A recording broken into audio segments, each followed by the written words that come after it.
Patil polo নির্মল সারাফকে পাচ্ছে না বলছে। নির্মল সারাফ নির্মল Saraf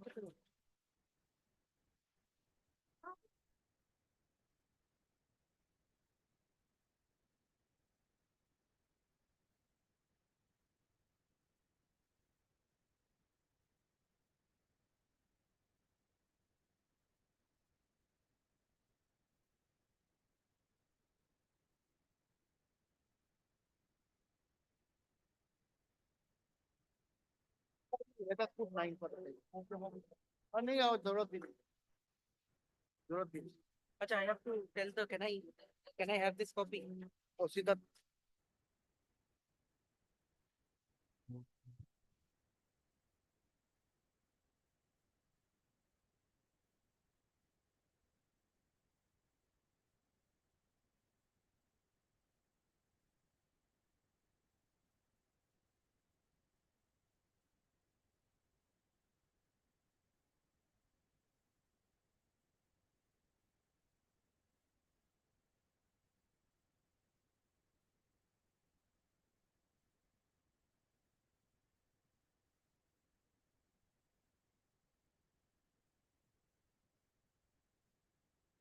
Good morning, ladies and gentlemen. Siddharthi, good morning.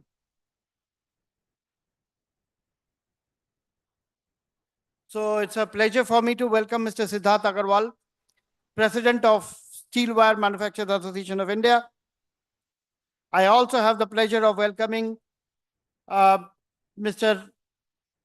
Anurag Pandey, EIC Global Wires Tata Steel. My warm welcome to Mr. Sanjay Agarwal, Associate Director and Chief Marketing Officer of Jaiswal Nico.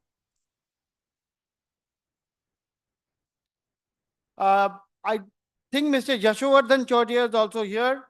A warm welcome to you, sir. Mr. Saji Samuel, a very warm welcome to you. Mr. Saji Samuel is Executive Vice President of JSW Steel for the long products. As you are all aware, the steel industry has a major role to play in the entire wire segment. And being a man from the world of steel, I always keep pushing steel wires in every forum that I get a chance. So I'm not saying that I'm against non-ferrous metals, but steel is always the product I keep pushing because I feel that's the product of tomorrow. That's the product for today, and that's the product which will stay on for years to come. It's a more eco-friendly solution to the entire wire segment. So with that, I would request all of you to please come and take your place so that we could start as early as possible. We are already 6 minutes behind schedule. Our warm Mr. Amitabh Nandi, I think, has arrived. Good morning. And Mr. Antonio Catalano, he is the Executive Vice President of Tenova for Downstream Business Unit. And he's also the head of Tenova Digital Transformation Project. A warm welcome to Mr. Nandi and Mr. Antonio Catalano. Please take your seats, gentlemen. So we'll get going very soon. We are just waiting for some of our delegates to reach. I think most of our speakers have already arrived.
We'll make him sit.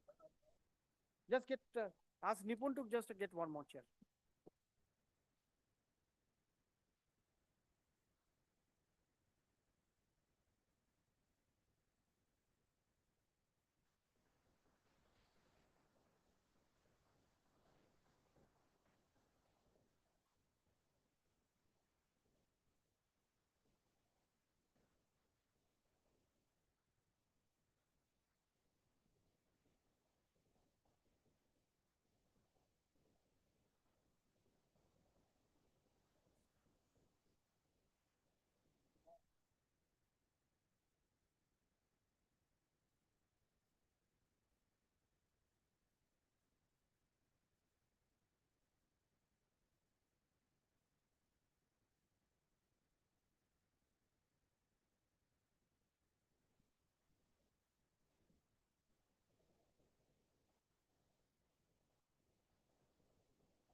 Yeah, please come.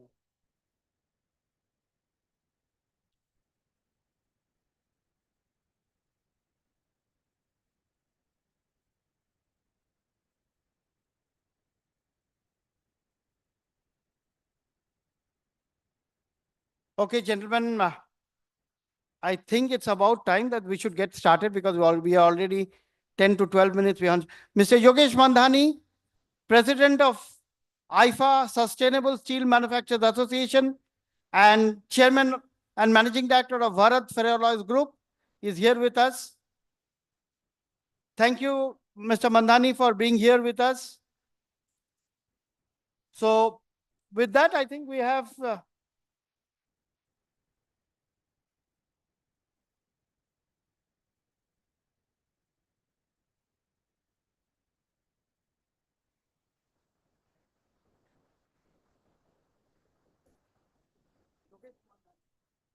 Yogesh Mandhani Yogesh Mandhani वो डलवा दिया अब name 10 लगा हाँ हाँ ठीक हो जाएगा हाँ.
Okay, gentlemen, ladies and gentlemen, a warm good morning to all of you. It's 10:15 by my watch, and I don't think we should wait any longer. Let's get started. We Indians are used to the Indian stretchable time, so that will go on. But we go as per the schedule. So let's get started, ladies and gentlemen. So a warm welcome to Wire India Conference, where the theme is process innovation and application initiatives towards a clean, green, and efficient wire and cable industry in India. As I mentioned a few minutes ago, steel is where I belong, and steel is my destiny. So I always feel that our all conferences should focus around what steel can provide to the wire industry. Steel as an input material, wire rods as an input material for the entire wire and cable industry is what we would like to lay our emphasis on. And as you know, today, green is no more a luxury, it is a necessity. Being green is a necessity for all of us. So, decarbonization and initiatives to reduce our carbon footprint is the need of the hour for us and our children. We have no option. We need to reduce. As you know, the steel industry consumes about 12%, contributes to about 12% of the global carbon footprint, whereas the world average is around 7%. So we need to work harder. Though our net zero initiative and net zero target is 2070, so we have years to go. But at the same time, this is a time for us to wake up and realize that we must move ahead of the world to be at par. And our Honorable Prime Minister, with his hydrogen mission, has also spoken of similar kind of target that we should keep in mind. So with that, gentlemen, I'll request our honorable dignitaries for the inaugural session to come and take the dais. First, I would request Mr. Siddharth Agarwal, Chairman of Steel Wire Manufacturers Association of India and Managing Director of Systematic Group, to please come and take the dais.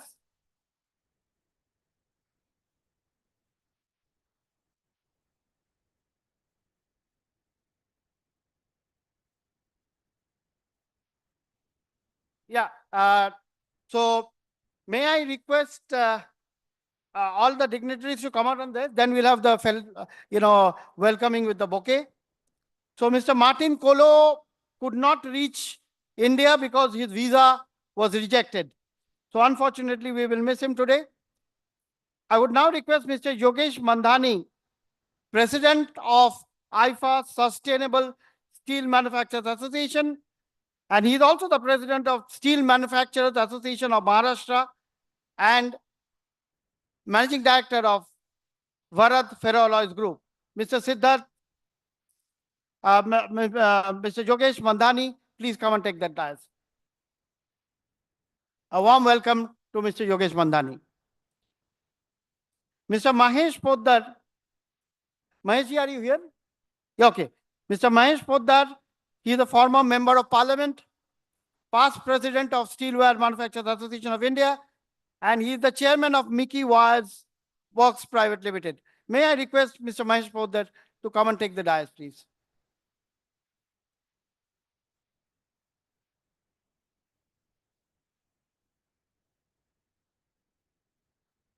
Mr. Nirmal Saraf. Mr. Nirmal Saraf, he is not here, right? Oh, Mr. Nirmal Saraf, may I request you to come and take the dais, please? Mr. Nirmal Saraf is past president of Steel Wire Manufacturers Association of India and managing director of Nirmal Wires. A warm up round of applause for Mr. Nirmal Saraf.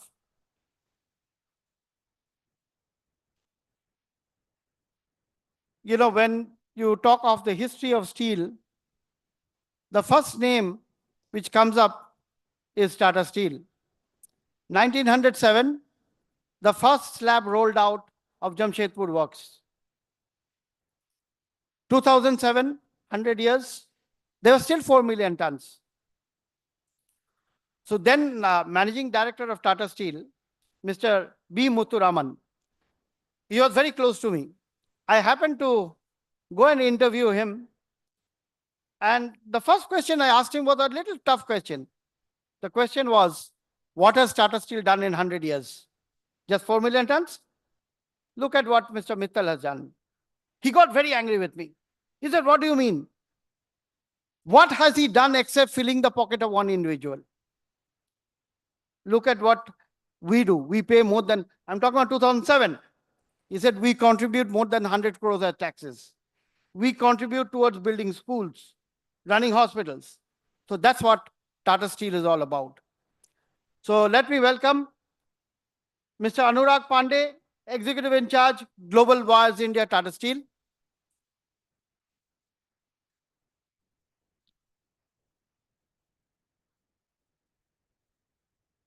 And next, I would like to invite Mr. Sanjay Agarwal, Associate Director and Chief Marketing Officer, Jaiswal Nico. Until recently, he was with JSW till March. Thereafter, after superannuation, he is now the Chief Marketing Officer and Associate Director with Jaiswal Nico. And last but not the least, my favorite JSW Steel, Saji Samuel. And why I say JSW Steel is my favorite, because what they have achieved, what Sajanji has achieved, I don't think any other steel maker in India can achieve the similar kind of merger and acquisition which JSW Steel has done. The target is to reach 50 million tons by the year 2030, if I'm not mistaken. Yeah, so there'll be a 50 million ton organization. Right now, you know, it's still the largest steel producer in India. You know, my association with JSW, right from the beginning, focused around why JSW has led from the front.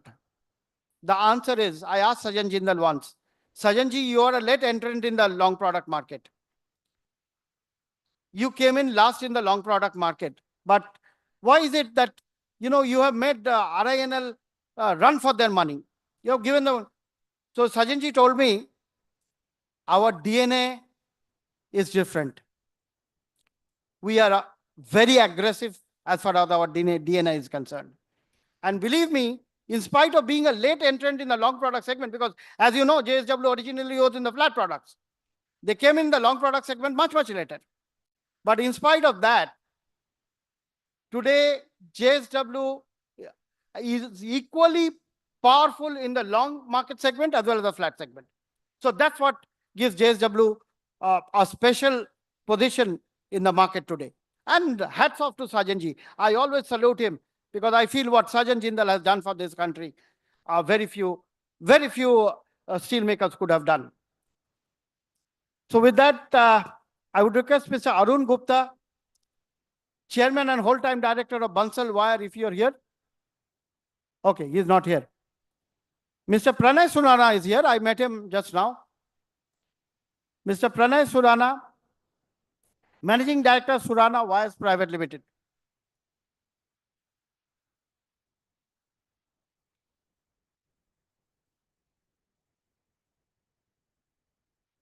Mr. Jashovardhan Chaudia, Executive Director, Rajratan Gopala Wires. Thank you, Mr. Chaudia. Thank you for being here. Thank you. So we have now a small duty to perform. May I request Ankit to present? My son Ankit has come all the way from Munich to join me here at this conference. So I would request, all the fathers like to do is to launch their sons on a platform. So after 3 years, he's back in India. And without meeting his mother and spending time with his mother, he's with me, helping out his father. So thank you so much, Ankit. So I would request Ankit to present a bouquet to right from Mr. Siddharth Agarwal. Yeah. Where is the bouquet?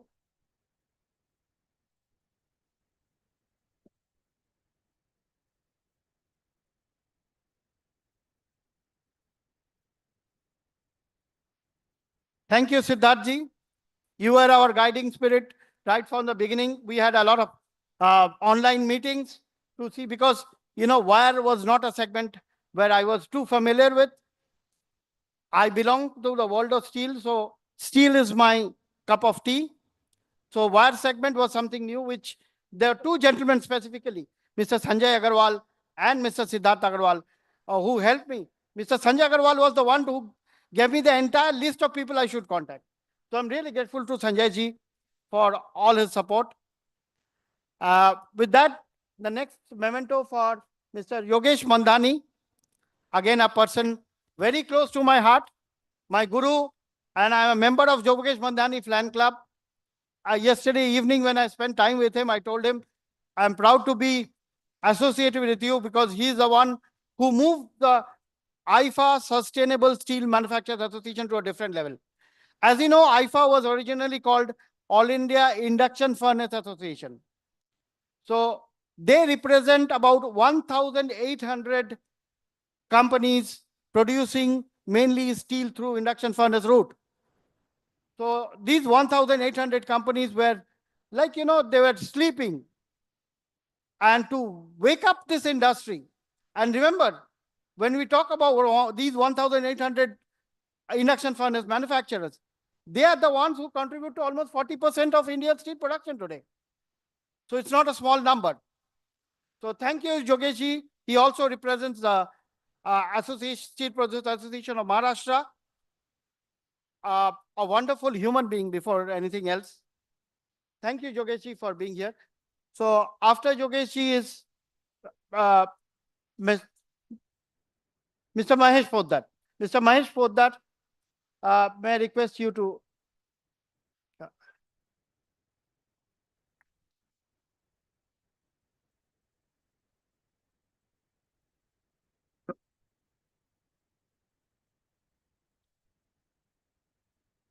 next is Mr. Nirmal Saraf, Nirmal Wires.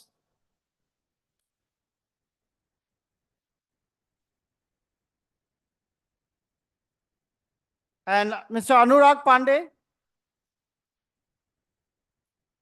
EIC Global Wires.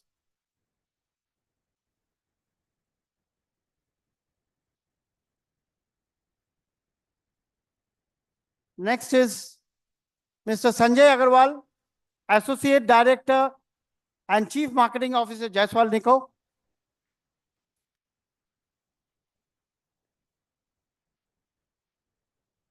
Mr. Saji Samuel, Executive Vice President, Sales and Marketing, Long Products.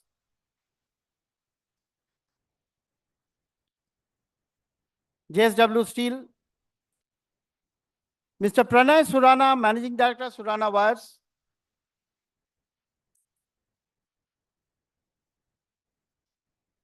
Mr. Jashovardhan Chaudia, Executive Director, Rajratan Global Wires.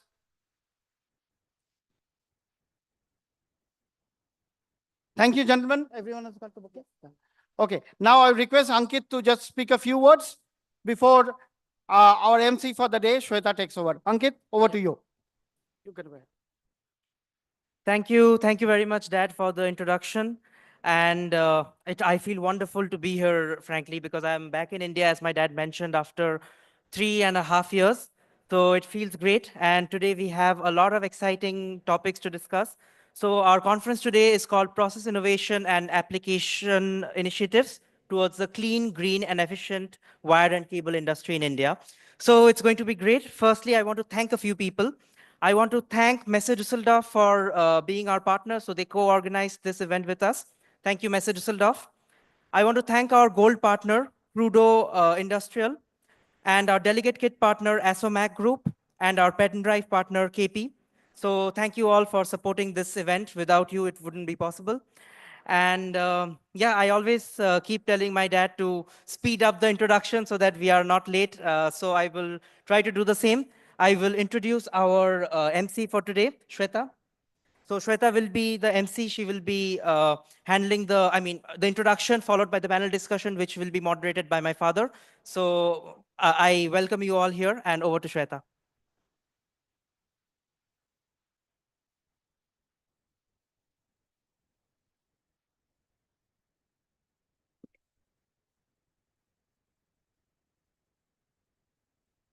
Well, thank you, first of all, both of them. Thank you, entire expert panel out here. Well, very good morning, ladies and gentlemen. Namaste, Suswagatam, Suprabhat to each one of you. Welcome to the much awaited and the anticipated conference, Wire India 2024. And can we have a huge round of applause, ladies and gentlemen? Everybody, come on.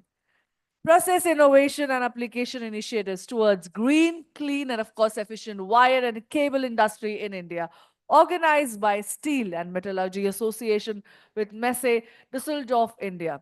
Well, my name is Shweta Palila. I'm going to be your host for the day, and it's my pleasure to be here with the distinguished gathering as we explore the exciting growth and opportunities in wire and cable industry, a sector that have been a driving force behind India's infrastructure and of course not to forget industrial development over past few decades. This industry has been seen and remarkable and incredible evolution, I must say, from the traditional insulated cables to high-tech optical fiber and not to forget HVDC systems out here. We industry are growing 4.0, ushering in a very smart manufacturing and digitalization. The demand for advanced solution is growing rapidly. Well, along with that, globally, the wire and the cable market is expanding compound annual growth rate of 6.45, but India stands out with even higher growth rate that is 15%, highlighting it's a very crucial and critical role when it comes to power, when it comes to telecom or infrastructure development. Well, ladies and gentlemen, a significant part of the growth is linked to the wire rod market, which plays the foundation and the production of wires, fasteners, and other industrial components. Well, today we are here to discuss the wire rod segment is poised to grow again and by driven by the demand of construction, automotive, and manufacturing, the growth is bolstered by advancement, production technologies enabling greater efficiency and, of course, cost effectiveness. Well, let's look forward for an absolutely amazing and a very insightful event today. This event is brought to you by Steel and Metallurgy, a leading monthly publication dedicated to the steel and metals in the industry for past 26 years. Beyond our role as a trusted source of industry insight, we also take a pride in organizing the conferences like this one to foster dialogue, innovation, and of course, collaboration within steel and metal industry. Well, ladies and gentlemen, as we all have gathered here today, let us take a moment to honor our nation and its value. Well, can we all rise up for a national anthem, everybody? Well, this is a symbol of unity, pride, and our identity. Jana Gana Mana अधिनायक जय हे भारत भाग्य विधाता पंजाब सिंध गुजरात मराठा द्राविड उत्कल गंगा विंध्य हिमाचल यमुना गंगा उच्चल जलधि तरंगा तव शुभ नामे जागे तव शुभ आशीष मांगे गाहे तव जय गाथा जन गण मंगल जय हे भारत भाग्य विधाता जय हे जय हे जय हे जय जय जय जय हे Bharat Mata ki Vande. Thank you. Thank you so much, gentlemen. Well, today we are not here to just discussing wire cables and wire rod, but the future of connectivity, sustainability, and of course, technological advancement. With that, it is said that anything to be discussed or to be started, we need an auspicious beginnings, right, ladies and gentlemen? Well, today we are here and to represent the knowledge, wisdom, the positivity that we share. We also have to represent the rich tradition that we have by lighting the lamp, which signifies the dispelling of darkness and illuminating the path forward of prosperity and enlightenment. Hence, I'll request our leaders to kindly join us for a lamp lighting ceremony. At the same time, I'll request our majorly, our leader and the visionary, Mr. Nirmalai Mukherjee, can we have you on the stage? It's now a privilege to introduce you as an editor and a founder of Steel and Metallurgy. Can we have all the gentlemen joining us for the lamp lighting ceremony?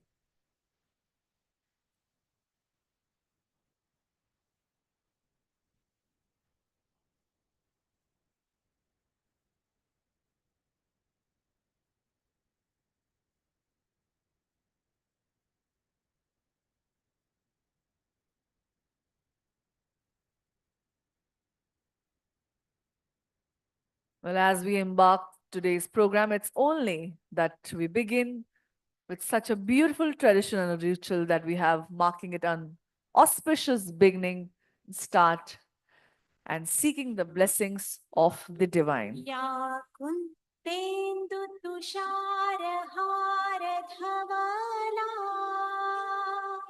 या शुभ्रवस्त्रावृता या वीणावरदण्डमण्डितकरा या श्वेतपद्मासना या ब्रह्माच्युतशङ्कर प्रभृतिभिः देवै सदा वन्दिता सा मां पातु Saraswati Bhagwati निःशेषजाड्यापहा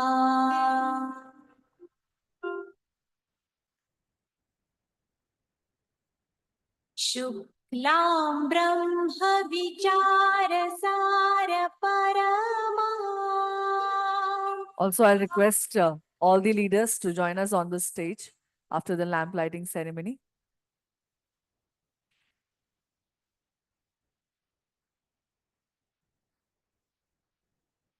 I request everybody to can we have a standing ahead on the stage so that we can have a group picture with all the leaders out here.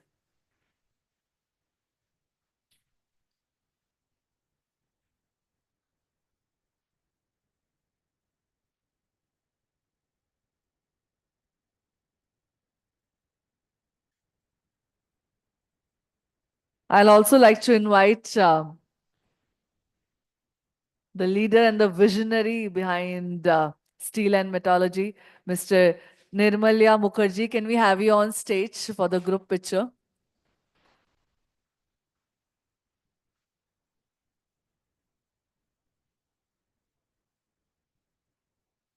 Well, now the first topic is sustainability and innovation, a way ahead. Let's understand the different perspectives that the leader have to say. Our expertise panel is out here.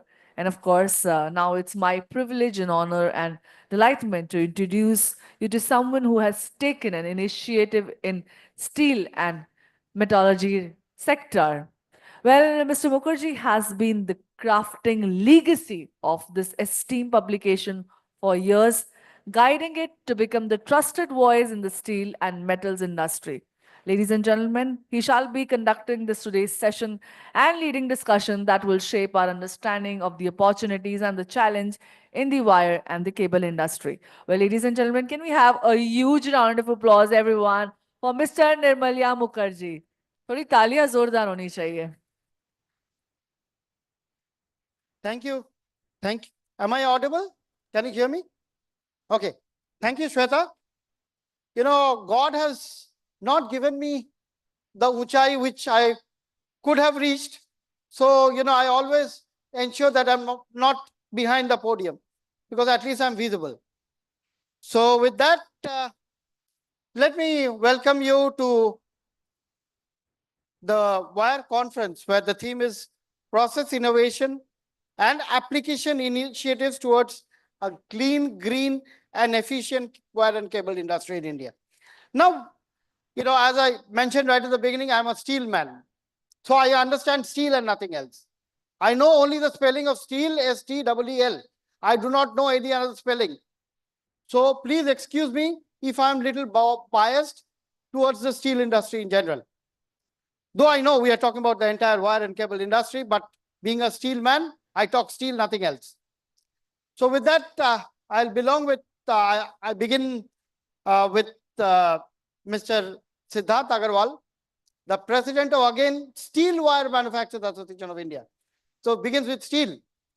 So, you know, primarily I will request you to initially welcome everyone, and since you represent the industry, you bring the entire steel wire manufacturers together in one platform. What are the primary challenges that you see in the steel wire industry? We know import threats are there. We know the tariff barriers. We know that other issues related to the availability of raw material from the big ones, from the big players. So could you highlight what are the primary challenges that the steel wire industry faces today?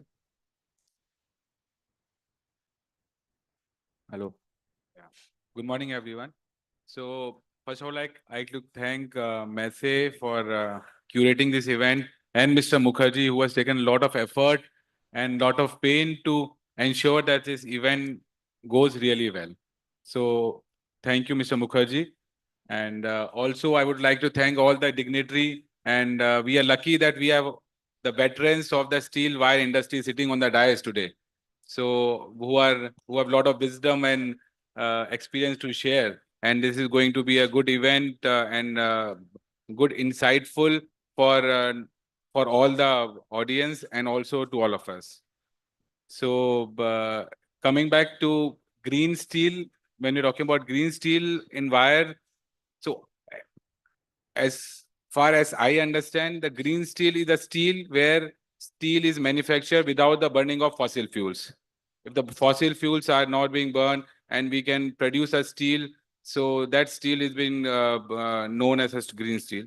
And in terms of wires, the challenge right now is whatever the steel which we are making, we don't have a wire rod. First, to produce a green steel wire, we should have a green steel wire rod and the green steel zinc. I'm talking about galvanized wire, what we are doing. So as of now, zinc has been started by Hindustan Zinc Green Steel. Recently, they've launched the event and I was being there. But green steel wire rod is not been produced by any of the steel mills till now. So we will require a green steel rod to produce a green steel wire. Okay.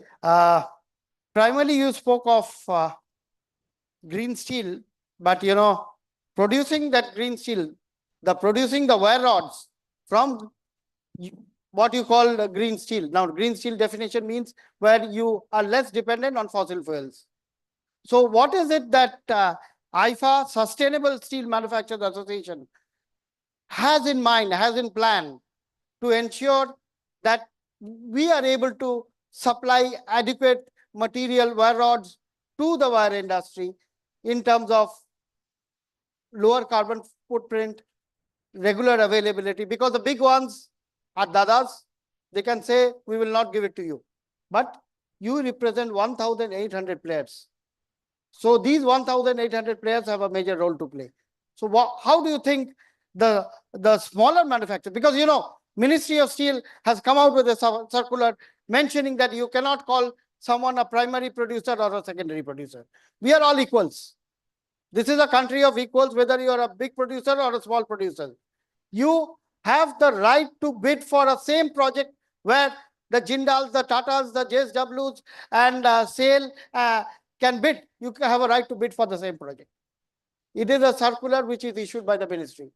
So what are your thoughts on giving an equal opportunity to the smaller players and getting a real so-called level playing field? Over to you, Yogeshi. Good morning to all. This is the first time that wire and rod industry has invited the so-called sector, a secondary sector. I was just discussing with Maheshji, and Maheshji was having some good the thoughts of this sector. And in the discussion, he asked me, how much is the contribution of your sector to the steel industry in India? I was like, I said him that it's almost more than 50%. We are up to like 52.5, 50.2.3% contributing to the Indian steel production. And he said that he had some memories with the ministry. And he said that when way back in 2018, he had a figure in the mind, and the figure which was brought by the ministry was around 58%.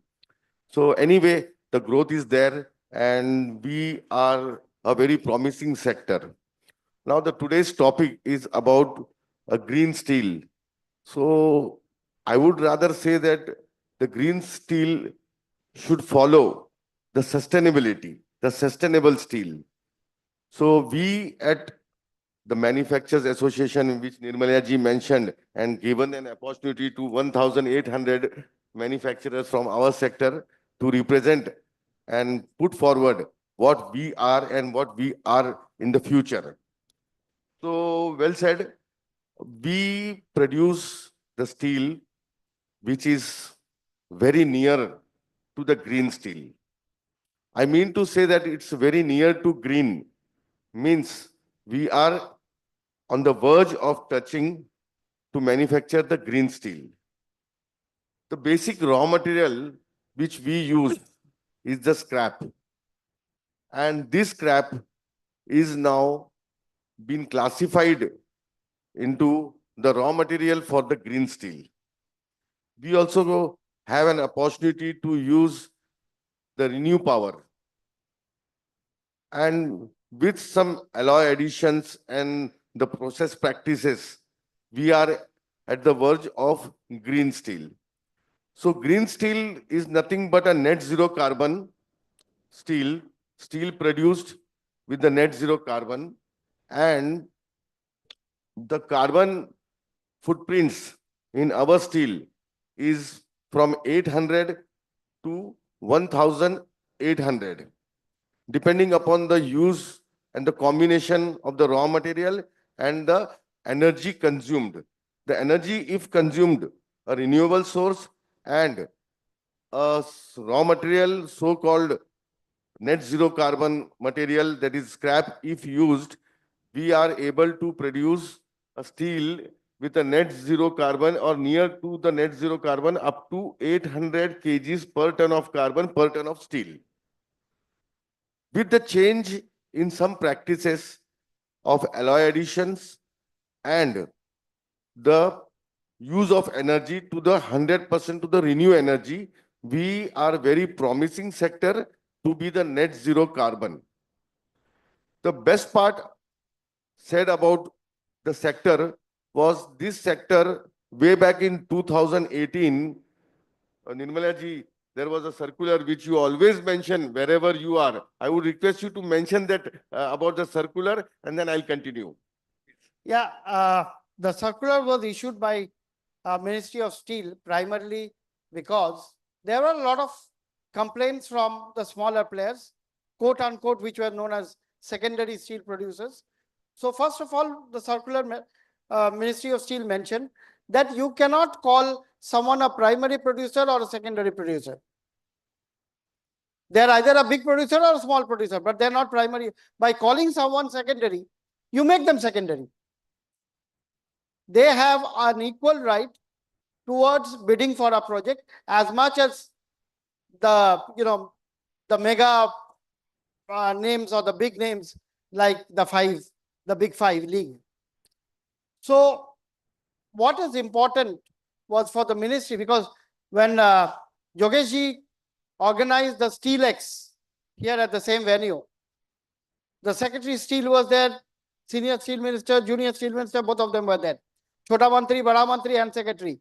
All three of them were here.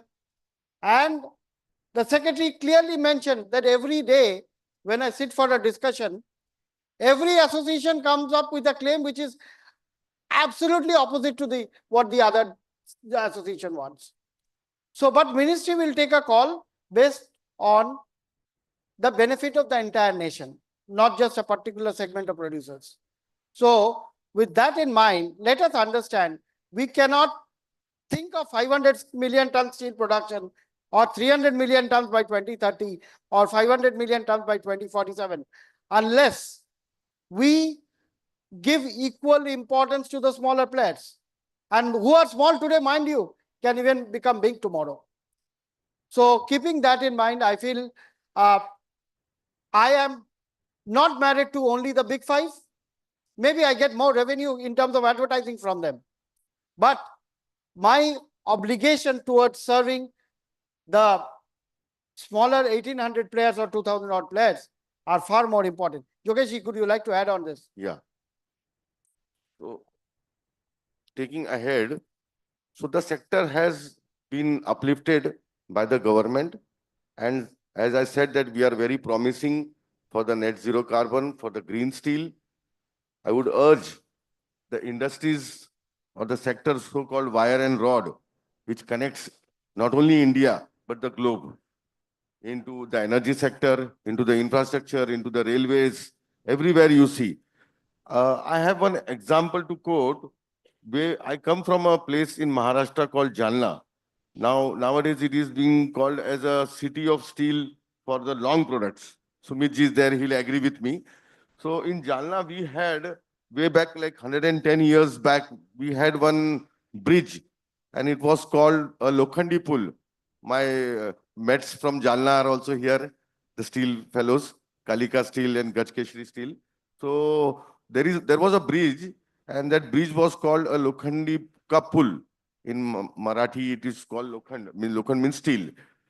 That bridge was built 110, 115 years back. And it was a combination of wire and steel connecting the place between there was a river and it was connecting the two places. This bridge was built 110 years, and beside that, in way back in like 30, 40 years, due to the more traffic and all this, so government had decided to bridge another bridge, which was of concrete and mixture of steel. Still, the older bridge built by the British way back in 110 years, 15 years still last, and the bridge which was built by the present 20 to 40 years back is totally damaged. At that time, they used steel and the wire, the combination of that. No one was aware. One sudden day, there comes a letter from the UK stating that the life of this bridge is over and now we are not in assurance or in warranty or in guarantee of this bridge after 100 years. By that time, since it was a decade, no one was knowing that this bridge was built by so and so and it has crossed the 100 years life. But still, that bridge is active and it's working. With respect to the other bridge, it has collapsed. So the way I want to talk is about the sustainability in the steel sector. If the right steel at the right time is used, we can guarantee for the sustainability. Sustainability means a lifelong, lasting production or the produce, what we produce. So this is an example. So there are cases I would urge the wire and rod industry to uplift and make your steel, make your wire, make your rods from the steel what we produce, which is been recognized not only by Indian government, but globe. The European also have recognized by stating that the CBAM we follow, we are more promising to achieve the CBAM norms, and you will see that lot of steel companies, for example, in Maharashtra, we have Virat Steel, they are into the exports. So the stainless steel is being exported just because of the net zero or near to net zero. In the European countries, the CBAM norms are being followed. So our sector is being promising, and we assure to have a good hand-to-hand supply for our steel into the wire and rod industries. Thank you. Thank you, Jogesh bhai. Now let's go to the wire manufacturer's perspective. And my good friend Harsh just arrived. Harsh, can you just raise your hand? Yeah, Harsh will be giving a presentation from Central World on decarbonization initiatives. Now, you know, by the way, Harsh's father is, he was the chief of communications in Tata Steel, Sanjay Chaudhary. Harsh is his son. So, you know, Tata Steel, why I keep mentioning, because when it comes to the sustainability issues, I think Tata Steel always takes the lead role in the industry. There were days when sponge iron was seen as a very polluting industry.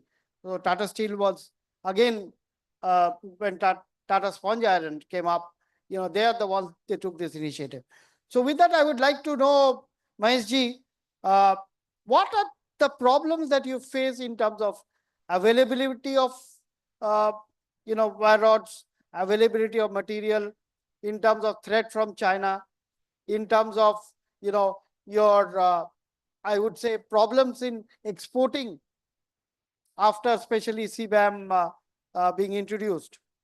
So what do you think are the important issues which are required either from ministry or from the customers in general, your customers? So what is it that you expect from the industry in general? Over to you, sir. Good morning, everybody. And thank you, the organizers, for debating on these issues. In last 10 years in India, many things have happened incidentally and accidentally. One of the things what I find here happened incidentally in such kind of platform, lighting of lamp, Vande Mataram, Bharat Mata Ki Jai, they were not seen 10 years before. These are the changes which has happened in last 10 years incidentally. But they are important changes, and those changes also correlate to when we talk about sustainability, when we talk about green steel, when we talk about Make in India, all these things are interconnected. One of the things happened accidentally was I became a member of the parliament. And also another accident happened. A Jat from Haryana, Chaudhary Birender Singh, became the steel minister. One day we were just casually chatting, and then I am pro a small steel manufacturer, let me tell you at the outset. And I feel in a big population country like India, alternative steel making, all that has to find place. Then I told him that, look, these secondary steel producers and the integrated steel producers, there are circulars which divides between the two, and these people are not growing because they don't get the opportunity. But both have ISI mark. Then he said, how it is possible? If both have ISI mark, either we should debar them from the ISI mark, or we put them together. And then he came out with a circular which removed the invisible barrier which was there. And that is how Mr. Manna just now told me, that is how paved the way for a big growth in the secondary sector. And when I was guessing that it will be 50% market share of the TMT bar in the secondary sector, he came back and told me, no, Maheshji, it is 58%. And friends, he had the Probably he was the only steel minister who went to Raipur, secondary steel producers meeting. And he said, "Ki, look, brothers, you all are not secondary steel producers. Don't call yourself as a secondary steel producer. You are a smart steel producers, low grade iron ore, low grade coal, local technology, local finance. Everything is desi, and you are producing a steel which is at par with the big ones." So today I would add that it is also sustainable steel what is being made. Steel as a metal, as an alloy, is sustainable, and the best example is Howrah Bridge.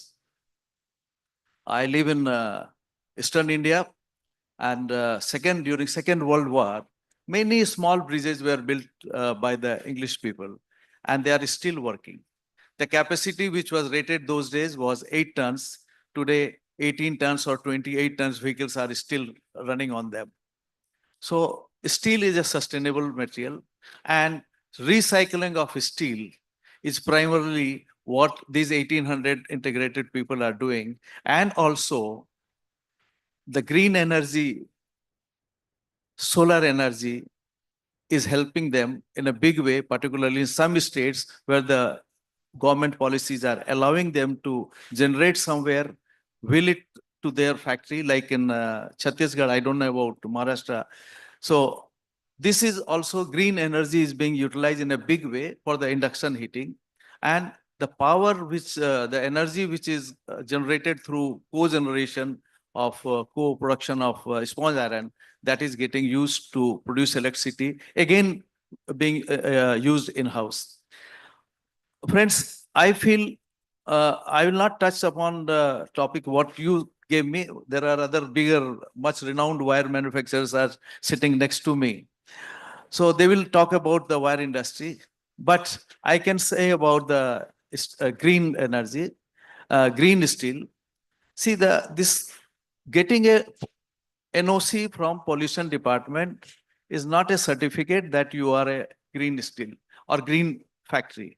You are not. But then you have also in your topic what you had given me, efficient. What is efficient? At times you have to compromise on the speed and the outcome and output and the cost, which is not served by the pollution board certificate. That has to be decided by the owners, the board, the members of the board, the shareholders. They have to decide what your company wants to do. Whether you, and if you think that making green is more important, then the cost and efficiency becomes relatively the definition change. With this, I hope I'll get a chance again to talk more about the steel wire industry and what is green about the wire industry. Thank you. Thank you so much, Nirmalji.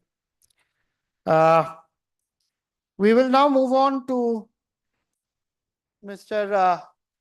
Anurag Pandey, EIC, Global Wires, Tata Steel. Now, Tata Steel used to, brand their wire under the brand name Tata Wiren. Did you have the Tata Wiren brand as of now? You still have it. Yeah. So, and I had the opportunity of interacting with almost all divisions. In fact, the present managing director, Mr. TV Narendran, TVN used to head the long products at one point of time. So my relationship goes back to him when TVN was head of long products. He had just come back, and he was in Thailand, he was in Thailand. And then, so long products, Tata Steel has a legacy of its own. Let us accept this. And who better can actually explain how the wire rod segment is catered by Tata Steel in terms of their interest, and how they could serve the wire industry, both in terms of a decarbonized product, a value-added product, a branded product, because Tata as a brand name, as we know, stands for quality. So in terms of quality, what is it that Tata Wiren or Tata Wires division Tata Steel Global Wires can contribute in terms of quality, green steel, etc. Over to you, Anurag.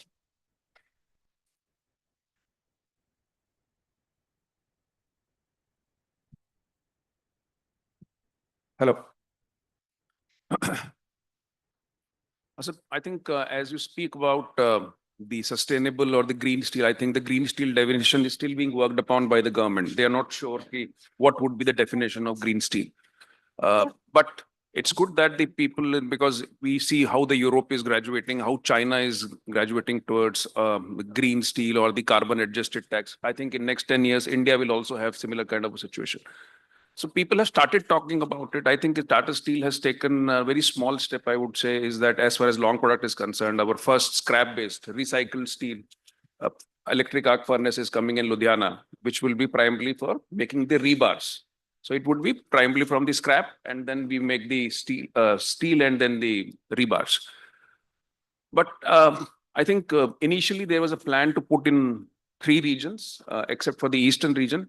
But as we must understand that India, as a people, the demand for the scrap is increasing at a CAGR of around 15 to 18%. And in India doesn't have that much of a scrap. Unless the government comes out with scrappage policy, which is a very touchy affair, that they said 15 years, but I think Mr. Gadkari has been talking about it, but still the policy has not come out. In India, still 15-year vehicles are still running, 20 years vehicles are still running, overloading is still allowed in the vehicles. So I think, and we used to import from Europe and Russia, but every country is now putting stringent barriers on exporting the scrap material. So while everybody wants greener steel, it would be very difficult for the scrap availability.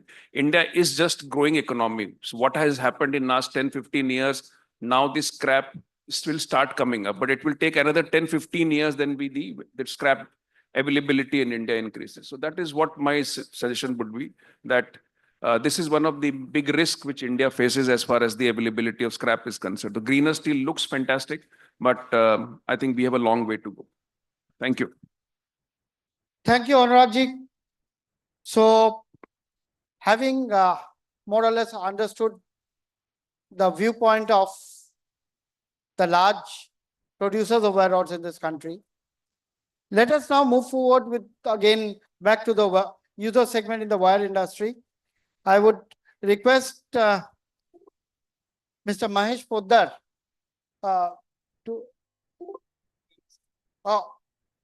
Mr. Nirmal Saraf to, in fact, highlight the details of, because Nirmal ji, if I'm not mistaken, you are also from my city, Calcutta, and you speak Bengali better than me, I understand. So,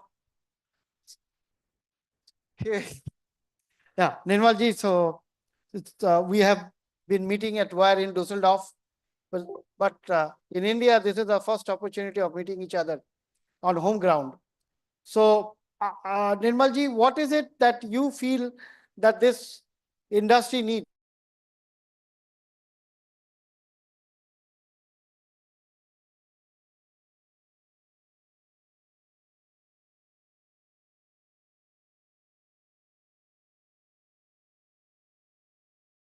Every village of this country through rural electrification, solar energy mission from the government is there.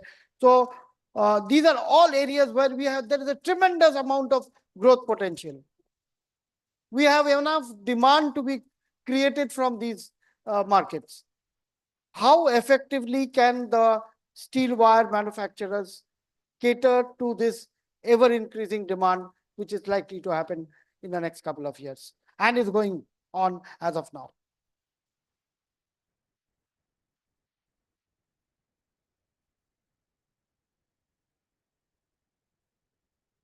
Well, you see, I'll focus on the steel wire part instead of focusing on the steel part. There's a lot to be said about steel, about sustainability, green steel. Steel wire, in its way, can be made in a more sustainable manner. What I would focus on is zero wastage. Zero wastage means, let me put it simply for people to understand. If I put in 1,000 kgs of materials into a manufacturing process, 1,000 kgs should come out as sellable product, which means zero wastage. Whatever I am making should be a sellable product. It should not be waste. And that is what I call sustainability, because I'm not wasting anything at all. It also means efficiency. It also means lower cost, because then I'm not throwing away something. Because how I see it is, we have to procure something at a cost by paying something. And whenever you are throwing away something, you have to pay a cost to dispose of it. Now that is something which is very, very wasteful, and it increases the cost in a big way. So to be sustainable, again, if you can create energy, let's say solar energy, you are creating energy out of only fixed assets. You don't have to spend any fuel, anything. The challenge, of course, in solar energy is that it's intermittent in nature. So along with it comes storage. So you have to have solar energy with storage so that you get a regular source of energy, because the demand for energy, any energy, is a constant demand. It is required when it is required. So, and solar energy will be generated when there's the sun. So to meet this demand supply gap in the timing, you have to have a medium in between for storage. So that's where solar energy can help in any industry. Now, wire industry, as far as meeting the challenges goes, I'll talk in the context of the Indian wire industry. Most of the work towards making a good wire, I'm not saying all the work, most of the work is to be done by the steel manufacturers. Because unless you get a good quality wire rod to start off with, something which can produce a wire which is acceptable and which is useful, which gives value to the end customer, who is the customer of the wire industry, or again his customer. Where you have to view, since you are in the going closer to the customer in each step once you process the steel. So you make a wire out of it. From wire, you make a pin, you make a hair clip, let's say. Let me give you the example of a hair clip. And what does quality means? What does sustainability means? That one hair clip will maybe a gram. And when the steel is produced in tons and thousands of tons. But a single hair clip should not fail. So each gram of steel needs to have that quality, which is when processed in tons, each gram should have that quality, and that comes from the steel and from the processing. The entire process, the technology, the machinery is available to the Indian wire manufacturer. I don't know how many people will agree, but even today there's a shortage of quality steel in India.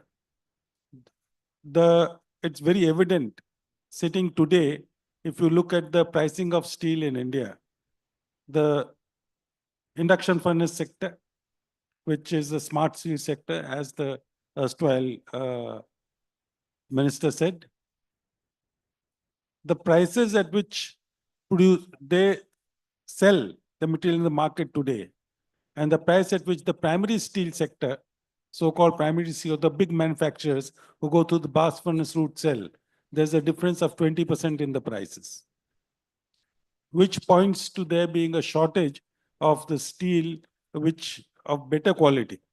Otherwise, a difference in price of 20% is not feasible. This price arbitrage is what prevents us from exporting to any corner of the world.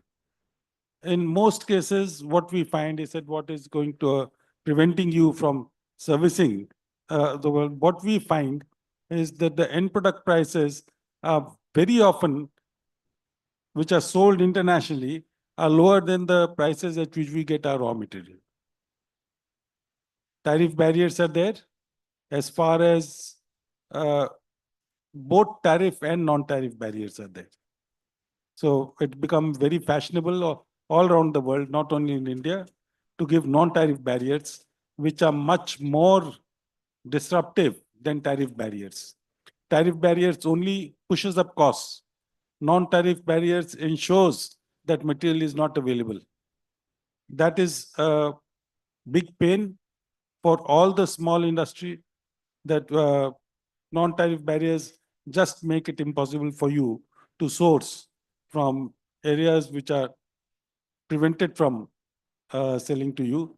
And that is a very big pain for especially the small player in the wire sector of servicing his own customers.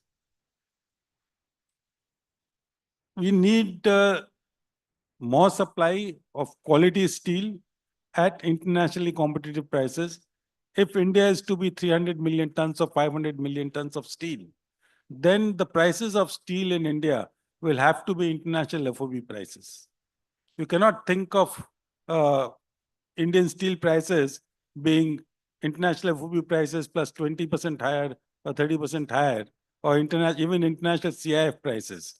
Because if we are to be a country of exporters of steel products, our steel will have to be at international FOB prices so that we can add value. One thing I can say with a lot of pride, that our process of processing steel, the technology for processing steel, and given the correct quality of input steel, the steel wire industry is ready to give the best quality of wires in the world.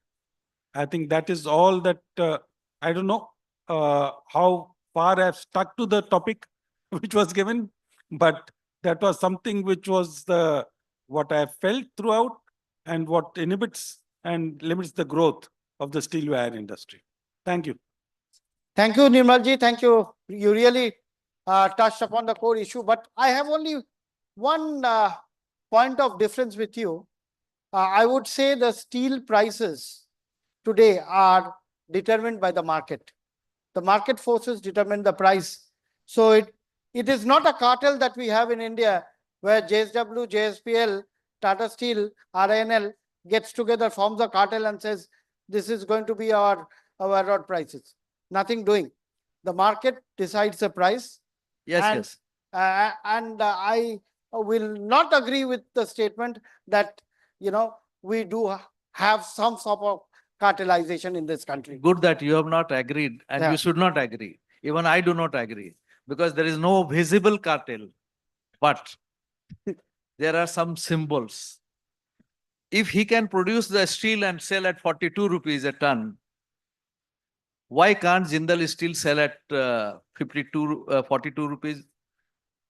They sell at 52 rupees, and the government, in its spirit to protect the Indian steel industry and to ensure that they generate enough profit and produce 300 million tons by 2030.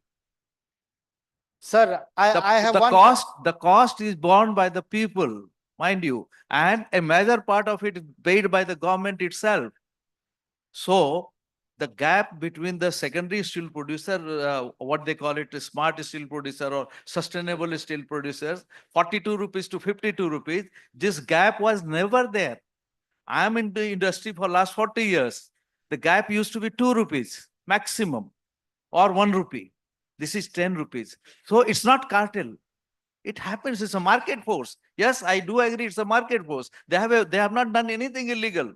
But what the government has done, they have also not done anything illegal, but they have stopped the imports. So if you want to buy a Bata shoe, well, you buy at 999. But if you want some other shoe, you buy 19,000. It's your choice. Right, sir.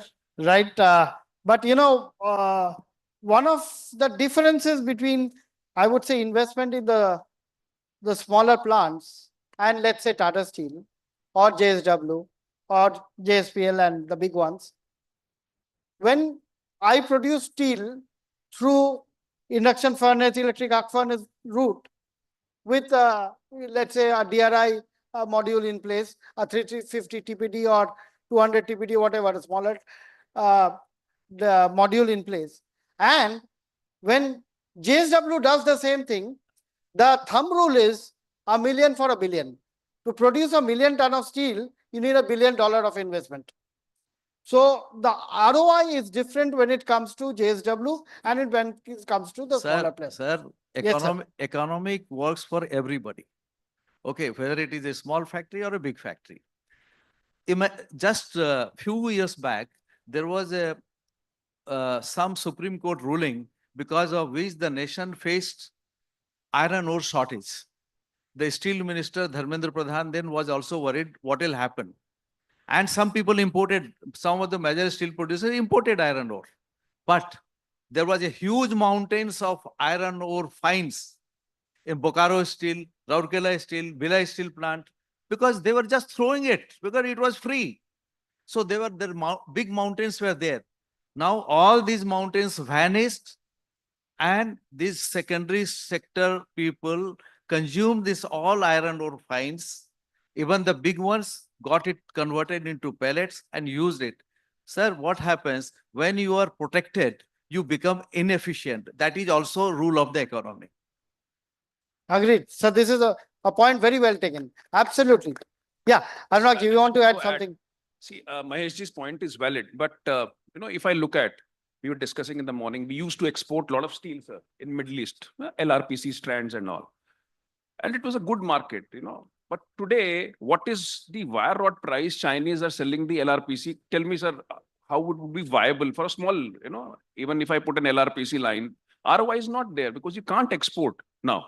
So what Chinese government is doing, kind of rebates and all, I'm not sure what is there in terms of the logistic costs and all. Something needs to, government of India also needs to, while they are trying to protect, fine, because they need to protect because they themselves have a high cost structure. In Maharashtra, you have to have that labor contracts is fixed. You can't do away with. Everything is fixed. So cost structure is high. Our logistic is 13 to 15% of the total cost, while abroad it is 8 to 10%. In China, the ship comes inside the steel mill and goes away. Here, there is a lot of inefficiency into the system. That's my suggestion is, sir. Sure. I think it's becoming a debate between me and but let me tell you, you're right. And you said, Mr. Nirmal, you said that it's a market driven. Now, what is the market? Is a particular state a market where it will be driven by the local market price? It is. Like Raipur Mandi is a local market. It is driven by the Raipur market. Then you go bigger. Then India becomes a market. Then the globe becomes a market.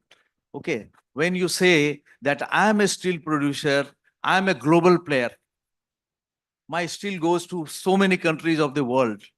So you have to be a global player, and then you have to be able to sustain that global challenges, global competition. You can't say that it is unfair. If China is doing fine, okay. But then what about Vietnam? What about Korea? What about Japan? They all are exporting steel cheaper than Turkey. All these are exporting steel to India at a cheaper price. Now, why can't we realize that we have become an island of high costs and maybe because of inefficiency, I won't deny that. But tell me, do we continue to pay for inefficiency and then expect wire manufactured in India to be exported? What is export? I was just going through the figure. Hardly not even 1% of the steel produced in India is being exported as wire. And if some export is taking place, it is they are exporting steel, not they. Maheshji, that is the gap. And that is what they should ponder, that what has happened, that they have become able and they have not become able. Who is sustainable? Who is efficient? Who is smart? You decide. Maheshji, I would like to add one more point. Yes, Siddharth. Recently, I got a call from one of the friend in Sri Lanka. He said that if you want to import wire, we can make wire and send it to your country. But your country, wire rod mill are selling at a high price and they export at a cheaper price to us. So we'll get that material and sell duty free to India. So we are working out the possibility if we can, instead of exporting, we can import that wire from the same mill which I am buying from India. Siddharthji, the challenge is even bigger when it comes to the flat segment. Yeah, in the flat segment, the bleeding is much higher. Last couple of months, if you have noticed, all the producers, major producers have been pleading with the government to put mechanism in place. Sanjay ji, I would like to request you to take up from there. How do you feel that we should effectively handle this dumping by, as Siddharth said, not just China, by Korea, by Vietnam? You know, they are in fact not just exporting directly, but through a third country. That is also happening. So how do you think we can effectively, meet that challenge to prevent that dumping at throwaway prices? Sir, I it would is- say, No, no, sir, it's not dumping. It is the international market price. Dumping is done by one particular country. okay, When yeah, internationally 10 countries are selling at one price, that is the international market norms. Dumping can be from one country. That is my point. yeah, that is why I suppose, putting a mechanism is slightly difficult. So, no, sir, I have been a friend of Tata Steel like I'm a friend of yours. Yeah, absolutely. That's what I mentioned right at the beginning. So my point is to highlight your issues as well. Your concern, Yogeshji's concern as well. Rather making into a debate, I would rather say that let's be together and see that how the Make in India steel can be used for the infrastructure growth of our country, rather than the steel coming from outside and killing absolutely. ourselves. So let's Absolutely. join hands. Maybe it's smart producer, sustainable steel producer, main producer, primary producer, whatever name you want to give to the producers, let it be at one side. But let's join together. I always say, Nirmala ji, you should arrange a platform wherein all people manufacturing steel come together and make India, a Make in India perspective. Yeah, sir, this is a challenge in India. Even small countries like Thailand, I work very closely with Southeast Asia Iron and Steel Institute, and they have membership from each of their member countries. Unfortunately, India is not a member of Southeast Asia region. That's why we are not members of the CRC. There, I have gone and met people in Iron and Steel Institute of Thailand. They have Iron and Steel Industry Club in Thailand, but all under one umbrella. Sir, And in India, sorry in to interrupt you. We have like 6 minutes. After 6 minutes, some of the members need to go 11:30. They have other Okay, commitments. okay, So we can take point of view. Sanjay ji. Yeah. Nirmala ji, thank you very much for having me here. So, regarding imports, I think I will leave it to Saji because he's from JSW. So let him speak on that. But definitely, I'd like to touch upon certain points which the panel members has indicated is regarding the sustainability. So at least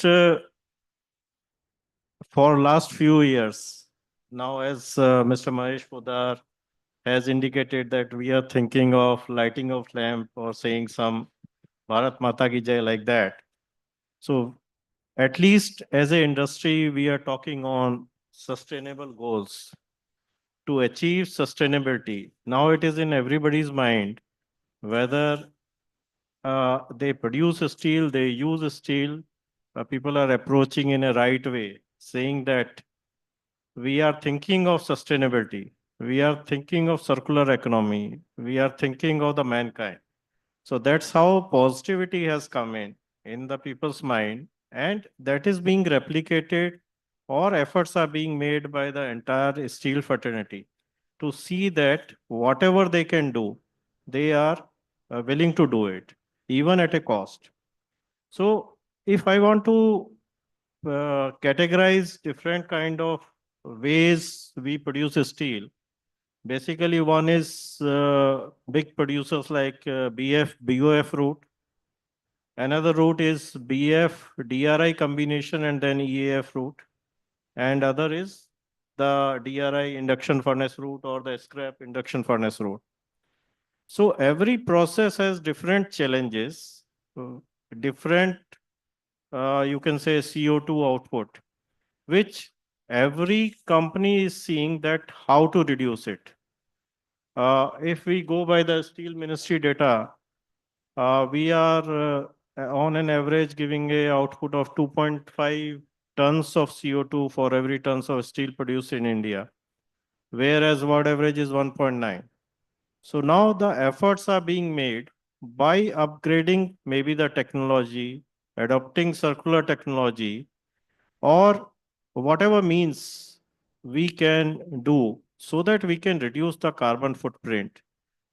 In fact, if innovations are successful, commercially viable using hydrogen, definitely the things will change. But today, already the companies are putting more scrap, as the IFA president has mentioned, that scrap, whatever is available is being used. Again, there is a constraint. In India, approximately 30 million tons of scrap is being used today. Out of which 22 million tons is in-house, that is generated in India, balance is imported. But again, as Anurag has mentioned, the import of scrap will be a challenge in the near future. So whatever we will be generating, we will be using it. Even the big companies are using whatever scrap they are generating. Similarly, companies are now putting in biochar as a fuel so that they reduce on the fossil fuel.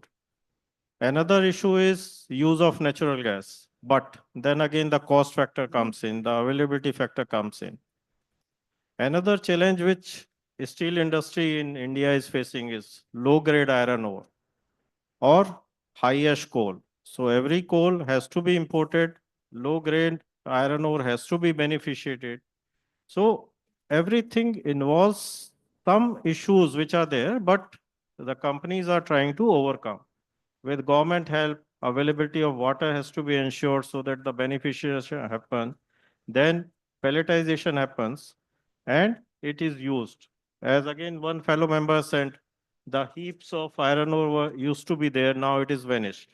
So the issue is, yes, we are trying to see whatever can be used and how we can reduce the footprint of carbon.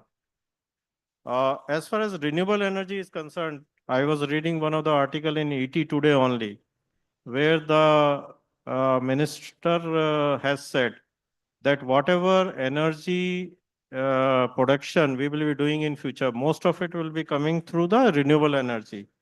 And by 2030, the target is basically renewable energy will be taking over the thermal energy. So definitely, if that is there, the steel which we'll be producing will be from that renewable energy and we'll be reducing the carbon footprint. So I would say that all efforts will be made by the steel producers, and definitely once they produce steel with a low carbon footprint, my fellow wire rod users or wire drawing industry will definitely get the material from all of us, which will be having the low footprint of carbon. Thank you. Okay, thank you, Sanjay ji. I would now request Mr. Saji Samuel, Executive Vice President for Sales and Marketing Long Products at JSW Steel. By the way, let me just mention that Mr. Sanjay Agarwal, after his superannuation, Mr. Saji Samuel took over the same position. So they are actually from the same, their root is the same. They come from the same organization. So Mr. Saji Samuel has replaced Mr. Sanjay Agarwal after his superannuation. That's to cut the long story short. And Mr. Saji Samuel will give us a highlight on the DNA of JSW I was talking about, the aggressive DNA of Sajanji.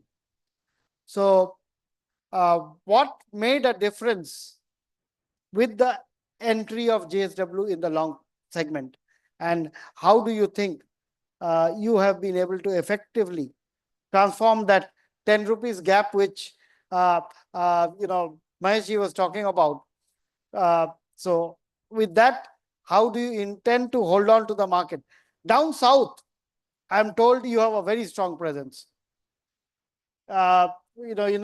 Because the first steel plant where I spent a lot of time was RINL, Vizag Steel Plant, which is now in very bad shape. But that was a very good plant, I would say. They could not sustain due to various issues being a public sector company. But that market, the entire South market, I think was the first market which JSW capitalized on in the long segment. So what are your thoughts on JSW market and holding on to the market? Thank you, Nirmala ji, and thank you, the audience, for having, listening to the panel, and morning to the members on the dais. Nirmala ji has put so many questions before me, and to answer in a capsulated way will be very difficult. JSW Steel's DNA is aggression, and volume and scale, and the dream that Mr. Jindal always sees. And I often say as a passing comment that when he dreams, we don't sleep because his dream is what we want to execute. So, we ensure that the speed in which we execute is also very much, is there to see. If you look at Tata Steel, Anurag is there, it took almost 100 years to build of scale what Tata Steel did. And we are just in 30 years build, most of our plants with latest technology. And why look at steel alone? You look at now MG Hector, the car which we launched just a month back happens to stay up the chart. Like the Windsor we launched, it bet, the best in the industry. So unpredictability is what, JSW Steel offers. So coming back to the question that Mahesh ji said is, protectionism is very much important for any country. Now Trump has come in. See the way America is going to stop China. Let me put steel aside. Let us talk about cars. Have you ever tried to import a car from the other country? It is impossible. You try to see a car feature available abroad and the one available in India. You don't have airbags on the passenger seats. And the type of accidents we have in India, you should have airbags all across your car. But none of the car producers give those. And you cannot import a car. Why? Because there is a protectionism. All the car industries have ensured that not a single car comes to India. Even your used car will be taxed 120%. So why in steel are we crying and cribbing about? This 10 rupees gap is only a momentary gap. I think that gap will be bridged because there are so many things that are looking into this gap. Why India industry is becoming so difficult to, run? I understand wire rod industry is trouble today. The land parcels are very costly. The approvals are getting costly. The manpower is getting costly. The logistics, as Anurag said, is getting costly. Costly in the sense is we are not comparable in the world. We are the costliest. If I want to even travel to Calcutta by air, the same charges I can travel to Dubai. If I want to travel, put something domestic to Calcutta by road, the same amount of travel I can put it to US. So the amount of travel, the cost of logistics has gone up. So all this cost put across never allows company to be, surviving. And plus this import arrivals kills the profitability. The interest rate that the bank charges us is phenomenally high. So why not only of steel, all the sectors that we are looking at are struggling because of this particular, this again, China, believe me, it has got such an enormous capacity that they are now exporting almost 130 billion, which is the production capacity of India today. And we are just growing. Coming back to the topic of sustainability and innovation, both are contradictory words. What is sustainability? Sustainability means try to keep status quo of what it is today. You have to be sustainable with the present circumstances. What is innovation? You have to, break free or think innovatively. You have to break the status quo. Both are different. And world over, all the developed countries are talking about green energy. Why? Because they are up there. We are just scaling up. I think we should not be bothered about, so much about green steel because I think we should be present in whatever way possible. But we should look inwards. We have an enormous market in India. So much so that in next 2047, we'll be 500 million, almost coming closer to China. And believe me, when the Trump brings in this particular, protection mechanism in US, India will open up a big doors for each one of you. Almost 4 or 5 wire rod companies got listed, Nirmala this month. Phenomenal listing. Where are those money? That money will come back into production. I'm saying those money that is there that, you have collected. I'm sure that, you will put up latest technologies. What India is losing today is research and development. I think Tesla is there up because of its research and development, the money that it puts up. All the promoters, I would request you, don't be also rants. try to see how you can push steel companies to produce something that is a white space available. That is what car companies did. Car companies used to import close to 20% of high strength steel. Today they are importing zero. Why? Because we are giving them that strength levels that is required, which is available in flat steel. Similarly, in wire rods, if you want us to do, we will be up there. We have today capacities almost 8 million in wire rod steel, which, Sanjay ji often tells me. And what are we producing? We are only producing 70, 80% of that. If we need to produce, you need to get into those space, which is not attacked by China, Taiwan, or this, because it's all round tipping. China is going to Vietnam and doing all the circular trades so that it comes back to India in some form or the other. We need to resist that, not only as suppliers, not only as consumers, but also people who are the manufacturers. That's all from me. Thank you, Mr. Samuel. Mr. Saji Samuel, when I was listening to him, it was like Sajanji's words ringing in my mouth. You spoke Sajanji's language, Sajanji's way of putting across, and I was thoroughly impressed that Sajanji has formed his team quite well. One of the things which I keep mentioning about Sajanji, why I have immense respect for him. If you see Sajanji's team, which I have been noticing for the last almost 2.5 decades, there was his executive assistant called Prashant Jain. There was his finance CFO, Sheshagiri Rao.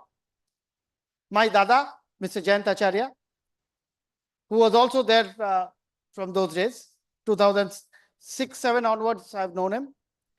So if you look, Dr. Nawal, so if you look at Sajanji's team, no one left him.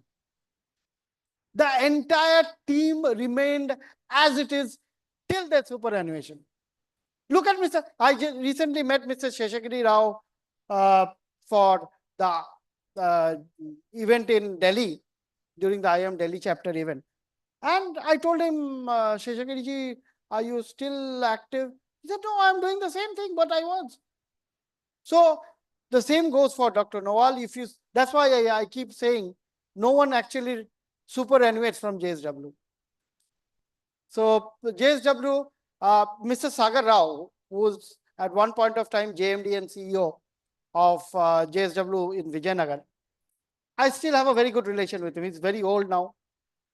So he still says that, I speak to Sajanji regularly. We ask each other how we are, finding out. So Sajanji had a wonderful quality of retaining his team, which I think very few private steel makers have been able to do. Even if you compare that to his brother, he has not been able to do. So I think that is a great thing about him. He has kept his team intact, and that is why Saji Samuel speaks exactly what Sajan Jindal does. So with that, we'll come up to our next speaker, Mr. Arun Gupta. He's not come, okay. So obviously, we are left with two gentlemen. So Mr. Pranay Surana and Mr. Chodia, back to back. Your issues, your industry issues, your, I would say, challenges which they are giving you, and the solutions to come out of it. Please go ahead. Good morning, everyone. Thank you for having me here. Grateful to be a part of such a wonderful panel. In terms of issues being faced in terms of raw material procurement, I think seniors before me have put the issue across very clearly, and I would not like to touch on that now. I would like to speak a little bit more on in terms of the topic today, in terms of clean, green, and efficient wire and cable industry in India.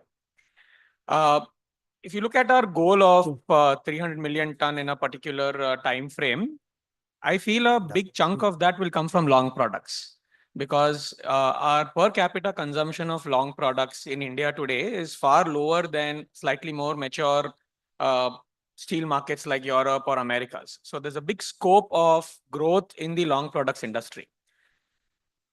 But with the growth also comes the challenges in terms of how do you ensure that you are clean, green, and sustainable.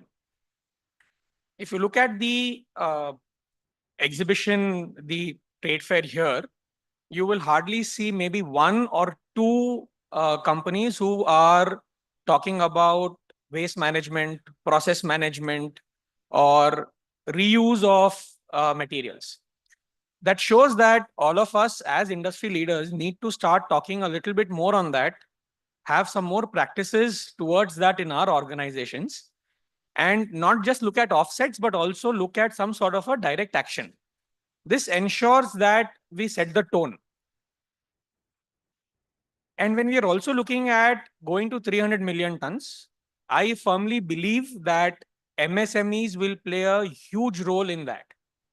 And we are also aware that waste management, waste treatment is not something which is very feasible at low volumes.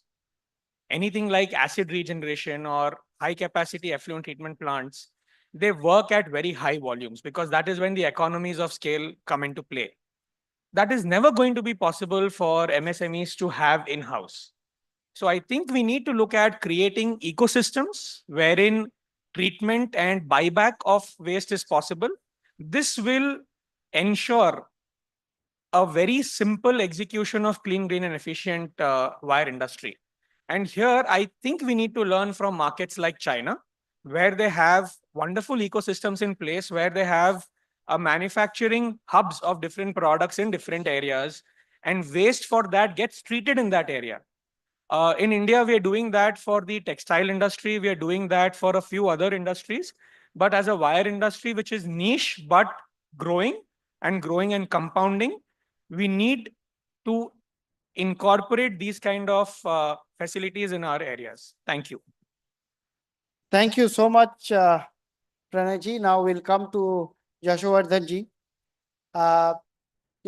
From the perspective of the wire rod producers, one is, of course, ensuring right prices, your procurement at right prices, your wire rods come at your, so that you have enough margins to work on. But the other important part, which I feel is also very, very relevant, is how do you, improve on the market front? How do you expand your market? How do you go beyond borders? As Nirmalji mentioned, that there is hardly anything that we are exporting today. And if you look at the application of our wires, whether it is in electrification projects, whether it is in fencing, it is in defense applications, it is for wire rope applications, cable cars, you name it. I was fascinated to see, the cable car from Auli, a fantastic piece of work done. Similarly, I saw one in somewhere in Jammu and Kashmir, where they have built under adverse weather conditions. So for which obviously you need special skills to develop this kind of projects. So what do you think, Yashovardhanji, we can do to tie up with major infra companies to ensure that we could work in their projects as an industry, not as an individual supplier that, okay, I supplied for so-and-so project, but as an industry. For example, the Stainless Steel Development Association, they have worked closely with the Delhi Metro. In fact, the mild steel lobby lost to the stainless steel lobby. So similarly, what is it that we can do to operate with the infra companies in putting up the huge mega projects? What are your thoughts? Yeah, so broadly, I don't know how much wisdom I would have to speak about the infra companies, but speaking about the industry that I represent in a small way with Anurag ji here for the tire bead wire, definitely the world is looking at India as a supplier. Everyone's talking about China plus one, but nobody is going to pay you more than China. So the reality is that we need to compete with China. We at Rajratan have a factory in Thailand and one factory in India. We've done a lot of efforts to export the product. So we have some presence in the US and Europe market. But it's a hard fact that we are much more competitive supplying from the Thailand factory if I compare it to the Indian factory. So definitely as an industry, if we have to become a supplier to the world, we all have to work together. We work closely with JSW. We've developed a lot of products in terms of high tensile wire with them. There is a lot of scope for India to be an exporter. And as you said, Trump has come in. We've already started feeling the need. There are a lot of inquiries started coming in from US. So there is a scope for us to be an exporter. I relate sustainability to also basic bottom line. So sustainability can also mean that internally we as wire manufacturers can work on efficiency.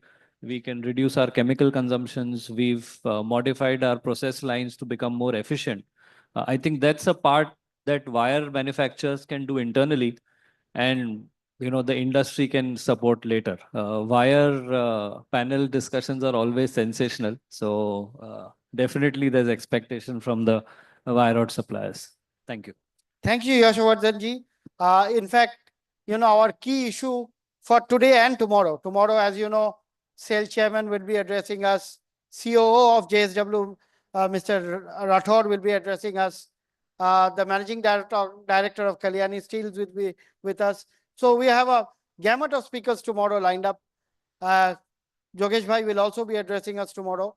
So in fact, the theme for today's and tomorrow's conference was initially framed on our decarbonization initiative, which is the most happening subject for the day. And I think, Siddharth, just if you permit me, I'll just take a thought from Harsh. Harsh, you are working in the decarbonization field right from the beginning. You have done quite a few projects. You have tied up with IIT, I understand. So if you could just please come up here and... Sir, post this, because some of the delegates have other meeting also. Yeah, we'll So close after it. this, we can Yeah, close. we'll just call Mr. Catalano and then close it. Yeah, Harsh, over to you. Thank you, Nirmala ji. And it is with great pleasure that I'm standing here in front of industry stalwarts like you. People like Yogesh ji have always been our supporters from the beginning. So, see, I work in the area of helping just steel companies measure, report, and reduce their carbon emissions. It is a topic which has been widely discussed over here. It is a topic of, I would say, global and national importance. A lot of people are making a lot of effort, and I resonate with the panel over here that there are two sides to green. One is environment, the other side is profitability.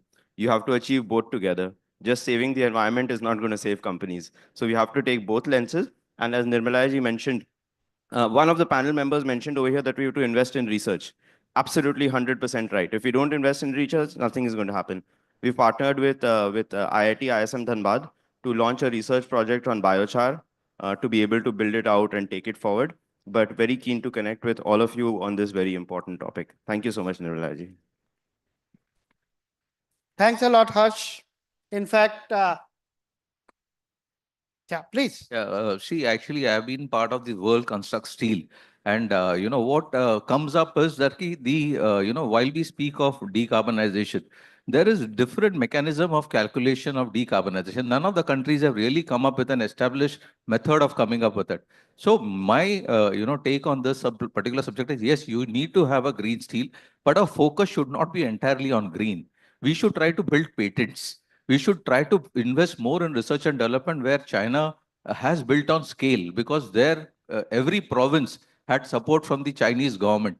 I think we should try to build scale from our own internal strength and try to see where are the opportunity. Because today India is, at least 25 countries are there in India because of the mammoth size of Indians' consumption today. Propensity to pay also has gone up.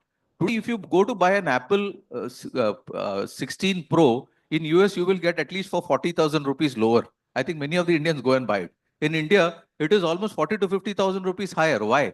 Because we have the propensity to pay. Let us forget all of this. Let us come back to, understanding of EV, because automobile is up there, ensuring that, the carbon has to come down. But when we talk about EVs, you have the, BS zero vehicle also on the road.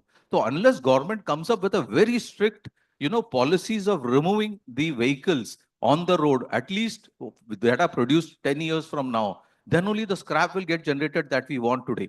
Otherwise, we will be crying for scrap. All the countries will try to grapple with the scrap and ensure that the scrap doesn't move out. We need to generate scrap. And Indians always have an habit of collecting everything, including the plastic bags. We don't wish to throw. We have always a sentiment to the old cars. We don't wish to scrap it. Why? Because either it has been gifted by our father, grandfather or somebody. We don't want to throw it. But if it runs on the road, you will have to scrap it. That should be the policy by the government. Only then, because steel industry, howsoever we do, we will never be able to come up with an outcome, because unless every one of us try and decide that we will not buy Chinese. Take an example. I have a Japanese in my office.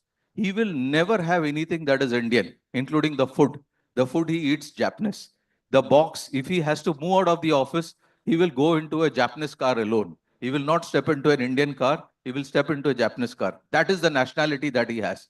If we Indians decide that we will stay put into the Indian, even if it is a high price product, I think a victory will be ours. And I'm sure, right, Maheshji said, today we are seeing Vande Mataram. When we sing that song, I'm sure that nationalist pride should come within us, saying that I'm not going to buy that is Chinese, even if I have to pay a 10 rupee extra on that product. I think then the victory will be ours. I hope I have conveyed the point, Nirmala-ji. Again, you drove with the point which Sajanji often makes. And our honorable Prime Minister keeps saying that. Hare Kam Desh Ke Naam. That used to be the SAIL logo, SAIL punchline a couple of years ago.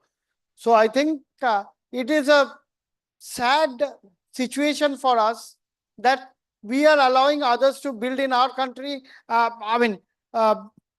Without adding value, we are exporting to another country, build it there and coming back, rather than build it here and add the value to it. That was what PLI 1 and 2 was all about. Productivity linked incentive, PLI 1 and 2, which was primarily focused on Make in India campaign. Yes, sir. Nirmala-ji, for a long time, a phrase has been reverberating in my mind. A phrase which started the French Revolution. If you don't have bread, give them cakes. We don't have steel. We're talking about green steel. You're right. But green steel took over the reins primarily in West Europe. That is where it comes from. Yeah, Nirmala-ji, you are from Calcutta, right? Right. And like Saji Sahab was telling, we have a habit to retain it. How long will you retain that hand rickshaw? True. Absolutely true. We don't want to scrap that also. Yeah. So आप देखिए जब नहीं, आपसे request है कि आप इसको खत्म करने के लिए एक मुहिम चलाइए. Make a movement, say inhuman also. Yeah, exactly. And most of the people here may not know what I'm talking about. Yeah, only a man handling another person is something inhuman, but we have the habit not to scrap that. Yeah, today, the heart of Calcutta. So we have the habit of making steel 100-year-old technology. We don't want to scrap it. We'll continue with it as long as we make profit out of it. Thank you, sir. Just give us 2 minutes. I have a small duty to perform. Presentation of the mementos. So just the forum, Nirmala-ji, the forum went very well. But to conclude, I would like to urge to the government from this platform, if you permit me, please. Yes, sir. Please. So we have discussed a lot, but we have to urge to the government from this platform that for the sustainability, we need, first of all, a creation of a market for us. Any production, whether it is a core steel or it's a wire and rod or anything, we need a marketplace. And we urge to the government to create a market, and government with its infrastructure building can do so. So urge for this. Secondly, we urge to introduce a robust PLI scheme for our sector so that the participation in the PLI scheme can help in the capacity building of the steel. The investment in R&D is must, because as well said, and from Mr. Chaudhary, I would like to say that the R&D is most required because we want to compete for the sustainability and also to get the remittance by making the maximum exports. So the R&D is needed. We again urge from the government for this sector. Skilling. There's a lot of problem. We know how the think tank think on this, but the skilling of the labor is equally important. Without that, we cannot act on any of the challenges which we are facing. So with this forum, I would like to urge from the government to help us in the following points. Thank you. Thank you, Jogesh Bhai. Thank you for really well taken. Now, since Anupam ji has to leave right now, Anurag ji, I'm sorry. So we will have the presentation of the memento for Mr. Anurag Pandey first. May I request Ankit, my son, to come up and present the memento to Mr. Anurag Pandey? And then Shweta, can you take over for the rest of the memento, please? Yeah. Yeah. No, Shweta, you should take over.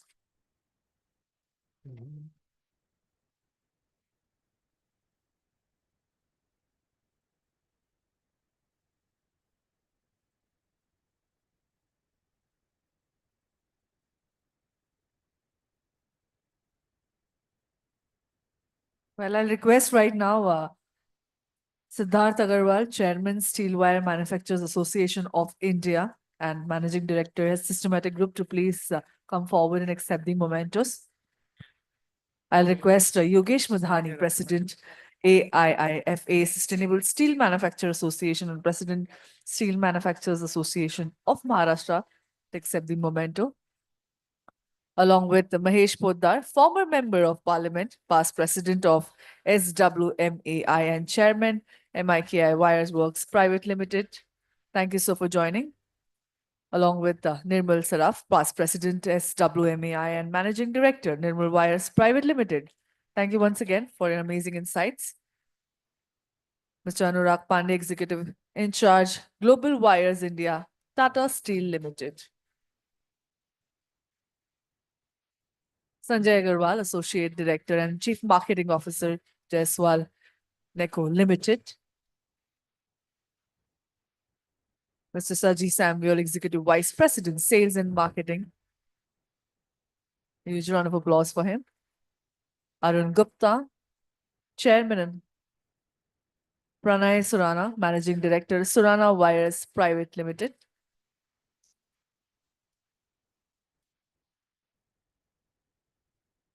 Along with Yashovardhan Chodia, Executive Director, Rajratan Global Wires Limited. Huge round of applause for all of them. Requesting all the panelists out here for the group picture and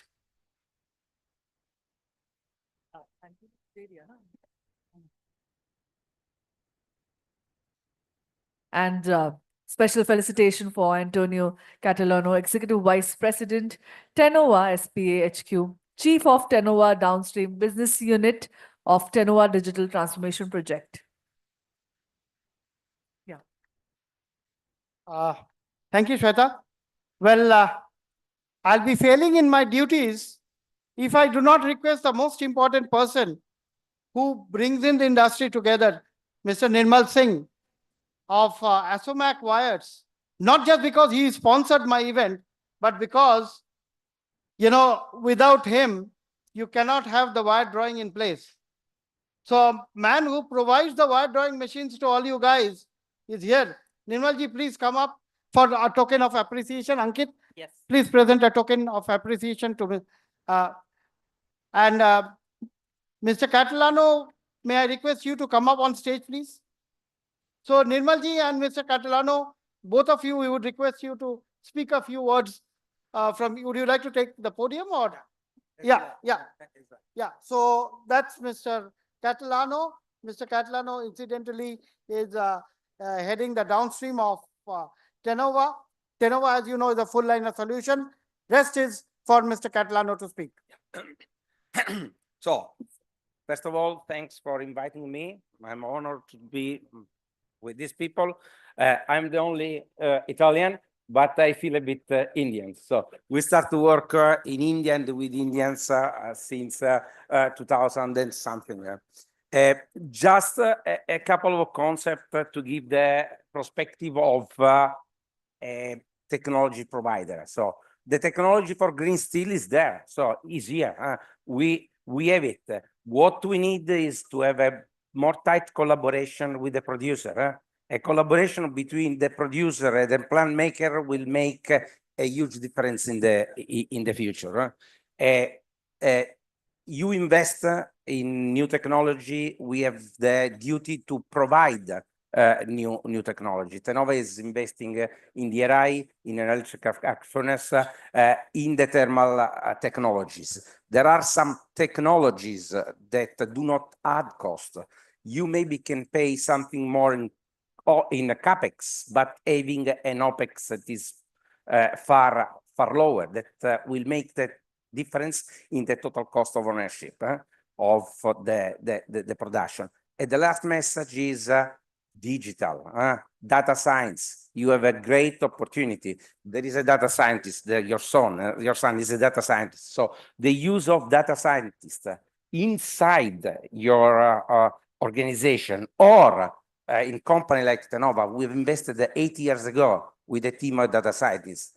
In the future, will make the difference because we'll bring efficiency at a very, very low cost at almost no CapEx. So digital and collaboration company like Tenova that is investing a lot on hydrogen, DRI, and all the new technology for doing more with less. That's it. Sorry. Have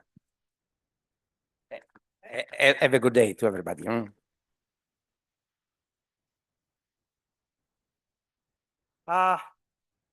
Thank you, Mr. Catalano. Well, as they say in Italian, grazie. So thank you so much. And buongiorno. Enjoy your stay here. May I request Nirmalji to speak a few words?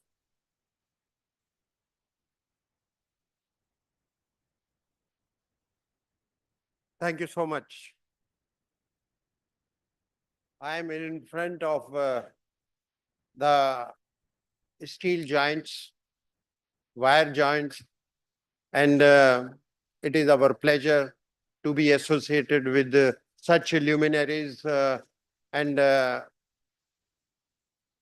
can say that we have walked together, we have grown together, and it is our endeavor that they gave us the opportunity to serve them with the best of our capabilities and growing the wire industry in India. SMAC Machines Limited has the existence of more than 50 years in this country, and I can rightfully claim that we have got the largest customer base in this country, and 30 to 60% of our turnover comprises of the exports. We are serving overseas customer also in the machinery for making ferrous and non-ferrous wire. Thank you. Thank you.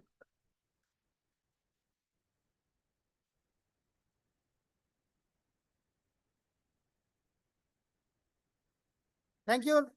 Thank you, everyone. Thank you, Nirmalji. I'm sorry to keep our dignitaries on the dais waiting and standing. So please enjoy your cup of tea and coffee, which is there. The tea and coffee is being served. So thank you, sir. And please be with us. In 15 minutes, we'll start with the technical session. 15 minutes.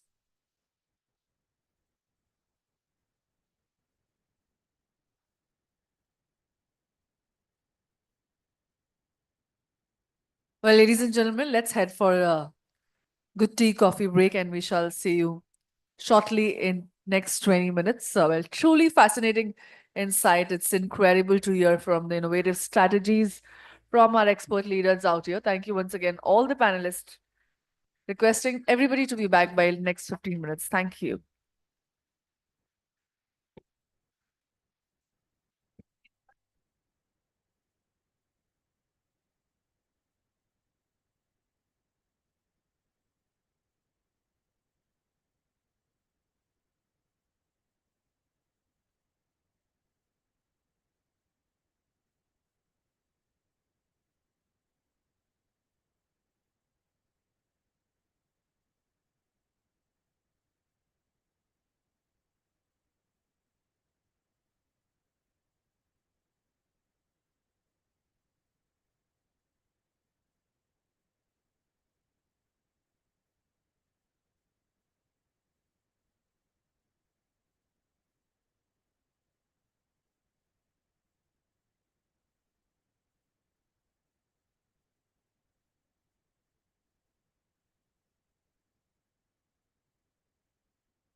We live in a world of technology.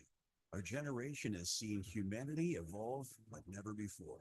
Technology can be nation changing, especially in the field of important infrastructure and manufacturing.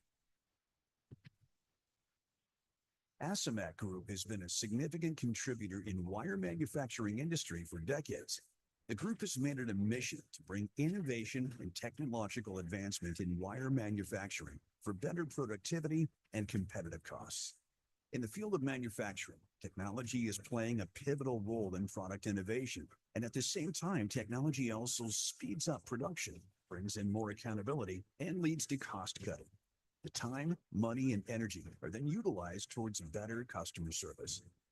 Since its establishment, ASMAC has been committed to delivering quality manufacturing using the latest technology in wire manufacturing. But we do not just blindly employ technology. We believe performance is the only language of quality. Our experts understand the science of craft and ensure that our machines perform to the optimum level while streamlining the manufacturing process. The company is a dream child of our late founder, Sri Raj Kumar Tiagi, who gave a new horizon to the wire industry in the country. He not only gave new technology to the country, but also made innumerable successful entrepreneurs in this country, as well as in other countries. His contribution to this industry is unparalleled. Asomac with this legacy has a rich experience of more than 5 decades in the manufacturing of the state-of-the-art wire drawing machines, wire galvanizing lines, other wire processing equipment, and related accessories. At Asomac, customer service is at the heart of every operation. We are always driven by a process-oriented methodology, a commitment that has elevated us to the position of India's largest wire machinery manufacturer.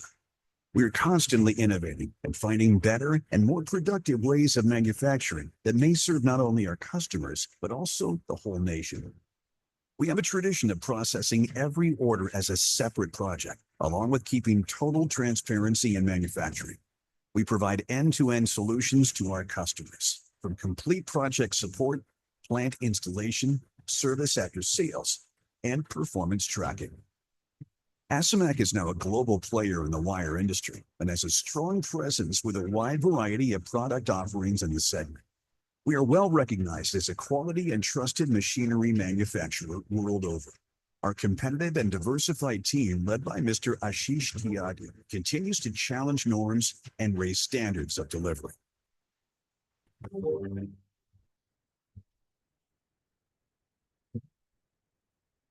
Asomac intends to continue its path to futuristic development through its core values of customer service and quality.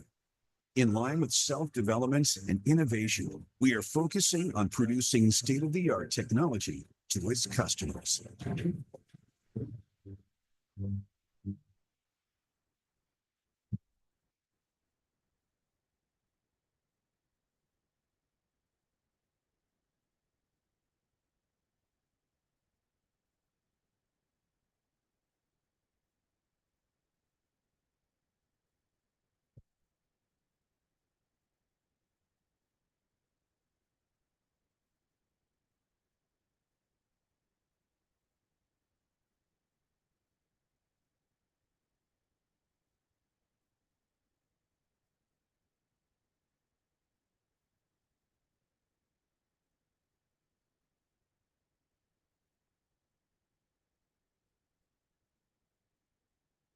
I understand the point, but I also I think I wanted to have.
हाँ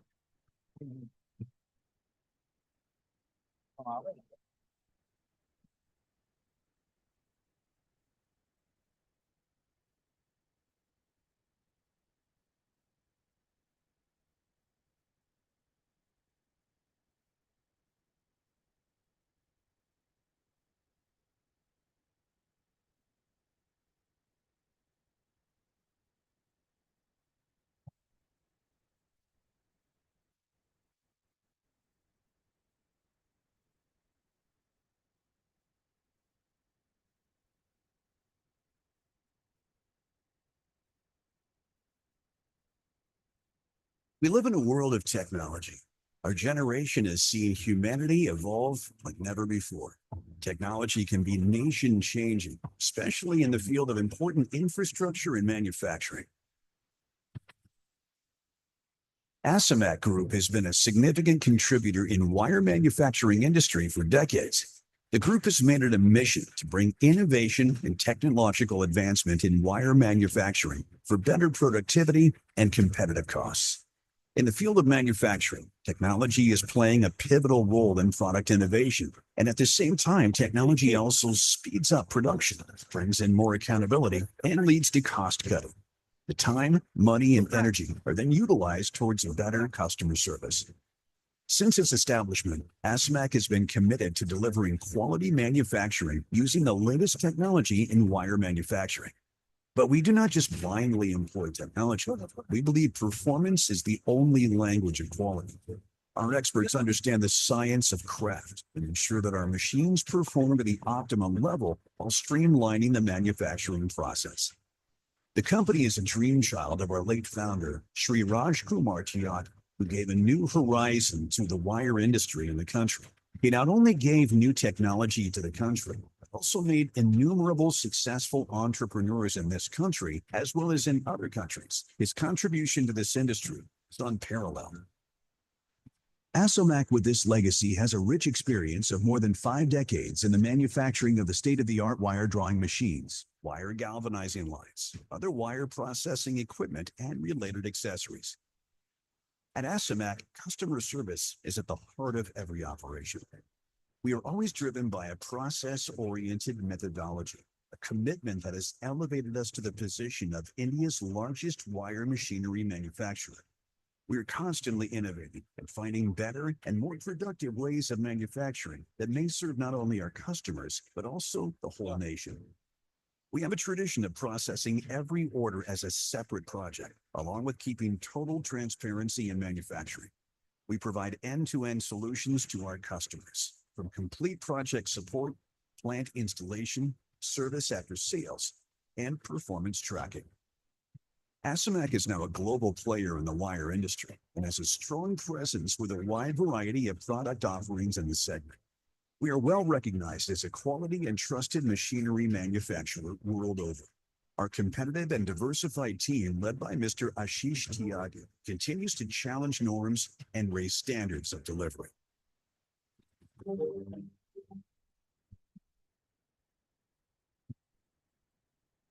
Asomac intends to continue its path to futuristic development through its core values of customer service and quality. In line with self-development and innovation, we are focusing on producing state-of-the-art technology to its customers.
We live in a world of technology. Our generation has seen humanity evolve like never before. Technology can be nation-changing, especially in the field of important infrastructure and manufacturing.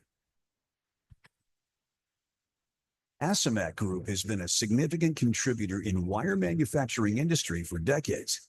The group has made it a mission to bring innovation and technological advancement in wire manufacturing for better productivity and competitive costs. In the field of manufacturing, technology is playing a pivotal role in product innovation. And at the same time, technology also speeds up production, brings in more accountability, and leads to cost cutting. The time, money, and energy are then utilized towards better customer service. Since its establishment, ASMAC has been committed to delivering quality manufacturing using the latest technology in wire manufacturing. But we do not just blindly employ technology. We believe performance is the only language of quality. Our experts understand the science of craft and ensure that our machines perform at the optimum level while streamlining the manufacturing process. The company is a dream child of our late founder, Sri Raj Kumar Tyagi, who gave a new horizon to the wire industry in the country. He not only gave new technology to the country, but also made innumerable successful entrepreneurs in this country, as well as in other countries. His contribution to this industry is unparalleled. Asomac with this legacy has a rich experience of more than 5 decades in the manufacturing of the state-of-the-art wire drawing machines, wire galvanizing lines, other wire processing equipment, and related accessories. At Asomac, customer service is at the heart of every operation. We are always driven by a process-oriented methodology, a commitment that has elevated us to the position of India's largest wire machinery manufacturer. We are constantly innovating and finding better and more productive ways of manufacturing that may serve not only our customers, but also the whole nation. We have a tradition of processing every order as a separate project, along with keeping total transparency in manufacturing. We provide end-to-end solutions to our customers, from complete project support, plant installation, service after sales, and performance tracking. Asomac is now a global player in the wire industry and has a strong presence with a wide variety of product offerings in the segment. We are well recognized as a quality and trusted machinery manufacturer world over.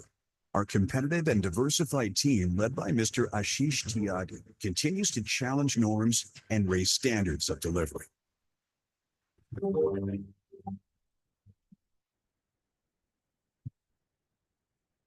Asomac intends to continue its path to futuristic development through its core values of customer service and quality. In line with self-development and innovation, we are focusing on producing state-of-the-art technology to its customers.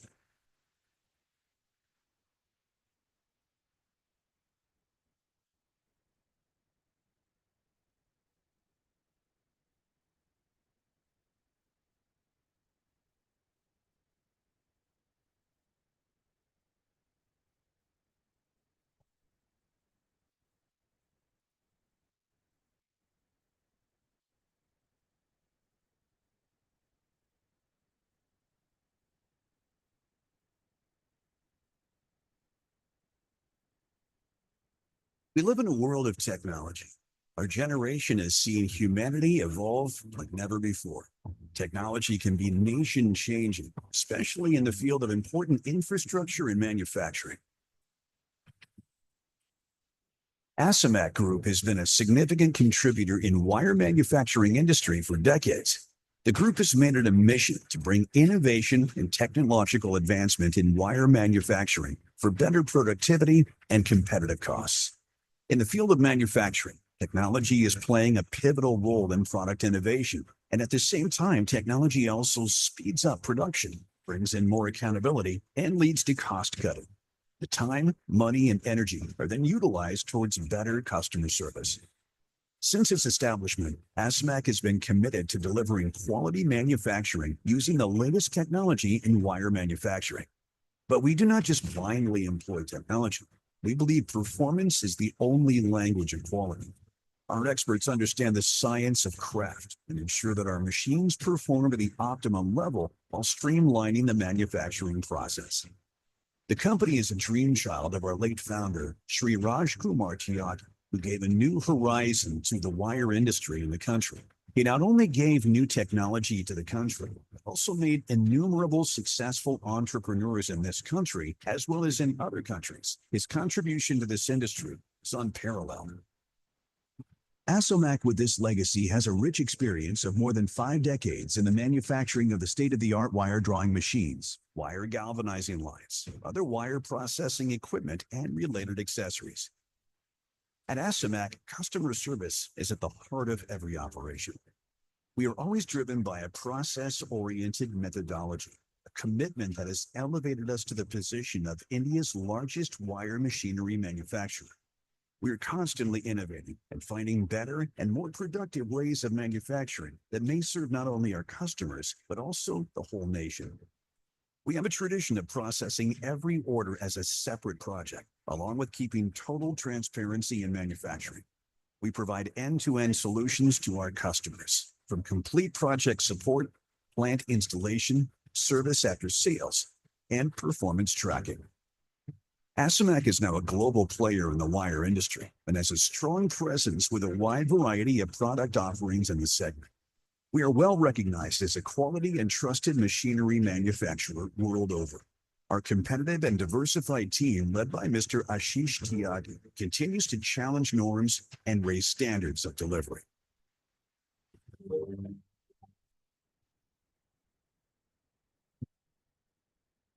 Asomac intends to continue its path to futuristic development through its core values of customer service and quality. In line with self-development and innovation, we are focusing on producing state-of-the-art technology to its customers.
Well, hello everyone. Once again, a very good afternoon. I must say and admit that we might have a good cup of tea and coffee. Let's get back to a very powerful and a power-loaded technical presentations. Let us understand about the growth, the implementation, the strategies, the latest trends.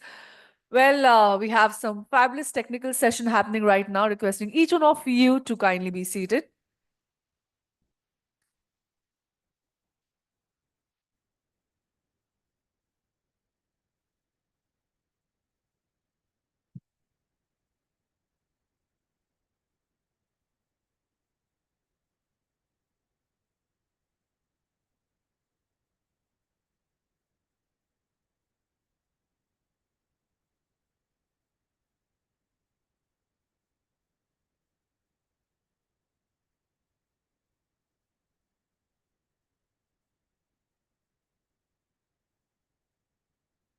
Well, let's get going now. Technical sessions out here, very productive and a very insightful one. One by one, I shall be calling our speakers. Let's get going with the felicitation ceremony and the presentations later on.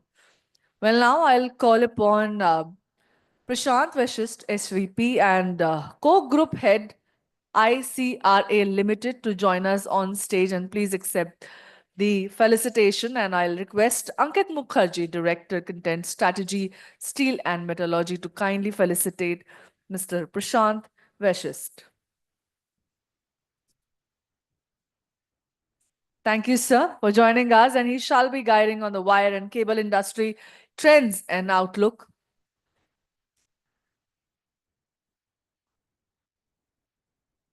Well, thank you. And next, I'll call Dr. Camilo Cardeli from Aquint Advanced Material. Thank you, sir. Once again, a very warm welcome. Thank you for joining us. He shall be having a technical presentation on functional polymers and its role in HFFR cable compounds. Thank you, sir. I'll request you to kindly be seated. Calling upon Vishal Mehta, Managing Director, Aquint Advanced Material Tech. Well, he shall be speaking on functional coatings for FRP and ARP in optic fiber cables. Once again, a very significant topic to talk about. Thank you, sir. I'll request you to join us on. And of course, the chairperson for this entire technical presentation, Harsh Chaudhary, co-founder and CEO, Centara World, to join us on stage. Please accept the felicitation from us. Thank you, sir. And he shall be the chairperson for this entire technical discussion. That's it. So over to her. I'll now request Mr. Harsh Chaudhary, co-founder and CEO, Centara World, to join us on the dais.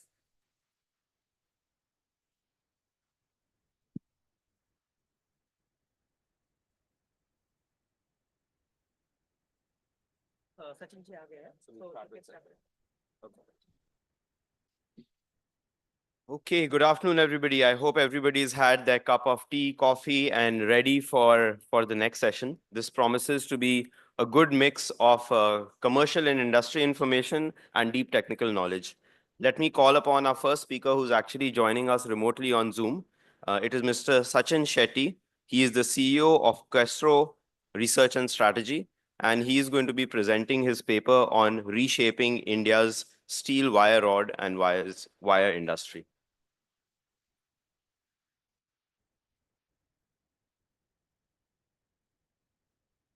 Sachin, you can begin. I think we can see you. Perhaps you need to just unmute yourself and then begin. All right, thanks, Harsh. I want to actually put up the slides, and apologies, I couldn't make it. Nirmaleda, I had actually promised that I would be present and make this, presentation in person, but unfortunately I couldn't. But nevertheless, I would like to, contribute. And here it goes. If you can just allow me to share my screen. All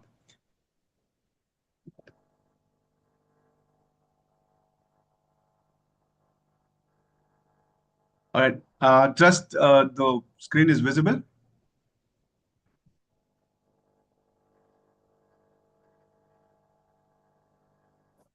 Ankit, could you please confirm if my screen is visible? And Yes, if, yes, good to- Sachin ji, we can hear you and we can see your screen. Yeah. All right. Thank you so much. First and foremost, Nirmaleda and Steel and Metallurgy, thank you so much for this opportunity.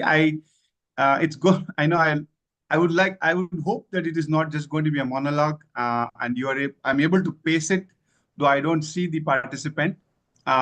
This will give you a very good perspective of the current status of the Indian wire rod and the wire market, drawdown. Also, we would look at the possible, as I said, it is going to be reshaping. Let's see in what way we could, accelerate this whole exercise with the innovative, manufacturing as well as marketing capabilities that we could envelop as we look into the 2030 market dynamics. All right. So brief about us. We are a research and a strategy company vertically integrated into the mining and the metal vertical. Since 2024 April, we are now in partnership with Bigmint, and we bring in the collective knowledge of the data, information, intelligence, and our strategic experience to our client across the world. These are the service buckets. We help companies growing their existing core businesses, also expanding into the adjacencies to look at more disruptive and uncharted territories for our client. And then third bucket is more where we act as a planner team or as a PAT for our clients in realigning the overall revenue and the target guidelines that they kept it as part of their annual plans. So here it goes. Let's start with deep diving into what is the kind of dynamics that would fuel the demand for wire rod and the wires in the future. As we all know, the Indian economy is going to expand to about 5.5 to 6 trillion by about 2030, which is a CAGR of 6%. We look at the Indian steel sector also to follow in that and grow by about 6.8 to 7.2 on an optimistic note, but keeping the baseline at 6.2 million ton. We see that the domestic demand would be anywhere between 210 to 260 million ton, and then the wire rod and the component of the wire to contribute to about 9.4 to about 10.4 million ton in 2030. Of course, major drivers as we see it, if the economy has to grow to about 5.5 to 6, manufacturing has to catch up from the current level of 18%. We see that it grow about 26. The manufacturing is the basic, fundamental contributor to the various wires, starting with automotive and general engineering. So we hope that the economic trajectory that is planned is well in that direction. So to benefit out of that, we would see the demand also trickling down from the construction infra that is basically a mega contributor in the overall steel consumption, and also has a major relevance going forward into the consumption of the wire rod of future. We will talk about it in a while, how we could actually increase the penetration of the wire rod in the construction. We will be looking at it deeply, but these are the two major drivers as we see, and if you have to take key messages out of this slide. Well, storyline wouldn't be complete without talking about how the steel sector has grown. So in the last 10 years, if you had to put current year halfway through, we have grown, the flat products has grown at a rate of about 8.5% in the 19 to 24 CAGR, and then also long products at about 7.4%. Probably a moderated growth for this year would be in the range of about 7.2 is a good bet as we end the year in March 2025. From a perspective of the product, here is a breakdown. 51 million ton as on last year for flat, nearly about 72 million ton for longs. In that, if you actually look at the wire rod bucket, is at about 8.2 million ton on the right hand side that you would see. Well, let's see how the wire rod sector has grown. Wire rod has been actually, can be bucketed under different category, looking at the way and the composition of the, chemical composition of it, and also the end applications. So you got the mild steel category. We got the low carbon, medium carbon, and high carbon, and then the alloy and the special steel category. We have seen this industry grow at a rate of about 6.1% between 22 to 24. And between the various categories, alloy and the special steel category has grown at a phenomenal rate of about 14.7%. And this is fueled by the growth in the CHQ and the bearing sector, bearing applications in the recent past. As far as the MS is concerned, of course, the mega contributor in that would be the HB wires. We will see that in a subsequent slide. Again, this is driven by the construction application and the general engineering. Major focus on the trend perspective is the shift that we have seen between mild steel to move. Which I would put that alongside, and of course, special and alloy. It's just in line with the global practices. Now, HC, MC, and the alloy categories are a high-value product composition, and you will see the demand drivers in favor of those high-value product categories as we move forward. Well, further deep down in looking into the wire rod market canvas, specifically on the 2024 numbers. So on the left-hand side, you see that the steel, the overall production in the form of a steel making process.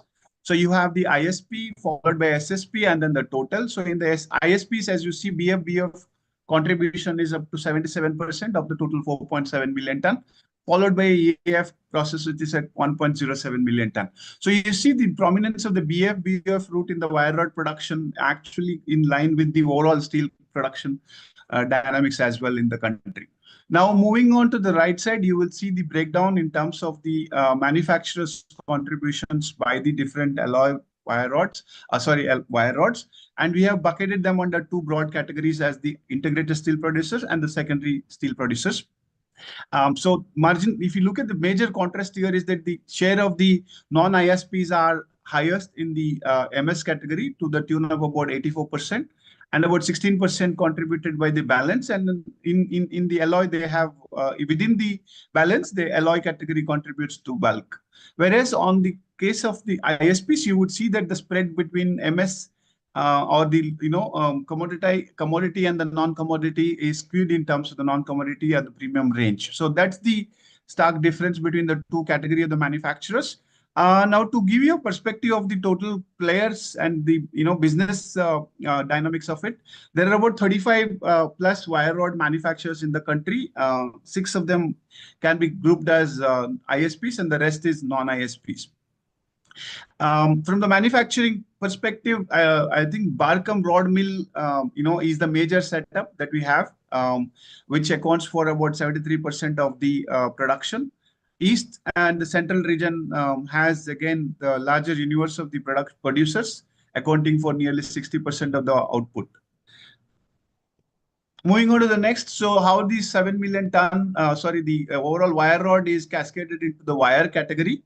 So as you all know, wire rod is a primary input, and then it goes into the drawing processes called of manufacturing wires.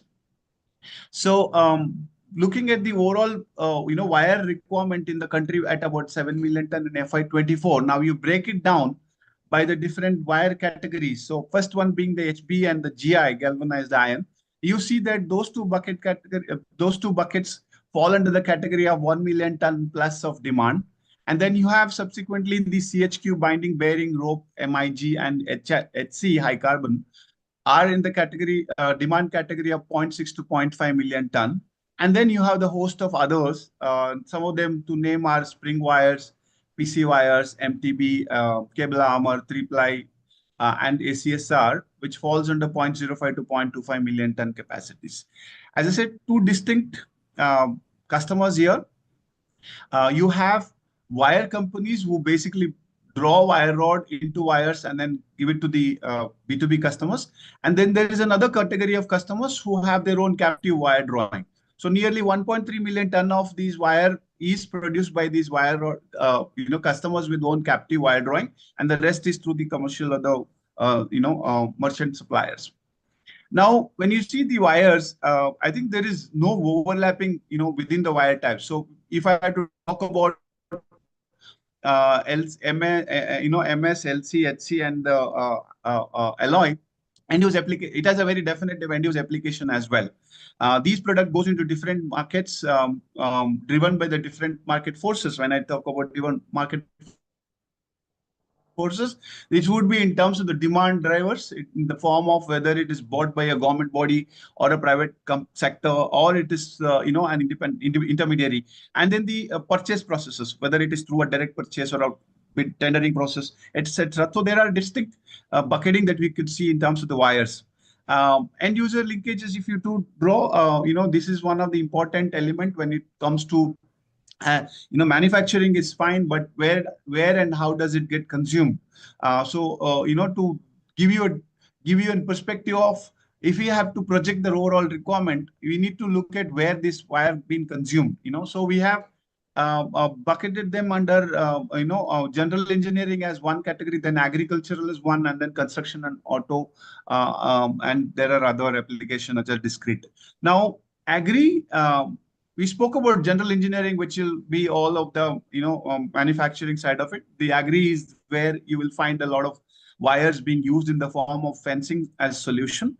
And then construction, of course, is the direct, be it in the LRPC or now the newfound weld mesh as the application formats.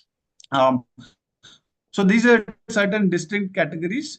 We will go to the cascade in terms of the domestic as well as import. Yes, there are import, though we are a net exporter of the wires. There is an import of element of to about 300 KT a year. And these are all very specific application, and I'm sure the Indian manufacturers are expanding their capacity to reach out to the potential opportunity that are through the substitution. And as we speak, we know there are a lot of investment that are flowing into the bigger import volume categories such as the tire cord and bead wires.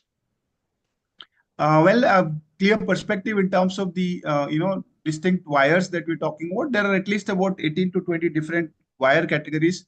So to talk deeper into each would be a time-consuming process. But we can, of course, for a clear perspective, we can bucket them under 4 distinct categories. So MS, and you have about four HBGI binding CA major contributor in that one. Then you got LC, which is WR3 and EWNR, which is an emerging category. And then HC, which is the PCW. Wire rope is a very big and a very vast growth perspective as we see it. Then we have got the tire bead and the tire cord, ACSR and the spring to follow. In the alloy, we could see the 2 distinct categories as the CHQ and the bearing, followed by the others which are discrete. Now, when you look at the wire rods and the wire rod, consumption, you would, the wire consumption, you would see that most of them would fall under the input material size of less than 5 mm. So nearly about 85 to 87% of the requirement falls in the 5 mm and below. And that's where you see the industry is also structured around that. From a wire rod perspective, the wire rod production of 5.5 would be larger, followed by the up to 16 and then 22, and so on and so forth. This is to give you a perspective of how and where the overall, demand lies in terms of the input material is concerned. Now, a quick look at the future. Well, as I said, very, very interesting perspective. Very, very interesting opportunities that are emerging out of the wire rod and the wire market. To talk of you in MS wire rod, you see that one on the bottom, which is an orange color, welded wire mesh category. You will see that is one of the growth, one of the highest growth at about 23%. And we see significant amount of a demand that is also being created by the existing participant in this. And with we are seeing future capacities being built both from the point of the supply as well as end-use applications. This would only grow further. And we'll also give you a backdrop into it, how and where this is getting popularized in the subsequent slide. Well, coming to the high carbon, as I spoke earlier, tire cord and the tire bead are the major ones. We are seeing that it is primarily driving the high carbon wire. LRPC is also one of the potential applications fueled by the demand from the infrastructure growth, primarily in the pre-stressed applications. So LRPC, tire cord, tire bead in the high carbon. Of course, in the LC, it is all the WR3 and being used as the prospect because of the change in the welding processes that we have seen from the stick electrode to the MIG welding electrode practices. And in the case of MS wires, we are talking about the welded wire mesh as a mega product category that we can actually look at. Well, the current landscape, but then actually see the overlay it with the global practices.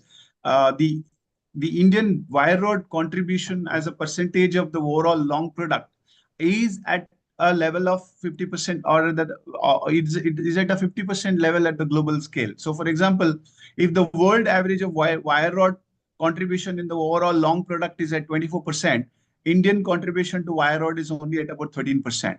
And of course, when it compares to Europe, it is even smaller. Probably it is at 1/3 levels. Europe is at 37 and India is 13%. And it's half the share of Chinese contribution to the overall LP, which is at about 26%. So I hope this chart is clear. Let me make an effort.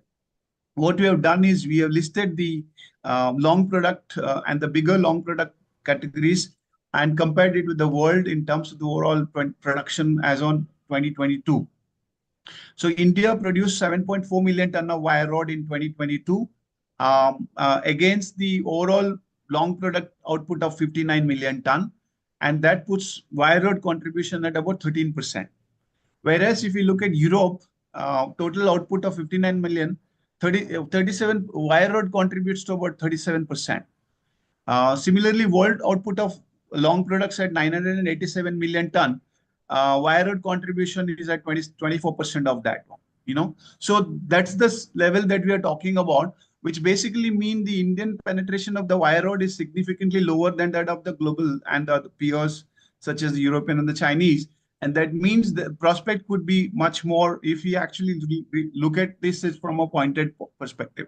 So the manufacturers, the other participants like industry intermediaries and the value-added product manufacturers could draw inferences of the global penetration of the wire rod and then try to work more concentrated effort to put the wire rod in penetration also alongside the global roadmap. And I see there is a good opportunity here for the wire rod product to grow.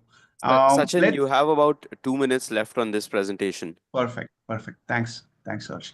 So if you look at the rationale behind this is and where we see why and the prospect looks bright for the Indian wire rod industries from the point of view of the rate of urbanization, and then whenever there is a rate of urbanization which is in the range of over 1% per annum, and we see that the long product contribution to grow around 7 to 8%, and that reconfirms the potential that exists at the overall LP and also for the wire rod or for the Indian participant. Some of the newer applications that are emerged and would be becoming bigger in the sphere of construction would be the precast, and this draws a lot of wire rod and the wire product. Please, you could probably look at these space very closely. Work with the industry participant, the opinion leaders who have actually created and assumed a certain leadership position to develop this market further. Similarly, the adoption, as we've seen in the case of newer construction practices, and all of these applications, be it the pre-stressed concrete piles, hollow core slabs, or the wall panels, 2D, 3D volumetric, precast modules, or even the steel fibers, are going to demand a lot of wire rod as well as the wires as we progress into the further mode of construction. Lastly, let me just summarize key takeaways. And one of the important ones that I would like to talk about here is the technology and the technology and the R&D that we need to focus in the manufacturing and the promotion of the wire rod and the wires. So, for example, I think there's one big, a message that I just talked about, the concentrated, 5.5 mm wire rod requirement here. Maybe there is a potential, and I've seen in the global markets, be it with respect to JFE and others, there is an 4 mm wire rod, which is also, be part of their portfolio. Which is expected to cater to a wire requirement of the size 0.2 to 0.96, eliminating the one-stage drawing and the patenting possibly at the customer end. So this could be a high-value or premium product category that one could look at. Secondly, the manufacturing in itself. Globally, wire manufacturers are embracing more automation.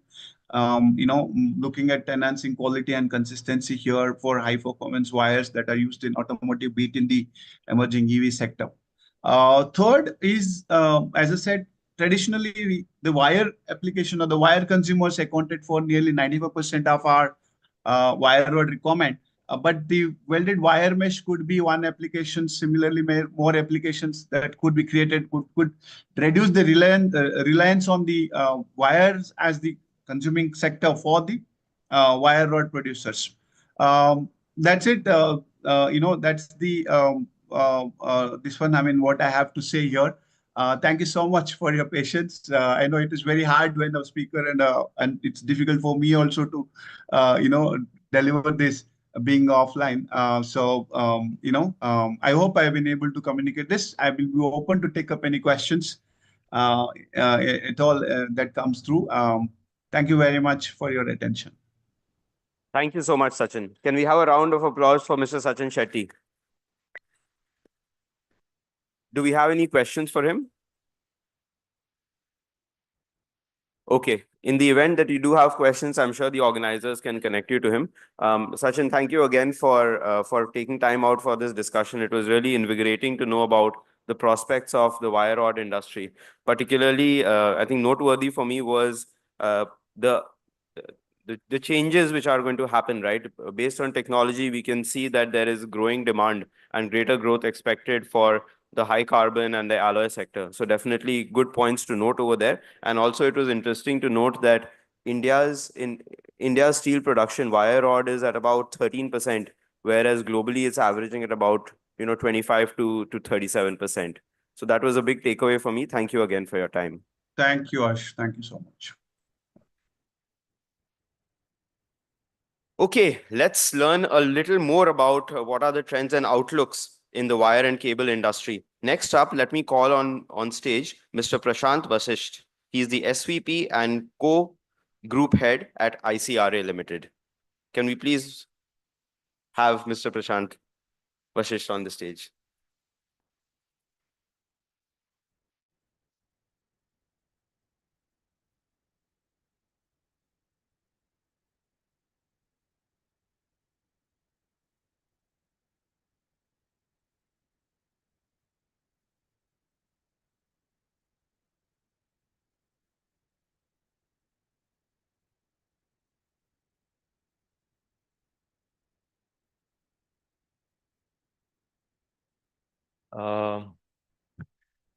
It's a pleasure and an honor to be at the Wires in India conference. So I would like to thank the sponsors and partners for this opportunity. My presentation is on a segment of the wires industry, which is the cables and wires, or rather electrical cables and wires.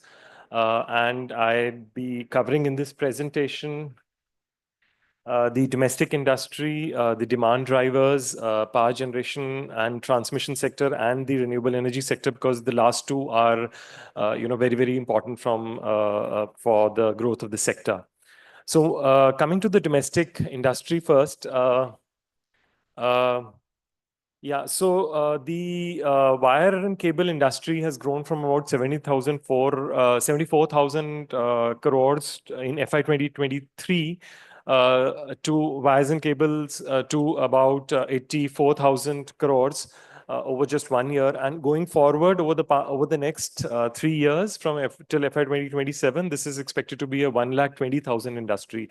Additionally, we see that the organized players are expected to grow faster than the industry rate, because a large part of the unorganized sector is also being gobbled up, and the overall share of the organized sector is expected to be about 80% over the next 2-3 years.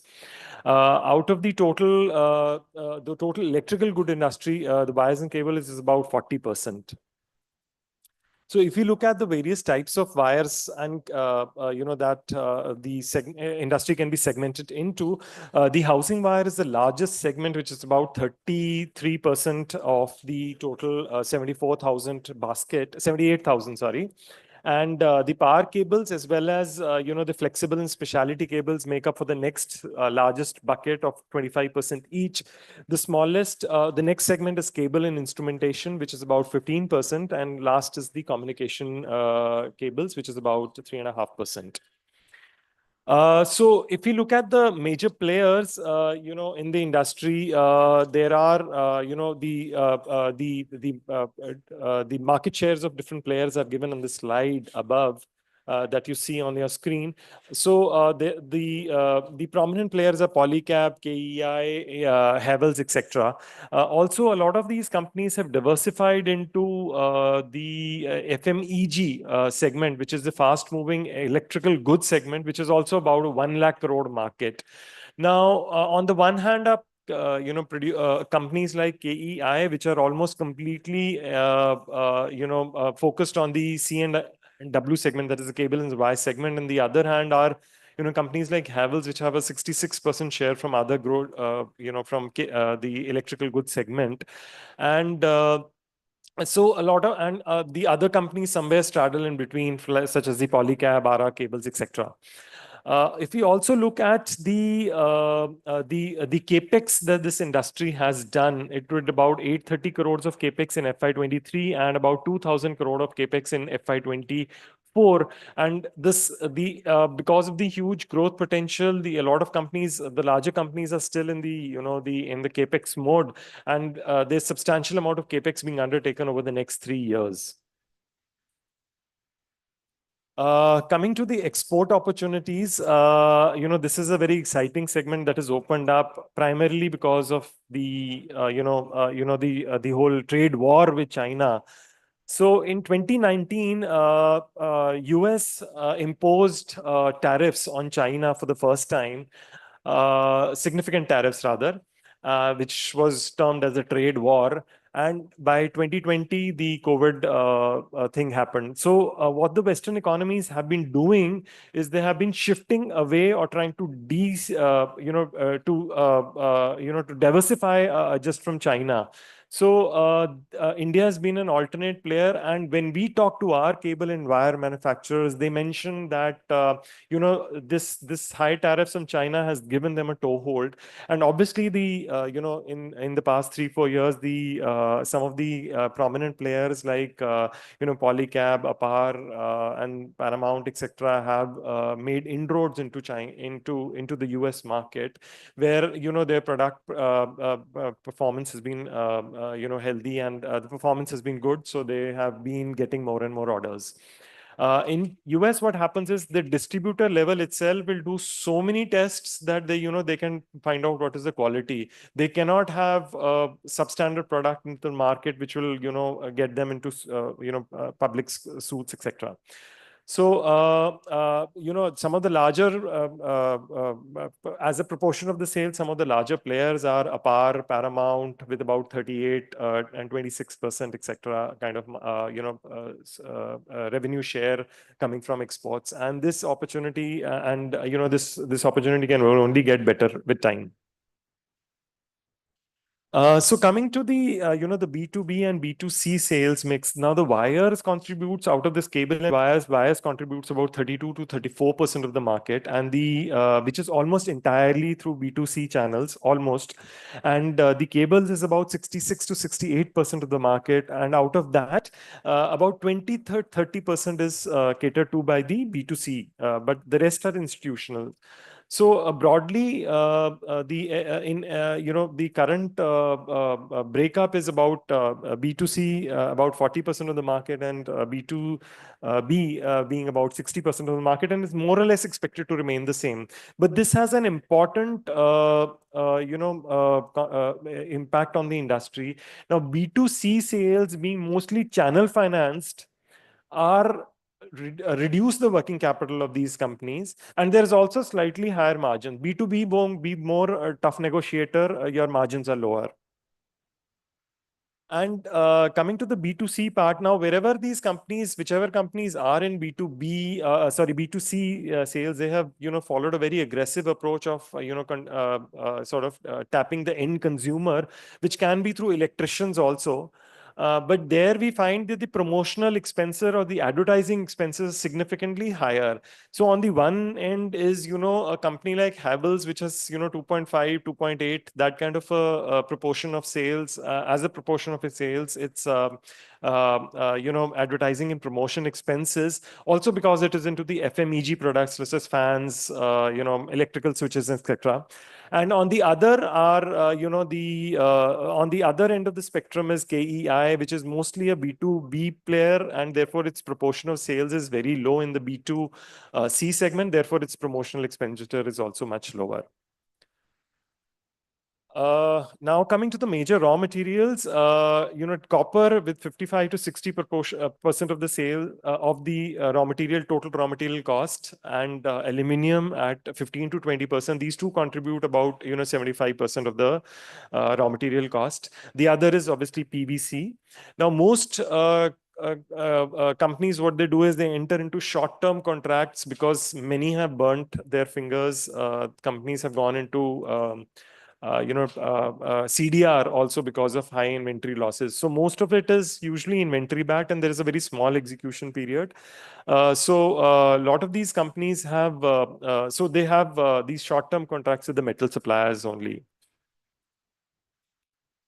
Now coming to the demand drivers, now the first is obviously the urbanization and rural development with, the government actually propelling electrification in the hinterland. And there are various schemes such as, the late payment surcharge, Saubhagya, Uday scheme, etc., which are trying to, make electricity reach the last corners of the country. So that is one of the demand drivers. The other is the transmission and distribution segment, which obviously which is a key integral part. Cables and conductors are a key integral part of this effort to conduct electricity to the last corners of the country. And again, there are to address some of the issues in the distribution sector. There are various schemes that the government has put out, like RDSS, and late payment surcharge, etc., to address some of these issues. If we come to the next, which is renewable energy, which is a whole new, different segment. By 2030, 330 gigawatts of renewable energy capacity is expected to be implemented into the country, which is about 30 gigawatt every single year. So that also would be a key driver for this industry. If we look at, the other the drivers are, the railway and manufacturing. Railway has a humongous budget now, which is almost 2.5 trillion rupees, and so that is the this provides a lot of room for growth. Besides this, the manufacturing sector, which is about 14% currently, 16% currently in FY 2024, is expected to be much higher at about 25% by 30. This is due to the PLI schemes in 14 sectors, and also because of some of the sunrise sectors like electric vehicles, etc., and defense, etc., which would propel growth. So that is another key area. Residential and commercial real estate is expected to be, which is currently about, I think, 14 to 20. The share of GDP in China is about 25 to 30%, and in India it is much lower. So even if we go to about 10 trillion by 2047, it would still be only about 14 to 20% of the GDP. So this is another huge area. Again, PMAY scheme, etc., are housing for all. Those are schemes that the government is doing for affordable housing. And lastly, as I already touched on, exports, that is a huge opportunity that is now opening up very fast for the sector. Now, if we look at the power generation sector, there is a lot of rethink in the government on the thermal energy sector. So about 82 gigawatts of additional thermal capacity is expected to be implemented by, goaded by the government by 2030, 2032, which presents, and about 36 is already under construction, including some part of, assets which are stressed, which are now being being brought online. So, that is a huge avenue for growth. And transmission plan, as notified by the Central Electricity Authority, envisages a significant, expansion of the circuit kilometers, and as well as the substation capacity. All of this needs about 2.44 trillion investments, almost of 2.5 lakh crore by 2030. And obviously, all of this would require cables and wires. Moving on, besides the ISTS, the transmission segment would also need about 3 trillion of investment over 2024 to 2030, and this would be majorly for evacuation of the renewable energy capacities that we are setting up. Now, looking at just the renewable energy piece. In India, we implemented about 9 gigawatts in 5-month FY25. Can anybody give any number for how much was implemented in China last year, just last year, CY23? Any guesses? 330 gigawatt. That is are more than this 70 gigawatts only in 1 year. And that is more than the combined capacity till now, which is about 170, 180 or some, around that. So they implemented double of that in just 1 year in China last year. And that was more than 50% of the entire renewable in the world. So I think, so we also are doing our bit of catching up. This 9 gigawatt in 5-month FY25 was 42% higher than last year. And going forward, the NEP approved by the Government of India envisages about 874 gigawatt by 2032 and 758 gigawatts of installed capacity by 2030. ICRA has a more, a modest outlook. We expect about 674 gigawatt of renewable capacity by 2030. Lastly, my last slide is on, the storage capacity. One of the gentlemen talked about the storage capacity needs. Obviously, because of the intermittent nature of renewable energy, you need a lot of storage capacity. So again, the plan is for about 74 gigawatts of renewable energy, storage capacity by 2030, of which 27 would come from, the pumped storage hydro projects. And we see a lot of enthusiasm in the developers for these kind of projects. Obviously, the balance is 47 is from battery storage, and the recent decline in battery prices, in the last 1-2 years has improved the cost economics of BESS projects, thereby improving the outlook for this segment. So with that, I come to the end of my presentation, and thank you again for this opportunity.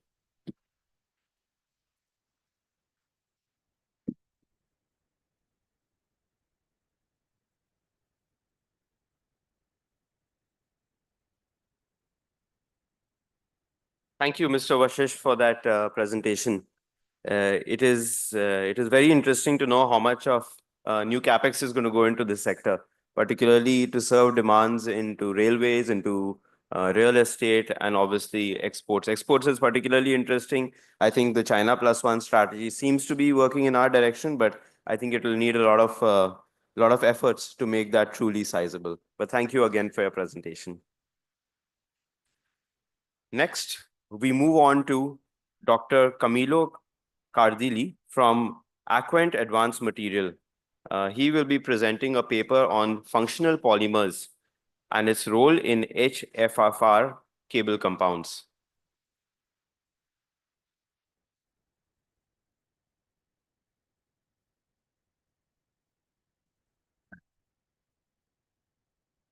Thank you for the organizer to accept my presentation. Thank you to Mr. Vishal of Aquent to sponsorship my presentation. Okay. I will talk about halogen-free flame retardant compounds, which are a class of important material, which is already established in India since many years, but they need to be improved, to be better, to be more competitive. And I will try to share with the audience some important role played by the coupling agent, which is an important ingredient of the formulation. How we can imagine the structure of the halogen-free compound is very different from PVC. In PVC, the matrix is mainly the resin and the plasticizer. In the case of halogen-free, we have a lot of filler. 60-65% of halogen-free flame retardant compound is a mineral filler, 60-65% in weight. In some cases, up to 80% of the building of the compound, in the bedding compound. So how to keep together the properties, the processability, the mechanical performances, the electrical performance in a compound when you have so much loading, thanks to the ingredients that build up around the filler. So the filler is this crucial ingredient. Around that, we build up the compound. And at the interface between the filler and the polymer, there are the important additives, which are the coupling agent and the dispersing agent. The interface, which is the red line, control the rheological, the mechanical, the electrical, the aging properties of the compound. So if you are able to, if you have in your hands a nice ingredient to play, to control the interface, then you can modify the properties of your compound. And this is the speech. Let's start from the mineral fillers. Mostly of the HFFR compound contain ATH and MDH as a flame retardant filler. There are people also had a lot of calcium carbonate for cost reason, but this is not a flame retardant topic. It's just a cost effective. And regarding ATH, MDH, you have a very different type of filler. You can take picture, but everybody can get this presentation by me. I can share by WhatsApp or by email, no problem, or can ask also to Mr. Vischer. ATH and MDH, you can find a market in two families, synthetic and natural. ATH is only synthetica, but you have a fine precipitate, as you can see, very regular particles, very small particle and regular, or crushed millet ATH. And they are completely different properties. Fine synthetic, fine precipitate ATH has a low particle size, a low surface area. The millet ATH typically has a high surface and not very good properties. In case of MDH, the situation is even more complex. Not only you have natural and synthetic. Natural is brucite. But in the synthetic, you have also two families, fine precipitate and crystallized or hexagonal. What you see here is the hexagonal one. Hexagonal MDH is a very expensive but high-performing filler. The natural one is cost-effective, very good in flame retardancy, but a lot of problems in terms of hygroscopicity, mechanical properties, and surface quality, which is the target. The target is to use as much as possible cost-competitive filler to get to fulfill the specification.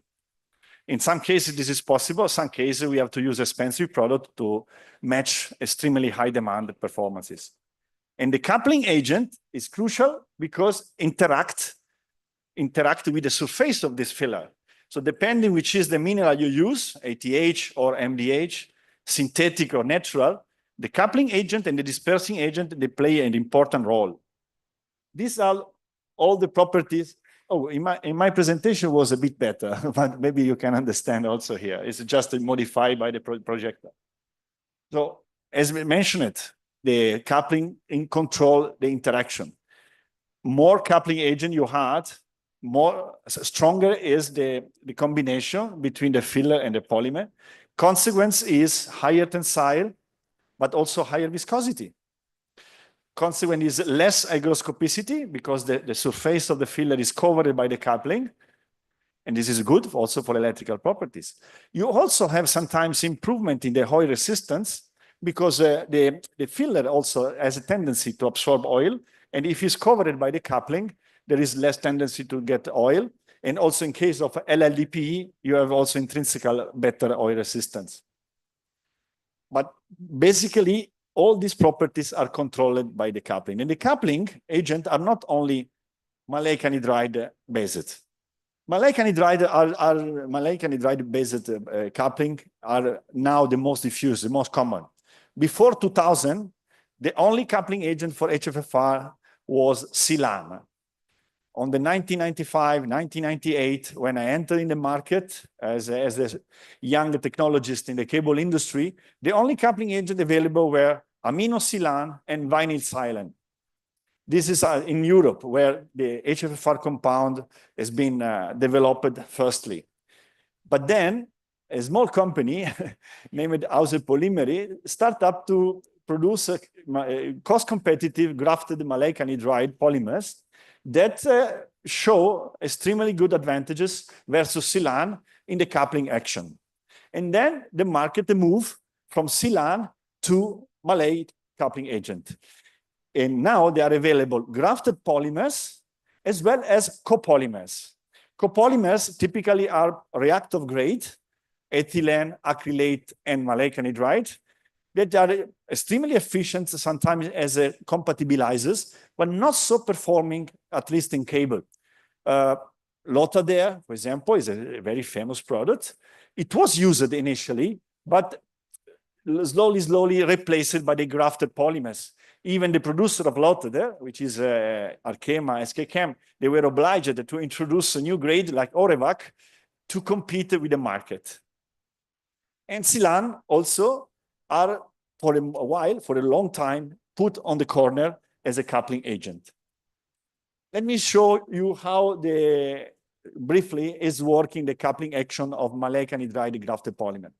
On the left, you have before the mixing, on the right, after the mixing. The sphere is symbolically the aluminum trihydrate or the magnesium dihydroxide. The reaction between maleic anhydride group is immediate. It's very fast and immediately. So this creates some friction, some viscosity during the compounding. And there is a covalent bond, a ionic bond, a strong ionic bond between the surface of the filler and the maleic anhydride. What is crucial is the compatibility between the grafted polymer and the base polymer of the compound.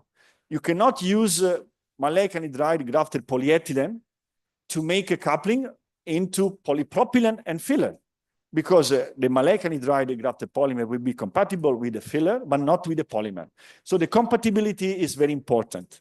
And second, the reactivity of the filler are not the same. This is more or less a kind of acid-base reaction. Maleic group, anhydride group is acid. The filler is basic. But the MDH and ATH are different. ATH is almost neutral filler. MDH is very basic filler. So when there is MDH, you always have higher viscosity, higher reaction. Consequently, you have different properties, and recommendation is to use less coupling, less maleic coupling when you add the MDH to your formulation. This is how the aminosilane is working. Aminosilane has two functionality. The amino group, they react with the polymer, and the etoxy group or methoxy group, they react with the filler. They create dipolar interaction with the polymer and the covalent reaction with the filler. Aminosilane is not hydrophobic.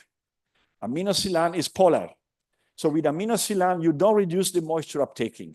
And also, aminosilane needs to have a polar polymer to be effective.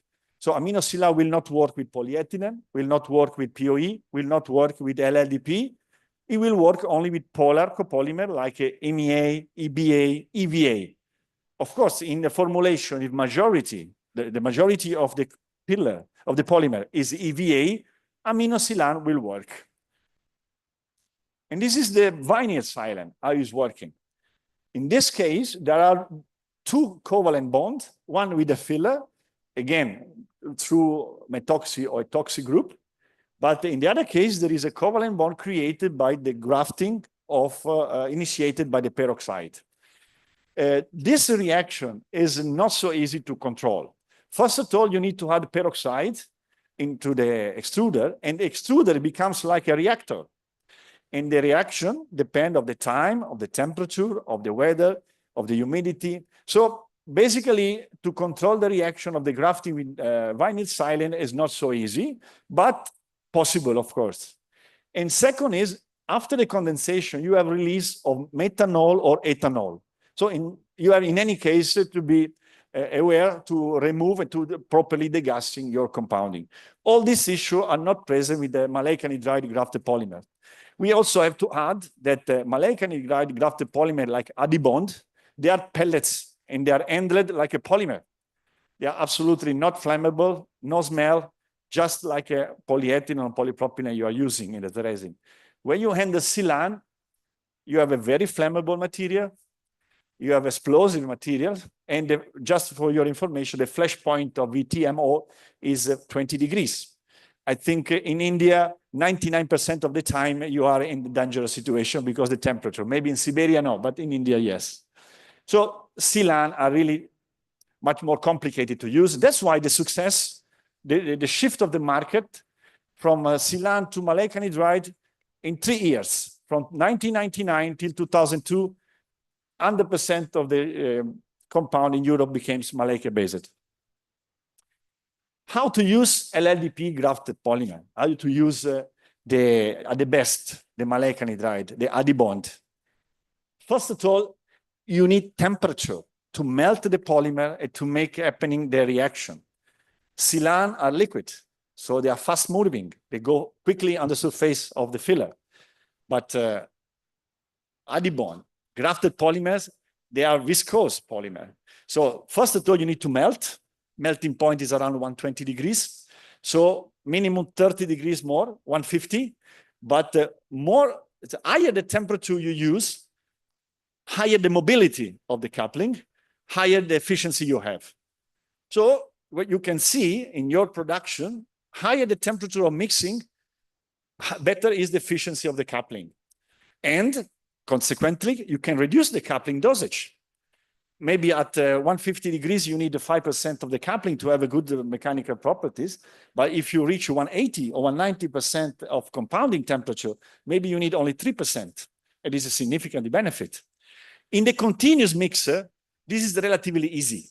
In the Buskok kneader, into the co-rotating twist extruder, you can just set up the temperature, the high speed, and go.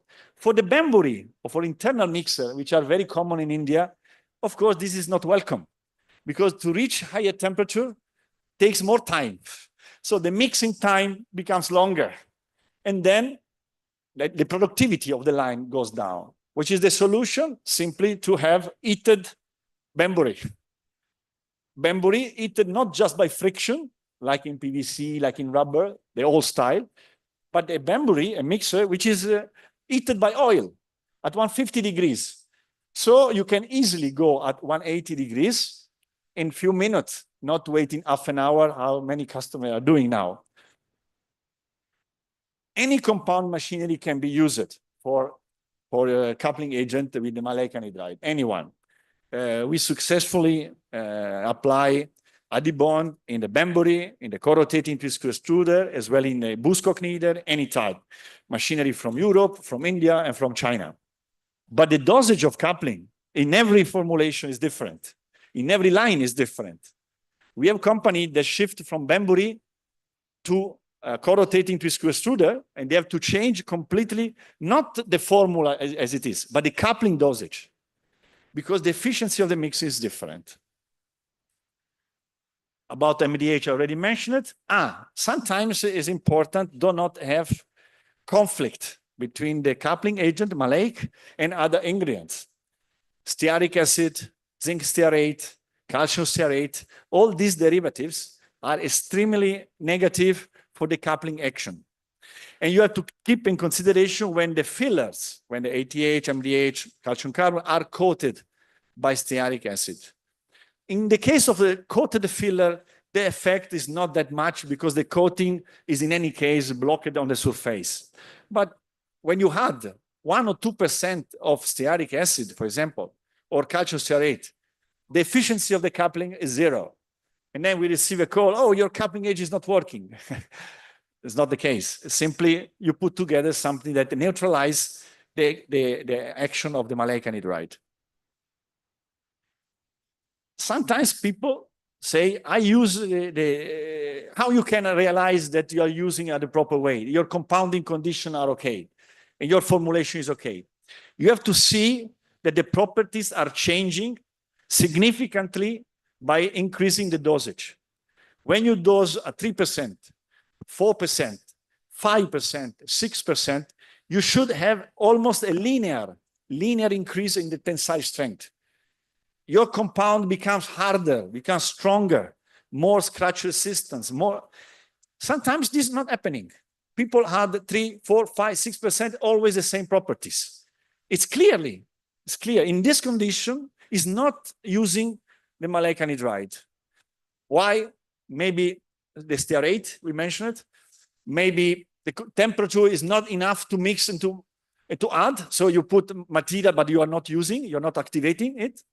Or maybe you're using fillers which are overcoated. There are special MDH or some Chinese MDH which are coated with 3% of stearic acid. 3% of stearic acid means that our friend, our maleic anhydride, would never react with the filler because it's completely covered by the coating. So you can add 3, 5, even 10% of maleic anhydride. Alpha poly is not working. and people call the producer, oh, sorry, it's not, Mr. Vishal, it's not working, your coupling. This is not the case. So be aware that when you increase the coupling agent, you should see increase of the tensile and the strength. Otherwise, it means you are not using the coupling agent. Something is wrong in the formulation or in the machinery. Let's see a specific case that is very important in India.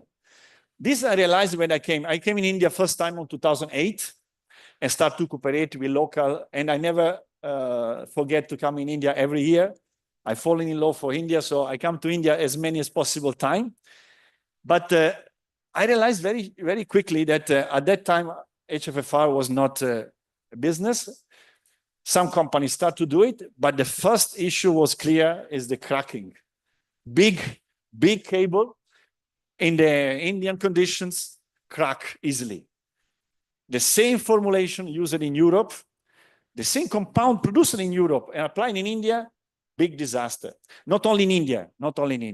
The big disaster happening mostly in the Arab countries, Dubai, Egypt, Saudi, where big companies producing HFFR sold their own HFFR, and it was a big disaster. This not because producers of HFFR were not good compounder, because they are extremely good reputation and good history. Simply the norm, the standards did not consider the conditions they are in Middle East and India, because regulation has been done in UK and in Europe, not in India, not in an Arab country. So they did not care about the crack issue. So Indians immediately, compounders in India, have been the first that solved this issue and try to provide to the market crack-resistant HFFR compound. This is more or less the formulation you should imagine, because why is this disaster in this? I hope you can more or less understand, but of course it's not so nice. In any case, basically a lot of POE, a lot of POE is used to make a crack resistant. POE resists much better than EVA. The weakness of the original formulation coming from Europe, it was the content of EVA. EVA is not a crack resistant polymer. So we need to minimize EVA. We like EVA because EVA is flame retardant. So we should have EVA, but not alone, with a huge quantity of POE. Then you see ATH, MDH, both because they have a synergistic effect. Ecopyrin is a natural millet MDH, which is produced in Russia and present in India since more than 15 years. And then lubricant, which are internal lubricant, Viscospeed. Viscospeed is EVA wax provided by Innospec, which is wet the surface and make an easy dispersion.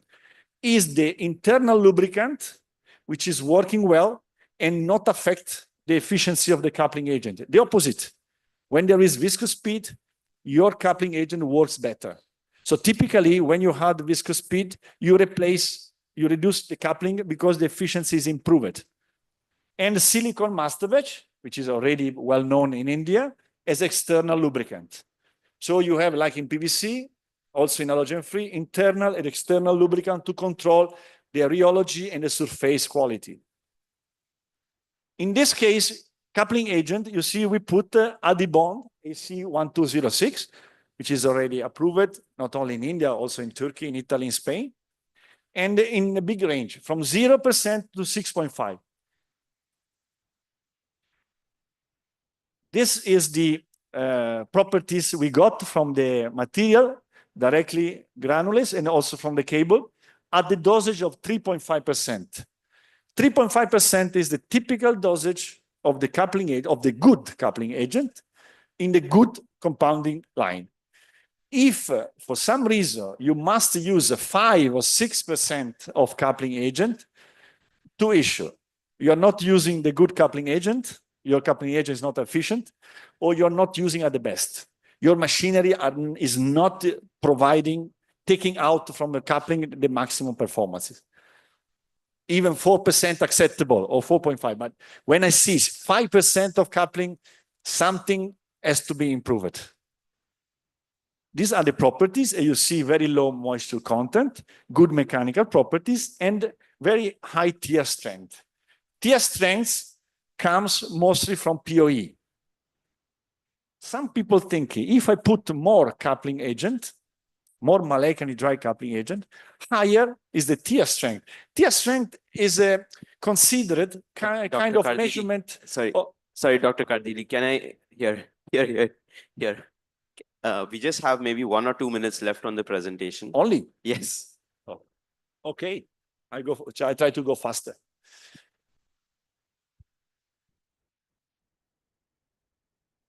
Yeah, this is what happening to elongation at break and to tensile strength when you increase the dosage of Adibond from 2% till 6.5. As I mentioned to you, you should see linear growth of tensile strength. That means that you are mixing in the proper way. But look what's happening to the tear strength. When you don't put any coupling agent, mechanical properties are very poor, but the tear strength is fantastic. So theoretically, zero coupling agent, the best tear strength. But everybody knows that is a disaster for coupling. And you can see more and more coupling agent, less and less the tear strength, which is counterintuitive. The point is, more coupling you put, more the compound take properties from the filler, because you increase the adhesion.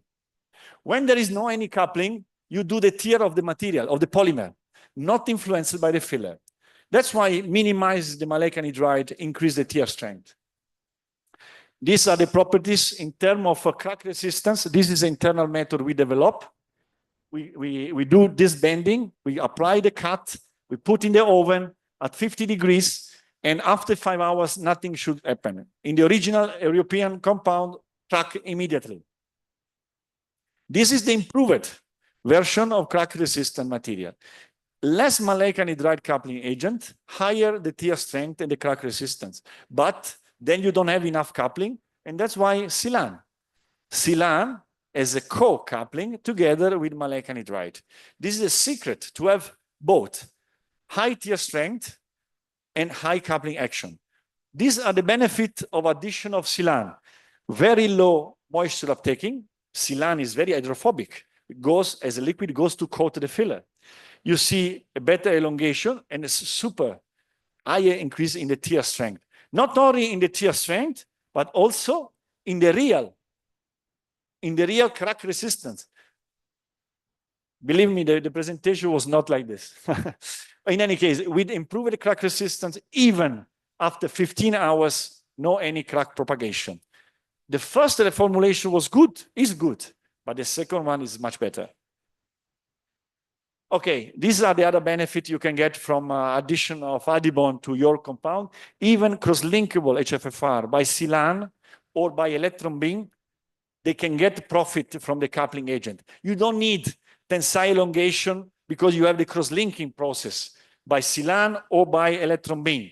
But some coupling is always important, 1 or 2% of maleic, because during the mixing, create an internal friction for better dispersion, and also a little bit harder material for scratch resistance. So it's positive, 1 or 2% in every formulation, even if it's cross-linked. These are the conclusions that you can read, very simple. I want to thank my team. This is iPool, is my team in Pisa. When I came first time in India, 2007, I was alone.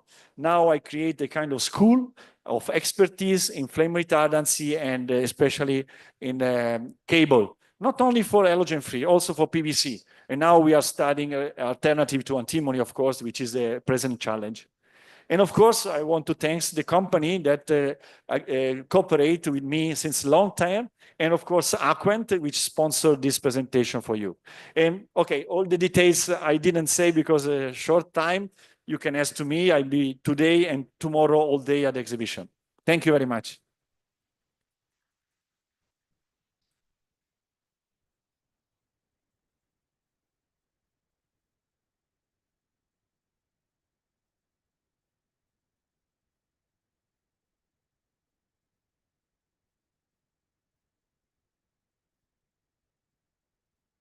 Well, ladies and gentlemen, that was a very knowledgeable and a very insightful presentation, I must say. Mr. Prashant Vashisht has to leave for a meeting, hence I'll request him to please join us on stage and accept the memento. Mr. Prashant Vashisht, SVP and Co-Group Head, ICRA Limited, and hence I shall request Mr. Ankit Mukherjee to kindly felicitate Mr. Vashisht with a memento. Can we have a huge round of applause for such an productive session from him? Next, Mr. Harsh Chaudhary, I'll request you to take it forward from here.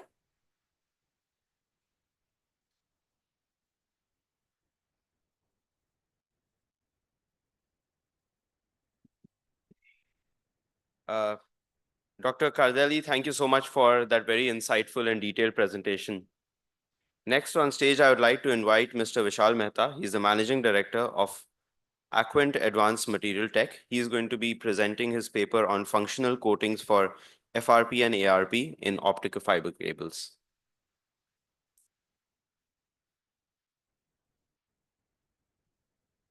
Thanks, Harsh. Sorry for my voice. I had a flight from Chicago, so the weather change is really affected. Thanks to the organizer for arranging, giving the platform to Adibon for, presenting our products. And I thank Dr. Kardeli from coming down from, we cooperate with technical experts in the world to get the best of technology to India. Let's talk about in cable industry, what we have. In the cable industry today, HFFR compound, which Dr. Kardeli explained, we're talking about making India or our Prime Minister's vision to make in India. But do you really make in India? I mean, what is the ingredient he talked about? EVA, we import from Europe, Korea, Singapore. POE, we import from US and Korea.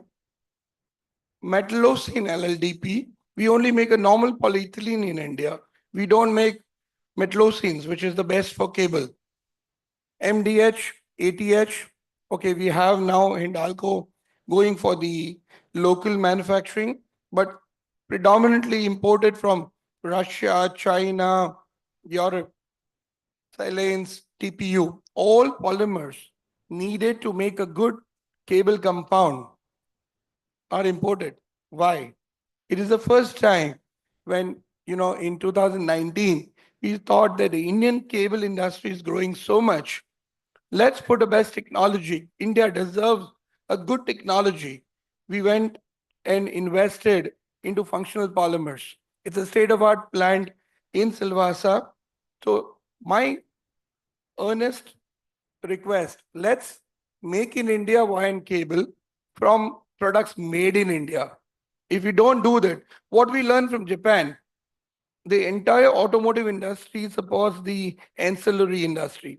If you really want to make India a truly make in India, the entire ancillary industry should believe in Indian raw material. We have the best of the technology. I'll explain you how. So I'm going to cover up a little bit on what's the investments in the product category we have, but we'll take to the new topic of functional polymer for cable and also for optic fiber. Dr. Kardeli talked about the HFFR, and another big market is the data cable, the optic fiber. That's our state-of-art manufacturing facility in Silvassa. It's a US technology. We have a lab in Europe, in India, application lab. We are talking about 20 KT functional polymer plant coming up already in a couple of years from now. Indian consumption of functional polymer is 10 KT. We're doubling it. That means our vision is not India. Our vision is to make in India, go global. We have a state-of-art laboratory. We can test all polymer chemistry. We work with all the customers to collaborate and make a new technology products in India. So, also at PISA, Dr. Kardeli's lab, you have seen all the technologists. We develop compounds.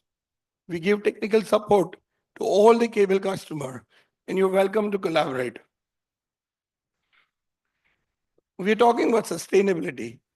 What best to talk? We had a panel discussion on green metals. Polymers been challenged for function, sustainability across the globe. The best thing is the functional polymer help you to recycle back the plastics from a PCR, PIR back to the system. And that's the job of a compounder. And we are basically the chain between a polar and a non-polar polymers or polymer and filler. Our vision is not to be the big, but we want to be the best option available to a compounder. We want to be our customer's choice. And that's our vision, to get into cable, automotive, optic fiber, biopolymers. Currently, we export to North America, Mexico, Europe, GCC country like Saudi, South Africa. We've entered Australia. Our vision is to expand made in India product into the global market. But I really would say the world is welcoming technology, but we as an Indian are still talking about products from import. That's a really difficult to understand. Currently, Adibond is focusing into these sectors: automotive, cable, renewables, recycle, bio. In each sector, we have fundamental products, research product, innovative products. Our focus is basically in cable industry. We make coupling agent, we make high-end oil resistance polymers, acrylates, and coating for optic fiber cables. We are ISO, IATF certified company. We are also going for REACH. So our vision is global. Let's focus on coupling agent and coating resins for optic fiber cables. What we offer is our grades for coupling agents for 1206, 1235 have been used by today one of the best compounding and cable makers in India, also in the world. We make high vinyl acetate content EVA copolymer, probably only DuPont in the world makes. We make silicon process aids. We are making coatings, which is a new technology to replace, and that's what my presentation is today about, on optic fiber cables. And we are also into acrylates. We also represent some of the global companies till the Indian company make, like Exxon for EVA and other raw materials. Today, where is Adibond? This is the country we have tried to put our footprints, and we're really expanding globally. You can see globally these products have been now accepted, and I want appeal to Indian cable compound industry to believe in Indian products. A few of our customers, just to get a confidence, not only in India, but in people like LyondellBasell, we are globally approved. We work with best of the cable company in India. Let's talk about the digital India as we're talking about 5G and all. Today, the optic fiber cable is where we are talking about there is a use of FRP rod. It's a central membrane rod. You have an FRP and an ARP. The purpose of the rod is to give strength membrane to the cable.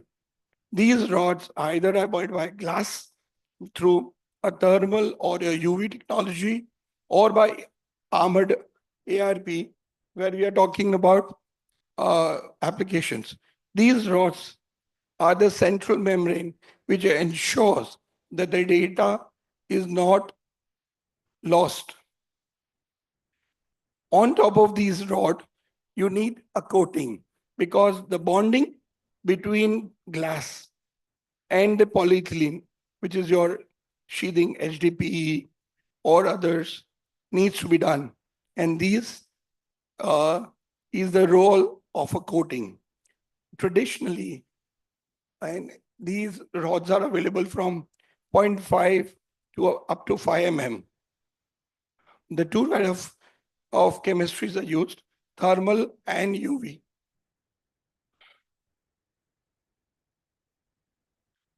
The FRP market in India, in the global, it's about $126 billion by 2032. And I mean, in November, we had a BSNL phase 3 BharatNet tender result, which is about 65,000 crore. It's a phase, and it's already been an award. We're talking about 10 lakh kilometer of optic fiber opportunity to industry. That's the business government is giving to cable industry. It's still the next people who are awarded. So these are the numbers which excites us. Maybe we are still quite far away from the world, but it's close to 65,000 crores in the next fiscal year is available to optic industry. What are the challenges? So far, traditionally, people were using EAA, ethylene acrylic acid, which is used for bonding a metal to polyethylene, the way you use in Tetra Pak. Globally, EAA is manufactured is close to 75,000 tons only by 2 players in the world. Optic industry is the last preference.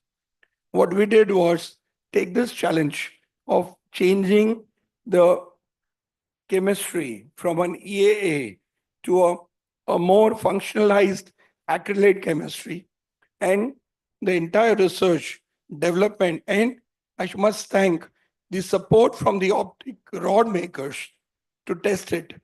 You know, we have a JRD optic fiber guys just next to us. They gave us all chance to, you know, take trials, test it, give a feedback. That's the cooperation we get. Today, we have a state-of-art coating resin under RDMR. We are approved with 20 rod makers in India. Our products are, coated products are exported to Corning, to Prismier, the world leaders in US, Europe. So we are a backbone to these optic fiber rod makers.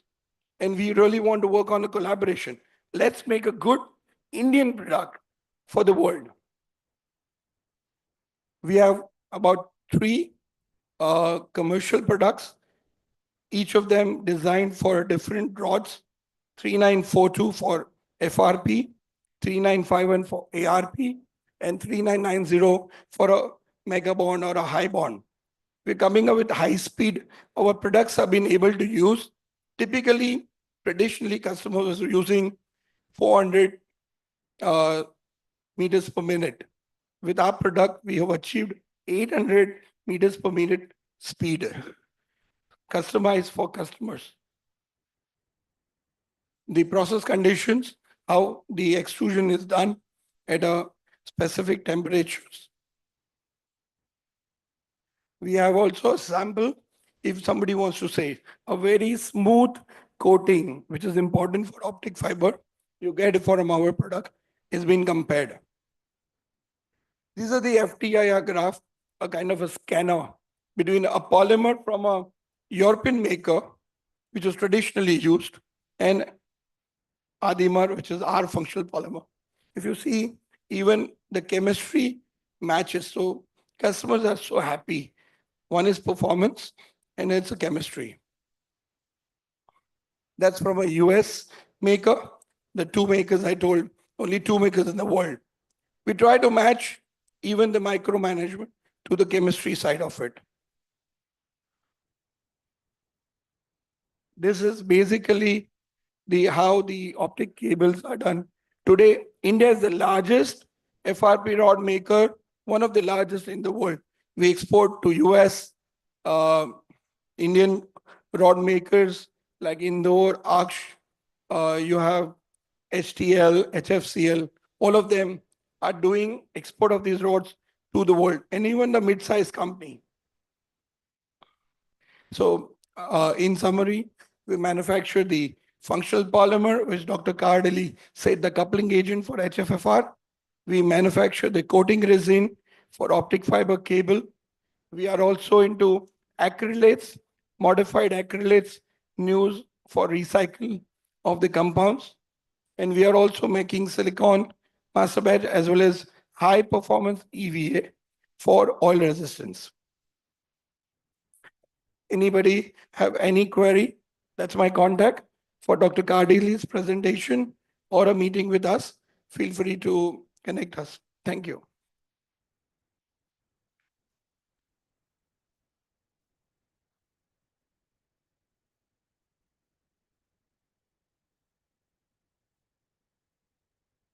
Thank you, Mr. Vishal Mehta, for that interesting presentation. I think that brings us to the end of the technical session. Thank you again for all your time and attention. I hope you enjoyed the market overview as well as the details into the technical presentations. I will now hand over to the mic to our MC, who can continue with the felicitation.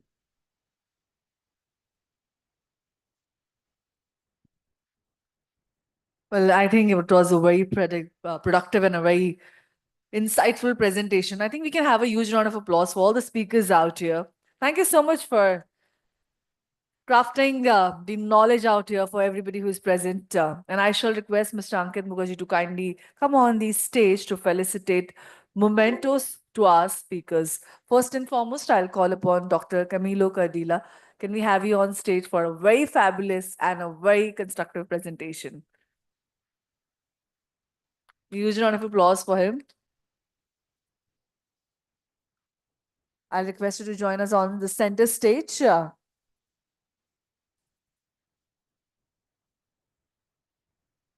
Thank you for a very constructive presentation. I'll now request Vishal Mehta, Managing Director, Acuant Advanced Material Tech, to kindly join us on stage. Well, I must appreciate, though he had a very sore throat, but he still managed to put the knowledge and his expertise to all of us. Thank you so much for a fabulous presentation. And of course, the captain of the ship right now, Harsh Chaudhary, co-founder and CEO, Centra World, for being the chairperson for this phenomenal technical presentations. Thank you. Thank you, gentlemen. Thank you, Mr. Mukherjee.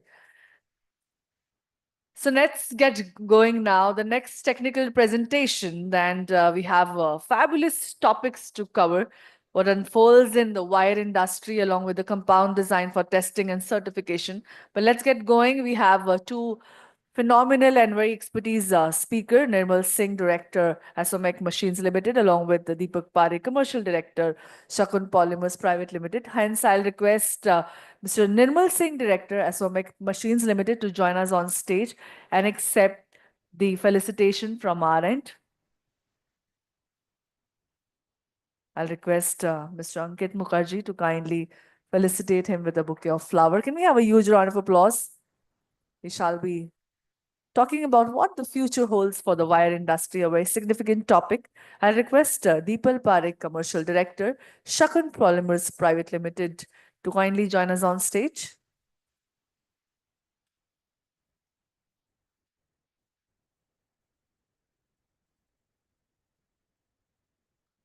Please accept the felicitation, a bouquet of flowers for our end. Hence, we start with very productive presentations. Thank you. Thank you, Mr. Mukherjee. Well, let's get going right now. It's a time for a technical presentation. I must admit it will be a very significant one, a very crucial one. The cable and the wire industry definitely has registered a robust growth when it comes to the last 5 years. The trends, the outlook we are going to check on. Well, with right strategies, of course, the Indian wire industry is poised for a brighter and a shinier future. But for what makes us different? We have to adapt the changing landscape, leveraging technology and innovation. But that's not all. As I already mentioned, India's wire demands outshine the compound annual growth at 15%, outpacing the global average of 6.45. So let's understand more on this. I have a fabulous speaker joining us on stage, Nirmal Singh, Director, SOMEC Machines Limited. Well, he shall be talking about what future holds for wire industry in India. Can we have a huge round of applause for him? Thank you, sir, for joining in, first of all. Very delighted, very grateful.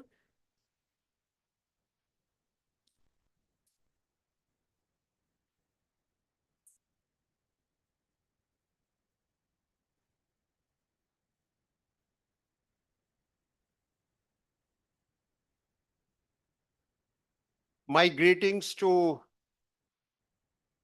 wire fraternity audience. What for we are here? We are for the exhibition on wire. And I think year on year, we are progressing on the exhibitions. More and more exhibitions on wire are taking place either in Mumbai or Delhi or in Düsseldorf in Germany or at various locations of the world. That speaks volumes about the success story on wire itself.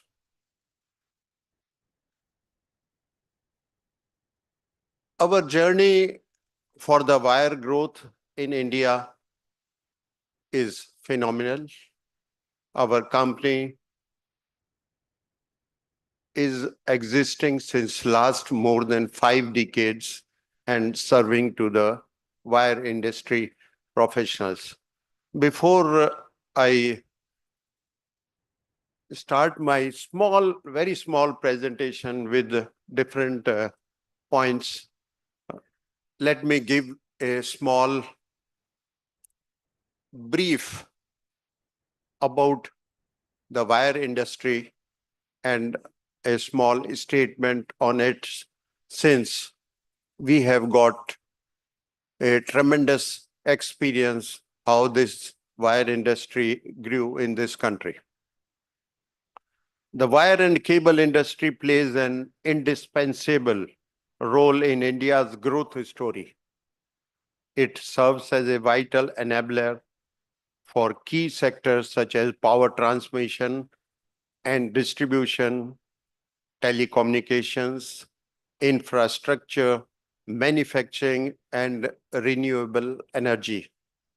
Over the past decades, the industry has evolved significantly, adopting new technologies and aligning with the nation's development needs. As India embarks on ambitious projects like smart cities, rural electrification, rapid digitalization, and the expansion of renewable energy, the demand for high quality, efficient, and sustainable wires and cables is expected to rise exponentially. The adoption of technologies like 5G, electric vehicles, and green energy further highlights the importance of innovation in this sector. This presentation dwells into the future landscape of the wire industry in India. We will examine the following key areas: current market dynamics, emerging trends, governmental initiatives, opportunities and challenges, innovative solutions, and future directions. The wire industry in India is at a pivotal juncture. With the right blend of innovation, sustainability, and collaboration among stakeholders, it has the potential to become a global leader in this space. Let us take a closer look at the trends, challenges, and opportunities that lie ahead as we collectively strive to build a cleaner, greener, and more efficient wire and cable industry in India. What the future holds for wire industry in India?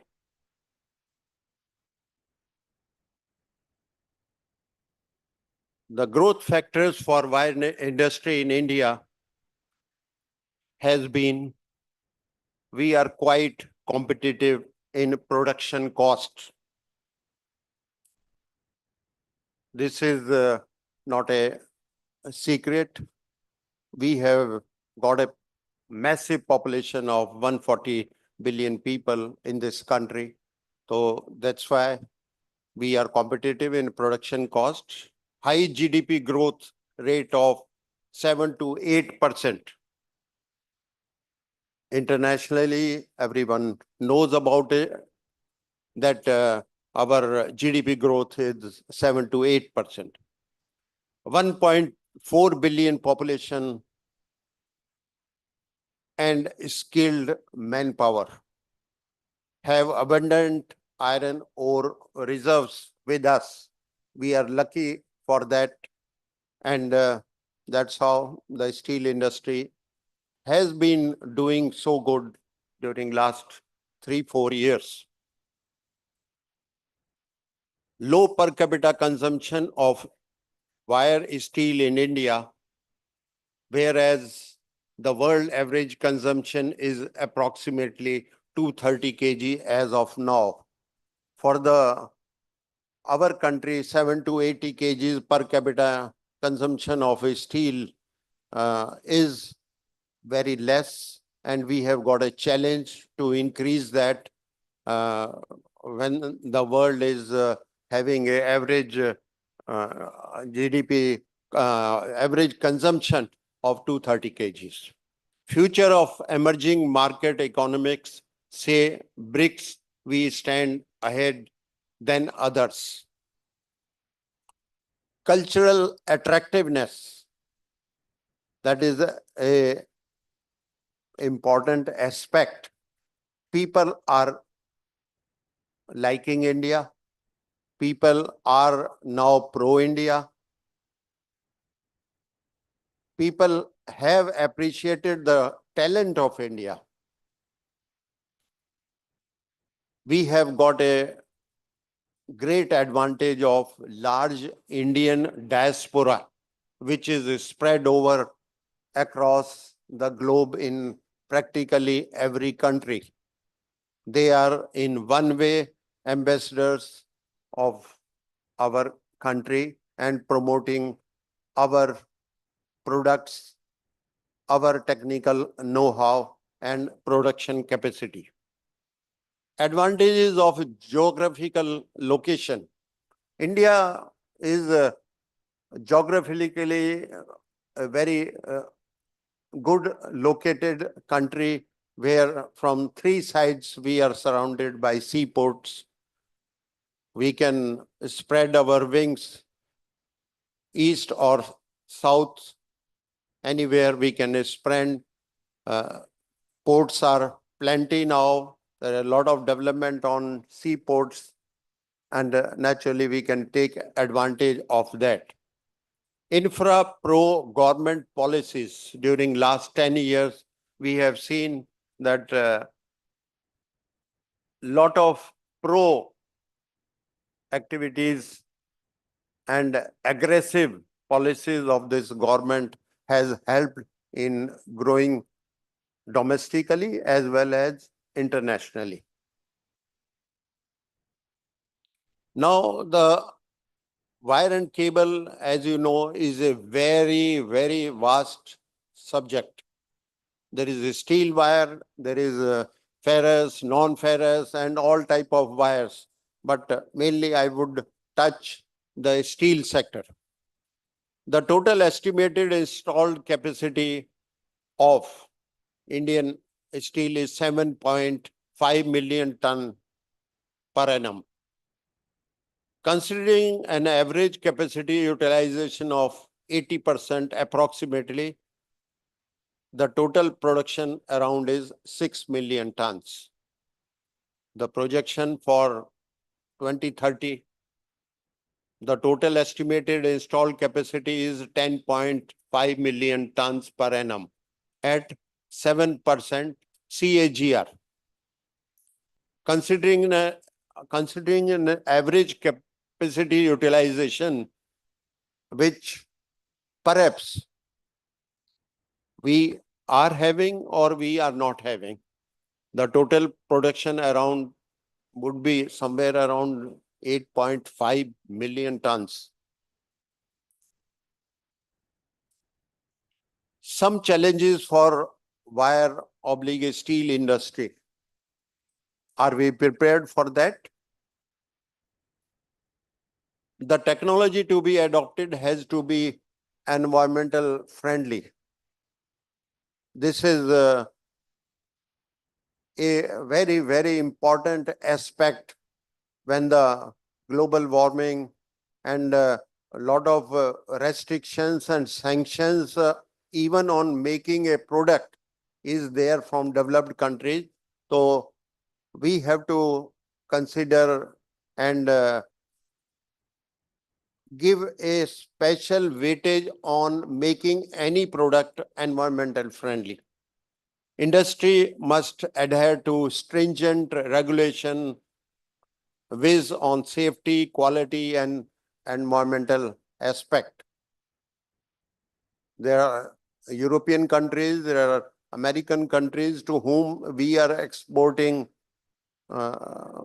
year on year at a rising space. They are putting up restrictions on us whether the product has been made as per their standards. We have to see that, and that is a challenge. Keeping the product relevant.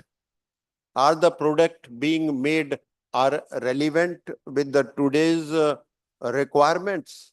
We have to, these are some of the challenges. Huge requirement from Indian Railways. There is a huge requirement of expansion from Indian Railways. We have to supply them. Are we prepared? Or we have to bank upon the imported wire, imported components to keep pace with the huge development which is taking place in Indian Railways. Then a great challenge in front of is the strategic conundrums through which the world is passing through. At two different locations, the war is going on. We are living in an uncertain world. Anything can happen. Countries are taking that what decision they should take. They should invest. They should not invest. Which country they should invest. These are some of the challenges for our industry as it is for other industry also. With this, there are some positive sentiments for steel industry also. India is second largest crude steel producer after China. This is a fact. Steel contributes 2% of India's GDP and employs around 20 lakh people directly or indirectly. That is a huge amount of people who are involved with this sector. Demand of steel is growing around 13 to 14% year on year. These are the data of the Ministry of Steel. No one can deny that. Crude steel production was around 140 million metric ton in 23-24, up from 127 million metric ton in the last fiscal year. Per capita steel consumption in India is, as I have told you earlier, is just 70 to 80 kgs whereas for China, it is 660 to 700 kgs. Huge gap. Though we are second after China, but still our steel consumption is not that much. POSCO, the seventh largest steel producer in the world, has signed an MOU with JSW this year itself, this month itself in November.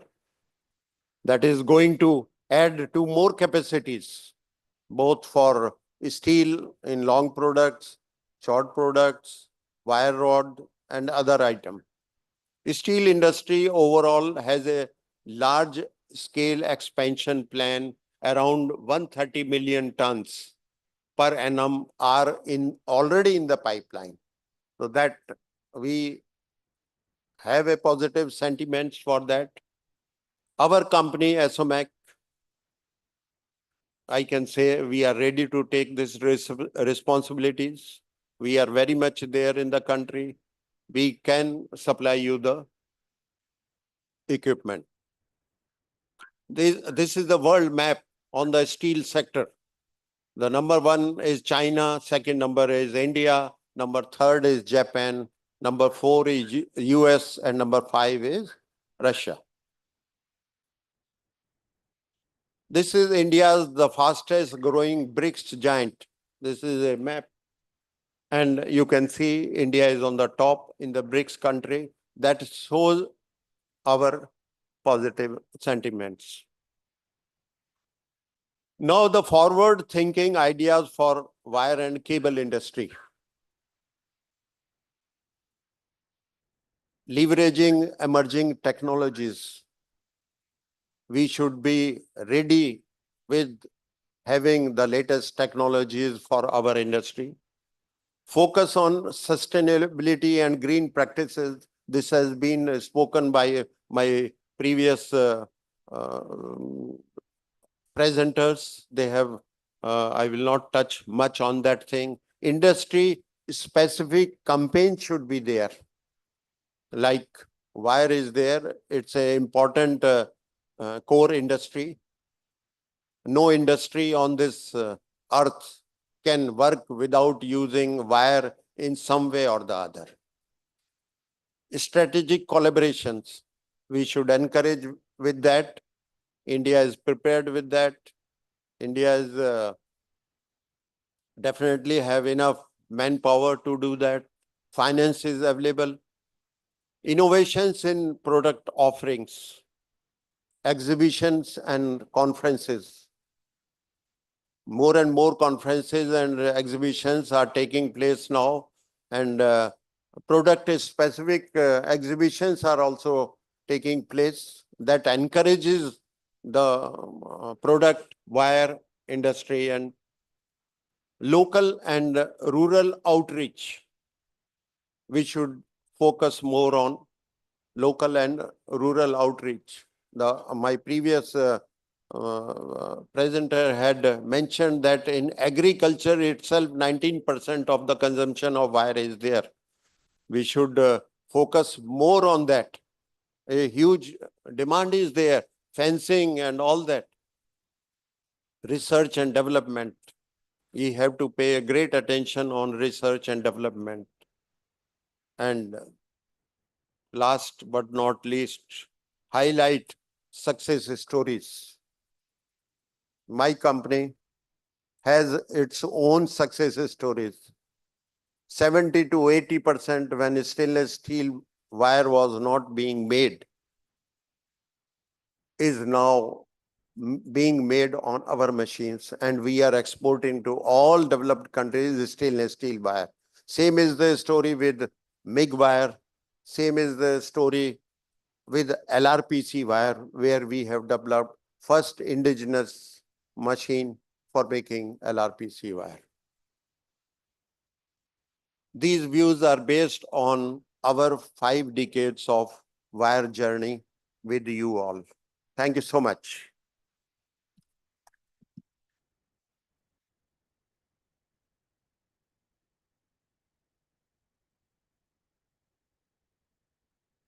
Well, thank you, Mr. Singh, for such an informative presentation. Appreciate. Can we have a huge round of applause for him, please? Everybody, come on. Well, as wire industry evolve, ensuring the safety and transparency has been becoming more critical and crucial than ever. Today, let's talk more on CPR certification and URL validation from a holistic framework for accountability and transparency. But that's not all. For consumer, it definitely builds trust. For manufacturer, it sets the benchmark for excellence. And for regulators, it creates a system wherein safety, sustainability, and innovation can coexist seamlessly. Well, to talk more on this topic, I shall call upon Deepal Parekh, Commercial Director, Shakun Polymers Private Limited. Can we have him on stage, please? A huge round of applause for the gentleman. Well, we are looking forward for an absolutely insightful session. Thank you.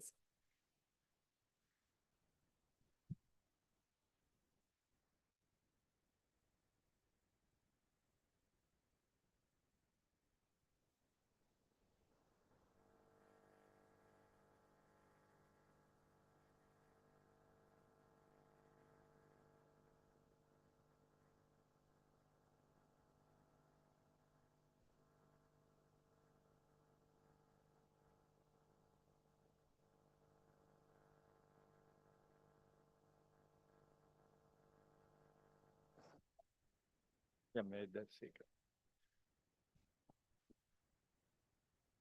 Good afternoon.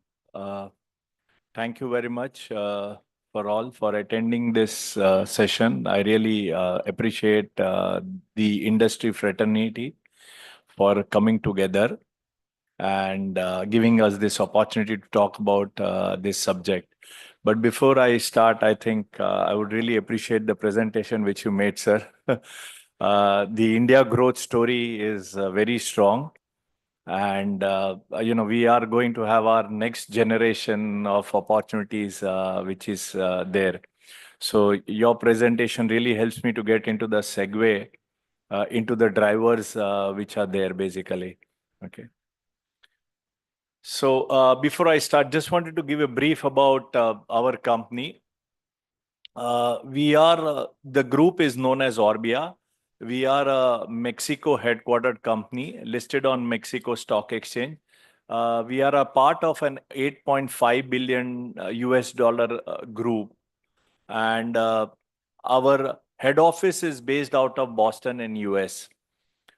We have multiple businesses and we are part of, of that group under the Polymer Solutions businesses. The 5 business verticals which are there and represented, on the chart are Wavin, which is our UPVC and PVC pipes business, which transports water, gas, etc. The next one is Netafim, which is into drip irrigation and drip laterals, which is part of our precision agricultural business. The third business vertical is what we call as data and interconnectivity, which is Duraline, which makes HDPE conduits for laying of fiber optic cables. And the 5th business vertical is Cora, which is our fluoropolymer solution business. The business vertical which I represent is the first one, which is known as Polymer Solutions. And under that, we have 2 business verticals. One, which is Vestolit, where we make PVC resin. We are the world's 5th largest producer of suspension PVC resin and largest producer of emulsion PVC resin. And the business unit, which I'm going to talk more about, is Alphagary, where we make specialized compounds for wire and cable. And we have global manufacturing facilities set up in USA, UK, LATAM region, which is in Mexico and Colombia. With our strategic partnership with Shakun Polymers in India, we have a manufacturing facility set up in Halol, Vadodara. So, as Sir mentioned, and I think I'm covering most of that. So the Indian demographic surely is there, in terms of population, in terms of the young population, etc., and the spending power. But some of the key growth drivers which I see, which will also give us an opportunity, to export outside India, are some of the regulatory frameworks. So First and foremost, of course, the smart communication, right? And we surely know that India is really driving the 5G growth, the FTTH, etc. And then the whole thing around the artificial intelligence and the semicon industry, which is being set up. So that's going to be the key driver for growth for the wire and cable industry. So as they all call it, right? Data is the new oil. Okay, so data is new oil, and now you cannot live without data, interconnectivity, etc. kind of a thing. Second is our own usage of, the OTT platforms which we have, right? The Netflix, Amazon Prime, and our own local OTT platforms which we have. So that is going to lead to, quite a lot amount of data storage, data centers, hyperscale data centers, and where we see lots of growth coming in actually, right? And there where the standards are also going to be stringent when you're going to supply wire and cable to that. The third one is the renewable energy, which of course, sir also touched upon. And you see lots of growth in that, and especially Europe. That also what sir spoke about, right? The geopolitical situation which is there and the whole energy crisis which happened in Europe, which led to a huge growth in the renewable energy sector. And same way in India, if we see the renewable energy is growing actually.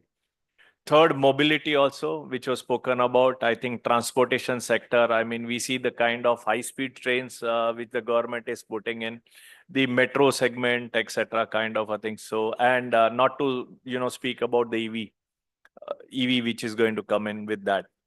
Expansion of transmission and distribution. Surely, we are going around both rural-wise, upgrading our transmission and distribution sector. But same way in other countries like US and Europe, right, where they have the old wire and cable layout, there is going to be lots of changes there. So there is an opportunity for us out there also. Cables for tunnels, ceiling ducts, I mean, both, of course, for metro substation, etc., but also the kind of tunnels, etc., which we are building for connecting all across India, actually. So there are going to be special cables, which will be the requirement, and the standards needs to be met for that. And of course, the nuclear power plants, the military certification, etc. So these are also some very special cable needs, which will be some of the key growth drivers. So today's topic, which I'm going to share is, what are the industry requirements for that, especially which comes to, the UL certification, which is of course specific to the US market, but that doesn't mean the Indian customers are also going to ask for that. Eventually, the standards are going to derive either from the European standard or from the UL standard, which is the US standard. But as I mentioned, okay, I did skip that, but there is a growth export opportunities for us for CPR and for UL. And the whole thing about China plus one, or what I call ABC, anything but China, which is linked to the whole geopolitical situation, that gives us a good opportunity, giving that we have a good competitiveness in manufacturing wire and cable also, which you touch upon. So I'll cover the two things, which is CPR, which is the Construction Product Regulation, and the second one, which is UL, Underwriters Laboratory, which is more for the US standards, right? And these two standards would derive other standards which are also there around the globe. So from a compound perspective, right? So when you come back to us with the requirement, basically, whether you need a CPR standard or a UL standard, we look at five criteria for selection, actually, from which we'll make compound, but the requirement comes from you. And your requirements are based on one, the fire performance standard, the industry requirement, which is what the CPR or the UL or the CSA, the Canadian Safety Standards, etc., which you require to meet. And then, of course, the electrical or the data connectivity standards, which you require. The mechanical requirements in terms of LOI, OIT, tensile strength, elongation at break, etc., kind of a thing. And finally, the environmental requirements, which is whether it is an indoor cable, outdoor cable, what is the service life of the cable, how it is going to be used, etc., right? So we would take this whole spectrum of requirements, select the right raw material, then provide you a compound recommendation. So first one is, the flame performance. As I said, there are 3 standards here. First one is the European standard, which is CPR related, and there you have the IEC standards. The second one is the UL standard or the NFPA standard, which is related to the US market. But, same applies to us also, because you will have customers who will be setting up base here and they'll be asking for that. But as I said, standards are derived from both these. And then the Canadian safety standards. So we have grades designed to meet global fire standards, and which are listed there actually. So I've listed the CPR standards first, which is all the IEC standards. Then you have the Canadian standards there, CSA, which is FT4, FT6, etc. And the UL standard then, UL 94, 1581, 1666 for the riser cable, etc. So these are the various standards and requirements which will come to a compound manufacturer to support your requirement. I would like to emphasize here, we make a recommendation based on your cable. Okay. So the compounds are just recognized by the UL, but it is the cable construction which is very important, and it is the cable which is certified by the UL or the CPR. Okay, so it is not the compound per se, but when you go to the UL site and see, these are the UL recognized compounds. So they have done a fingerprinting of that compound basically, right? Of course, CPR by experience and the construction, once you let us know, we will let you know that this will pass a particular category of CPR, so which will come into it. So first one is, as I mentioned, the European standard, which is CPR. So there are seven categories of criteria, as they say.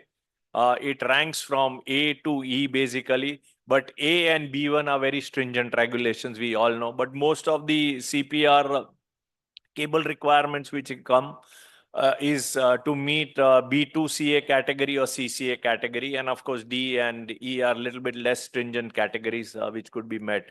But the most stringent category is B2 CA and CCA.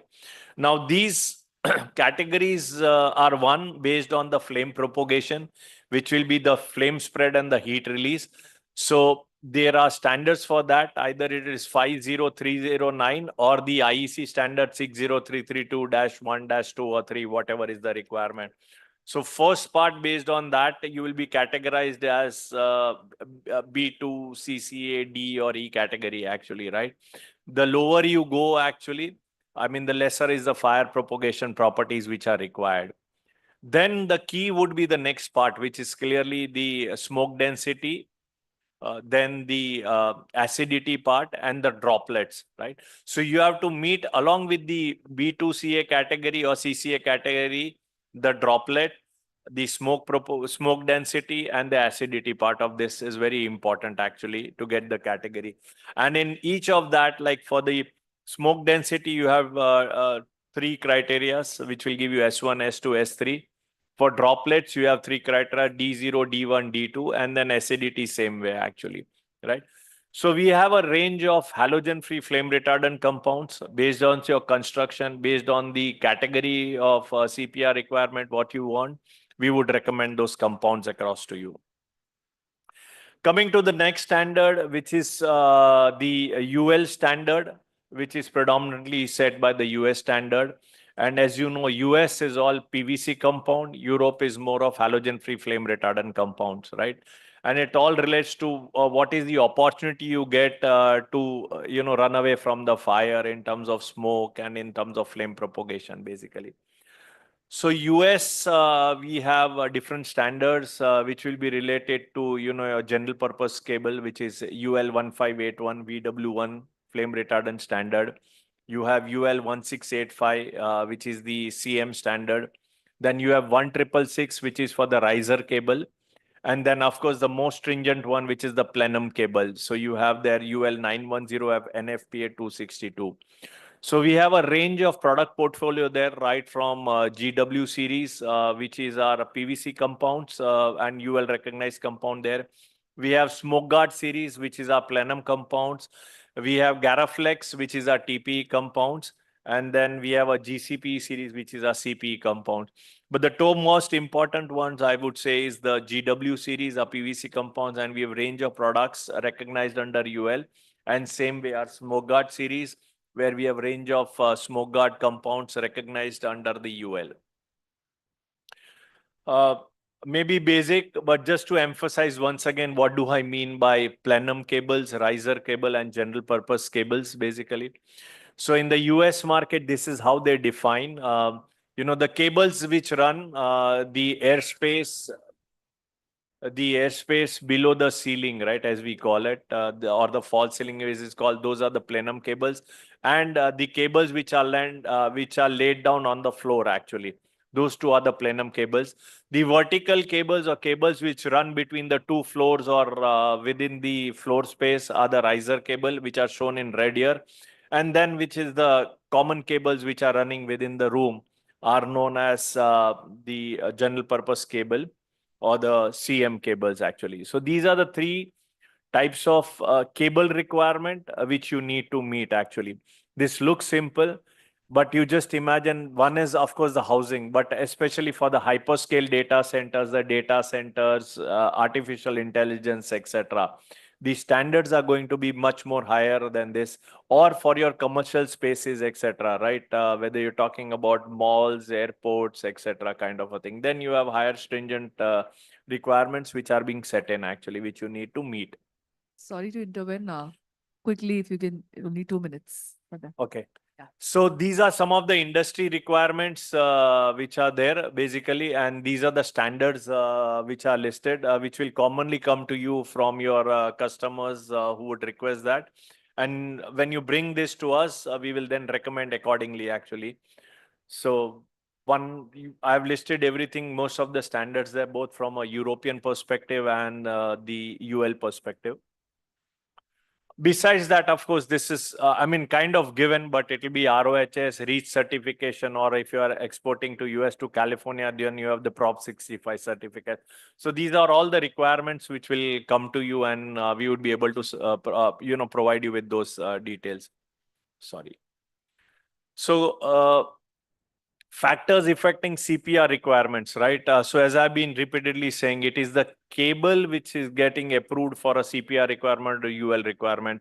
So when you request us, we would like to understand the cable construction, thickness, diameter of the cable, what are the other things you're requiring, your process parameters, etc. And based on that, we will make a recommendation. Okay.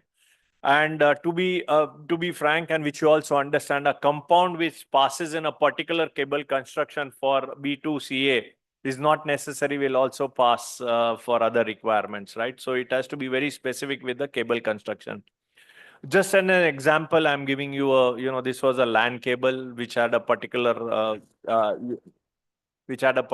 structure, etc., and which pass the CPR B2CA, right? So we have those stringent requirements, but these are all the measures which your lab will give you, and then you need to pass the CPR category.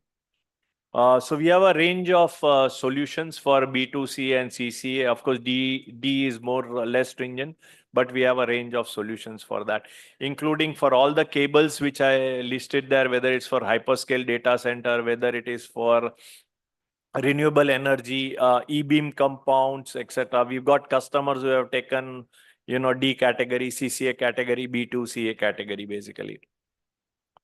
Next, we come to what we call is the UL recognized compounds, and this is more for the US standards, but including same from here. Same way, here you will have list one for the UL wire and cable standards. So it will be the cable standards which are there.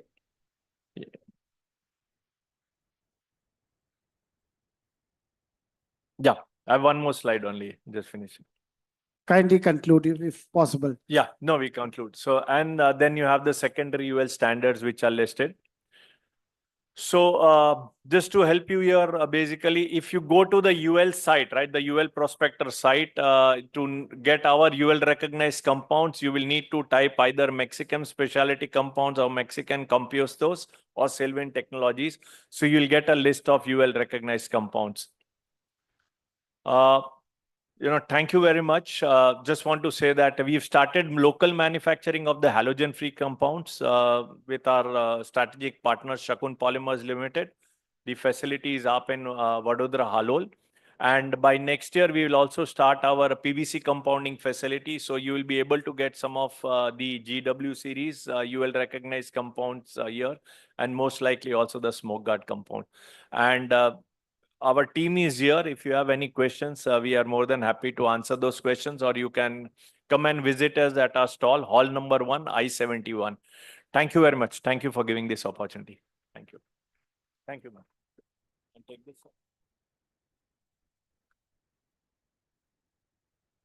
Thank you. Well, thank you, Mr. Parekh. Absolutely knowledgeable and a very informative presentation.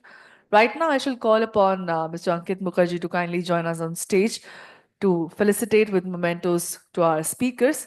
First and foremost, I'd like to call upon Nirmal Singh, Director, Asomac Machines Limited, to join us and accept the memento.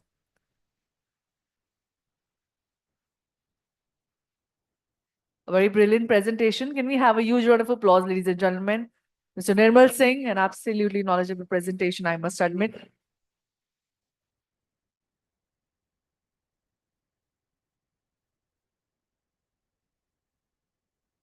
Requesting Deepal Parekh, Commercial Director, Shakun Polymers Private Limited, to join us on stage and accept the memento from us.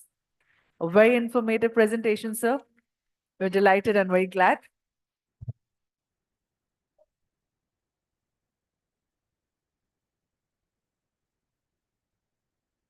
Thank you. Thank you, gentlemen.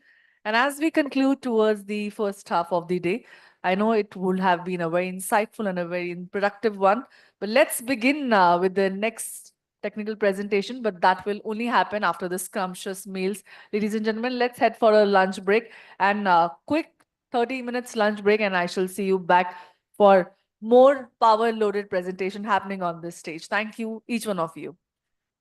Also, please maintain the timeline as we are very critical on the time. Only 25 minutes to 30 minutes for the lunch. Thank you all.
We live in a world of technology.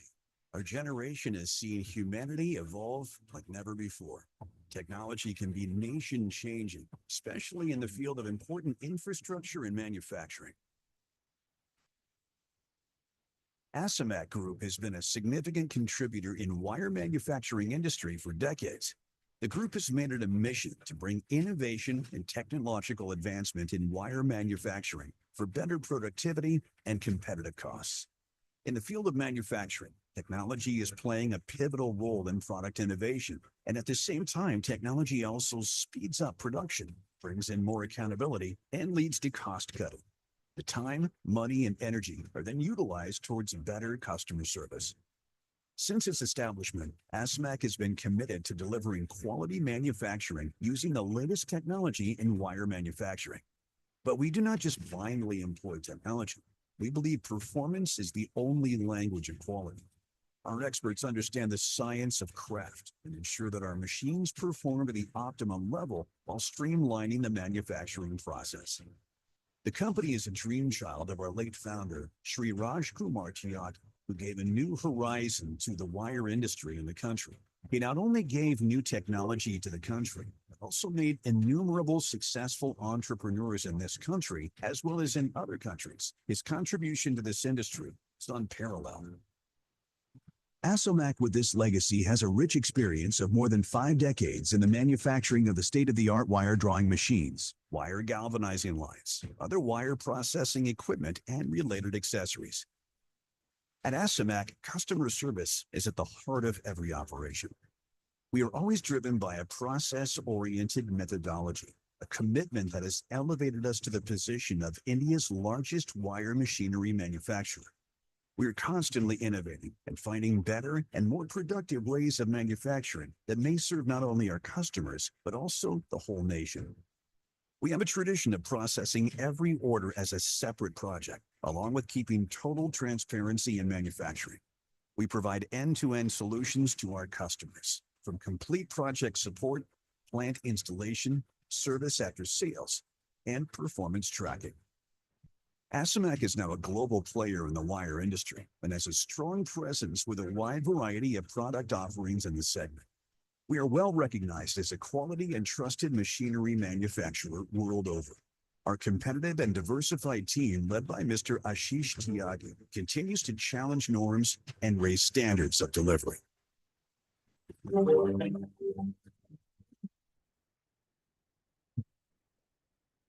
ASIMAC intends to continue its path to futuristic development through its core values of customer service and quality. In line with self-development and innovation, we are focusing on producing state-of-the-art technology to its customers.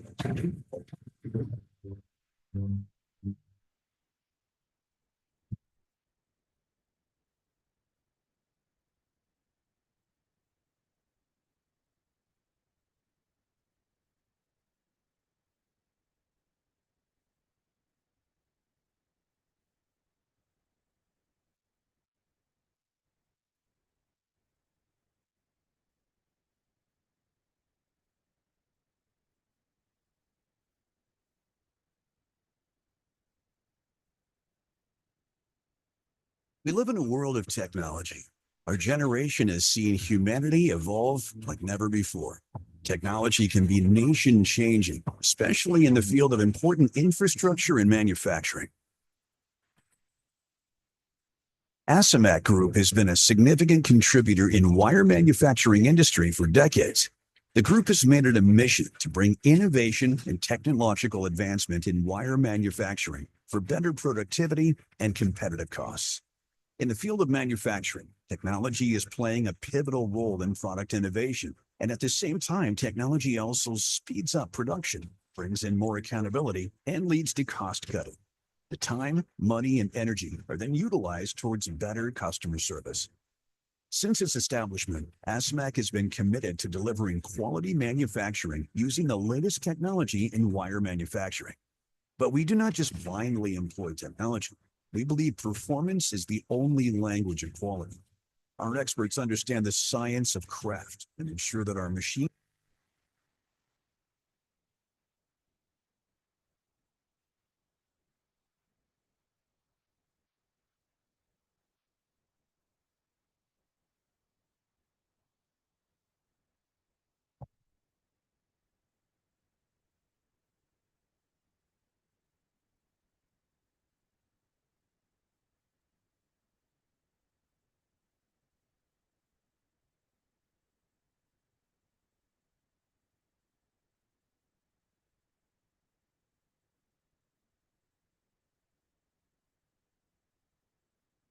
we live in a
We live in a world of technology. Our generation has seen humanity evolve like never before. Technology can be nation-changing, especially in the field of important infrastructure and manufacturing. Asamak Group has been a significant contributor in wire manufacturing industry for decades. The group has made it a mission to bring innovation and technological advancement in wire manufacturing for better productivity and competitive costs.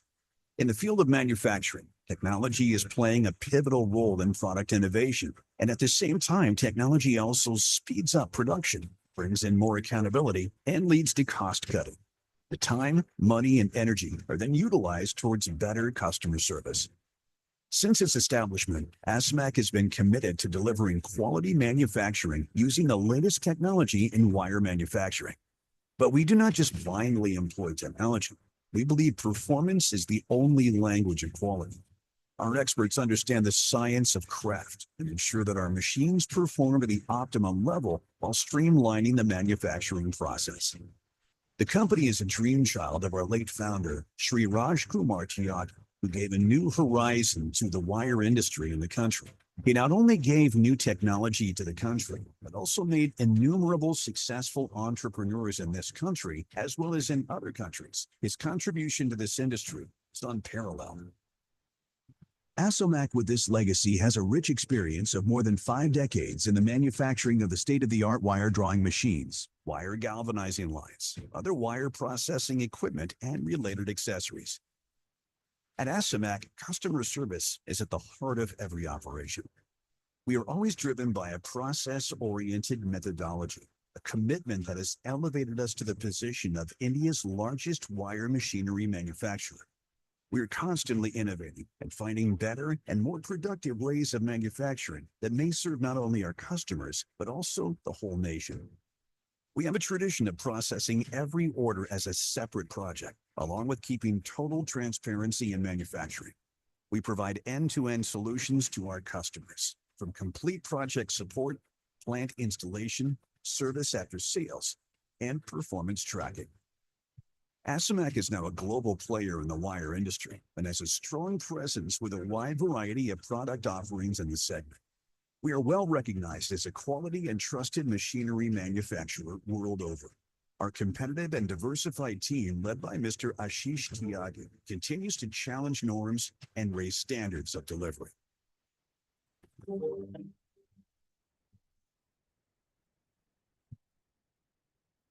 Asomac intends to continue its path to futuristic development through its core values of customer service and quality.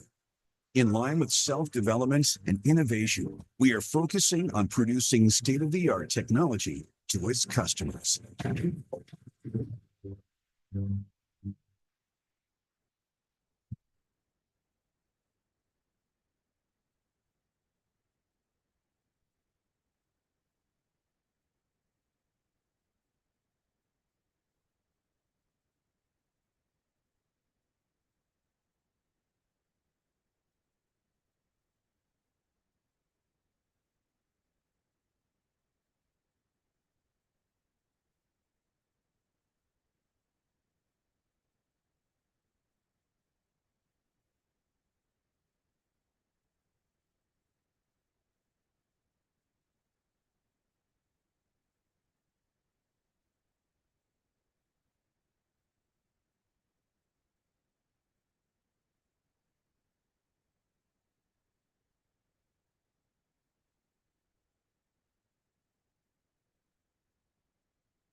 We live in a world of technology. Our generation has seen humanity evolve like never before. Technology can be nation-changing, especially in the field of important infrastructure and manufacturing. Asamat Group has been a significant contributor in wire manufacturing industry for decades. The group has made it a mission to bring innovation and technological advancement in wire manufacturing for better productivity and competitive costs.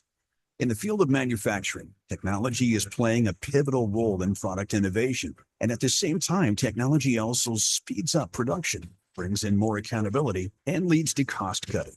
The time, money, and energy are then utilized towards better customer service. Since its establishment, ASMAC has been committed to delivering quality manufacturing using the latest technology in wire manufacturing. But we do not just blindly employ technology. We believe performance is the only language of quality. Our experts understand the science of craft and ensure that our machines perform at the optimum level while streamlining the manufacturing process. The company is a dream child of our late founder, Sri Raj Kumar Tiagi, who gave a new horizon to the wire industry in the country. He not only gave new technology to the country, but also made innumerable successful entrepreneurs in this country, as well as in other countries. His contribution to this industry is unparalleled. ASOMAC with this legacy has a rich experience of more than 5 decades in the manufacturing of the state-of-the-art wire drawing machines, wire galvanizing lines, other wire processing equipment, and related accessories. At ASOMAC, customer service is at the heart of every operation. We are always driven by a process-oriented methodology, a commitment that has elevated us to the position of India's largest wire machinery manufacturer. We are constantly innovating and finding better and more productive ways of manufacturing that may serve not only our customers, but also the whole nation. We have a tradition of processing every order as a separate project, along with keeping total transparency in manufacturing. We provide end-to-end solutions to our customers, from complete project support, plant installation, service after sales, and performance tracking. ASOMAC is now a global player in the wire industry and has a strong presence with a wide variety of product offerings in the segment. We are well recognized as a quality and trusted machinery manufacturer world over. Our competitive and diversified team, led by Mr. Ashish Tiagi, continues to challenge norms and raise standards of delivery.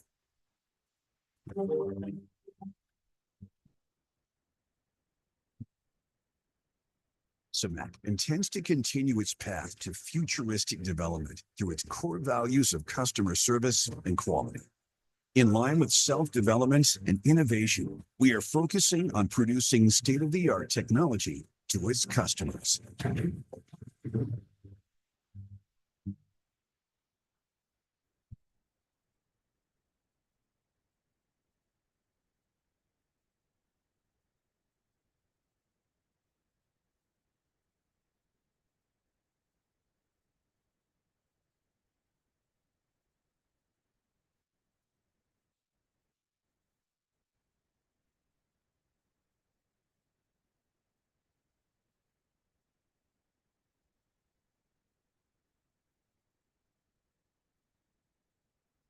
We live in a world of technology. Our generation has seen humanity evolve like never before. Technology can be nation-changing, especially in the field of important infrastructure and manufacturing. ASOMAC Group has been a significant contributor in wire manufacturing industry for decades. The group has made it a mission to bring innovation and technological advancement in wire manufacturing for better productivity and competitive costs. In the field of manufacturing, technology is playing a pivotal role in product innovation, and at the same time, technology also speeds up production, brings in more accountability, and leads to cost cutting. The time, money, and energy are then utilized towards better customer service. Since its establishment, ASMAC has been committed to delivering quality manufacturing using the latest technology in wire manufacturing. But we do not just blindly employ technology. We believe performance is the only language of quality. Our experts understand the science of craft and ensure that our machines perform at the optimum level while streamlining the manufacturing process. The company is a dream child of our late founder, Sri Raj Kumar Tiagi, who gave a new horizon to the wire industry in the country. He not only gave new technology to the country, but also made innumerable successful entrepreneurs in this country as well as in other countries. His contribution to this industry is unparalleled. Asomac with this legacy has a rich experience of more than 5 decades in the manufacturing of the state-of-the-art wire drawing machines, wire galvanizing lines, other wire processing equipment, and related accessories. At Asomac, customer service is at the heart of every operation. We are always driven by a process-oriented methodology, a commitment that has elevated us to the position of India's largest wire machinery manufacturer. We are constantly innovating and finding better and more productive ways of manufacturing that may serve not only our customers, but also the whole nation. We have a tradition of processing every order as a separate project, along with keeping total transparency in manufacturing. We provide end-to-end solutions to our customers, from complete project support, plant installation, service after sales, and performance tracking. Asomac is now a global player in the wire industry and has a strong presence with a wide variety of product offerings in the segment. We are well recognized as a quality and trusted machinery manufacturer world over. Our competitive and diversified team, led by Mr. Ashish Tyagi, continues to challenge norms and raise standards of delivery.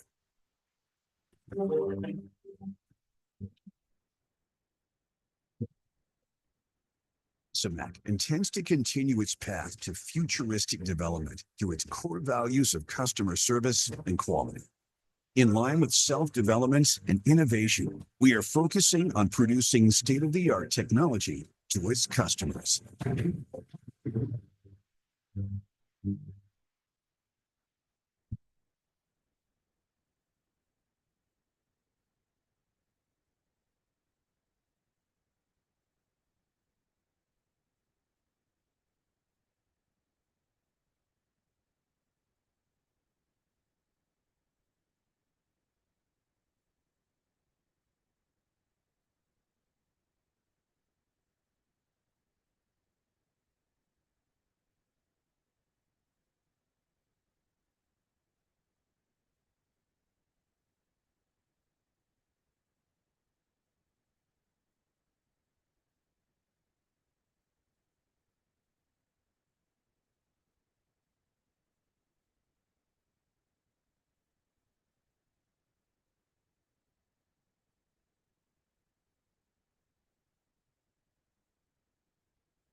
Well, hello and a very good afternoon, ladies and gentlemen. Once again, welcome to the second half of a very power-loaded sessions out here. Well, I'm sure you all might have had the scrumptious meal, and it's the time to get going with another knowledgeable session happening here. One by one, firstly, I'll invite all the speakers. Then I'd like Mr. Ankit Mukherjee to kindly join us on stage to felicitate all the speakers first, and then we shall be moving for the technical presentation.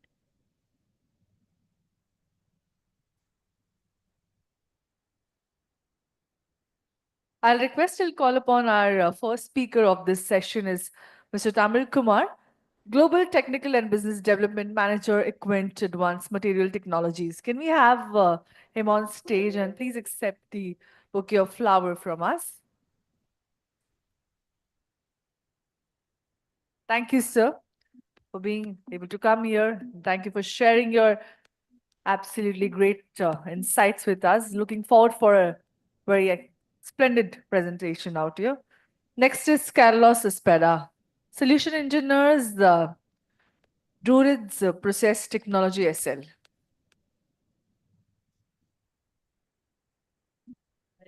Once again, a very warm welcome. Thank you so much. We are very glad that you have joined us. Can we have a lovely round of applause, everybody? Come on. Let's maintain a high energy because we already are high on calories, right? So, after the lunch, of course. Thank you. I'll request Naval Singhal, Chief Business Officer, Navang Cable BV, Netherlands, to join us on stage.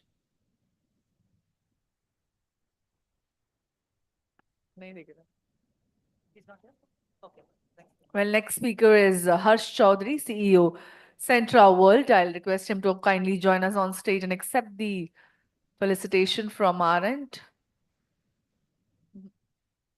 Harsh Chaudhary, if you're around. Okay,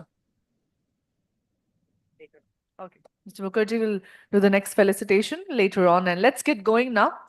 The high-performance sustained TPU for automation and other wire cable applications is the topic, and I'll invite Tamil Kumar on stage for taking it forward from you for the first presentation of this technical session. Along with that, Fabio Morelli, Senior New Business Development Manager, TPU, Lubrizol Serral, shall be joining online through the presentation.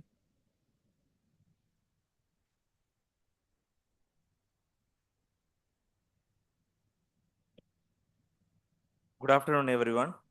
Thank you for giving this opportunity. Really, I'm thankful to my organizations. Like today, the subject which we are going to talk is like a TPU compound, which is one of the most sensitive compound in processing wise, in metal characteristics wise. So we recently we had a venture with Lubrizol, which is one of the top brand in the industry as a global partner for us. So we are happy to represent their product in Indian market, especially for wire and cable. So we have a good exposure in wire and cable. Generally, wire and cable, we used to talk PVC, XLPE, HHFR. These three elements people are fully aware of. They are thinking that this is the only segment which is come under in the wire and cable. Other than that, TPU, which is a very important element for that high sensitive properties like a high temperature, high aging, oil resistance and so on so. So regarding that, we will talk in brief in our slides. Yes, as I mentioned, I'm a representative of Equent. We are we have a two verticals in the industry, which is manufacturing and distribution. Like distributions, we are like more than 20 years experience as a company. We have the exposure all over the world, and we have technical aspects like technical people connections, and we are there to support in each and every element, like with all the aspects. So Equent is like one of the company in India who all the support to all wire and cable people.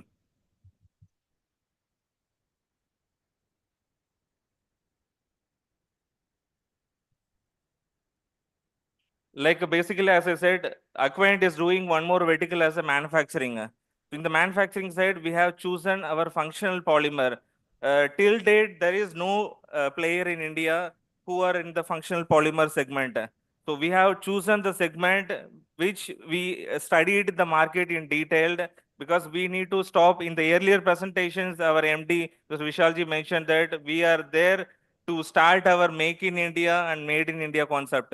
So based on that, we have started our own productions in the year of 2019, and we had a lot of hurdles, struggles. After that, like I would say loudly that we are stood in a very good position in the market now, and we are supporting in all the requirement of functional polymers. Even we are supplying in the global market. So that is the point which I mentioned here. Like Adibond is like a global brand customers and for the first choice for all the manufacturers. And if we talk about that application side, we are happy to serve the market like wire and cable, like automotive and other adhesive industries. So we would like to cover the major verticals. Then in globally, we are supplying to more than 15 countries across the globe. This is like for your glimpse only. So we have a lot of product portfolio in our Aquient Adibond brand. So this is for your reference.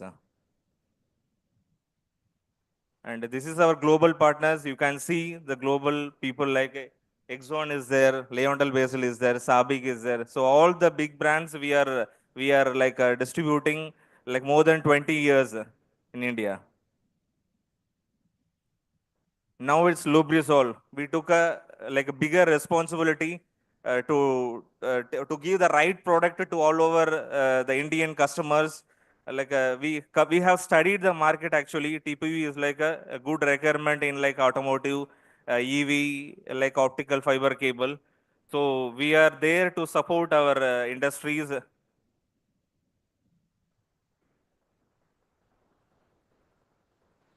I will hand over to our channel partner, Mr. Fabio. He will take over now. Thank you, Tamil. I'm sharing my screen. I hope you can see it there. Can you? Can you see my screen? Yes, Fabio. Okay, excellent. Thank you. Over to you, Thank you. So thank you to everyone and good afternoon. Thank you for attending to our presentation today, and thanks to Aquient to host us in this space today. I'm gonna talk about TPU, non-halogen flame retardant TPU. What we are going to cover is in two parts: a brief introduction of Lubrizol, because many of you maybe don't know who Lubrizol is, and then we will enter more in the topic of conversation. So about Lubrizol, we are a Berkshire Hathaway company. Our chairman and CEO is Mr. Warren Buffett. I think he's very familiar to many of you. And he has a portfolio of more than 30 businesses, and Lubrizol is one of the few chemical companies in his portfolio. Our corporation has been established in 1928 in Cleveland, Ohio, and we are specialized. Our former business, or major business, if you want, was in grease and lubricants additive for the oil companies. We serve more than 100 countries with more than 8,000 employees. We have 7,000 products, 3,500 patents, and 50 manufacturing sites around the globe. If we funnel down a little bit more in the advanced materials to which we belong, you see here a slide where you can see the split between the main product lines in the additives, Lubrizol additives, and advanced materials. We belong to the engineered polymers and medical solution division. So we are producing thermoplastic polyurethane, that is what we are going to talk about, and also medical and polymer devices. Our production sites in the different regions are spread, 2 in the US, 2 in Europe, and 2 in Asia, with the major production of the non-halogen flame retardant ones that we are going to discuss being in Europe and some in China. If you see this timeline, is a long series of first times and innovations. It's very difficult to enter in all the details now. I want to highlight two things. The first one is that in 1959, we were BF Goodrich at that time.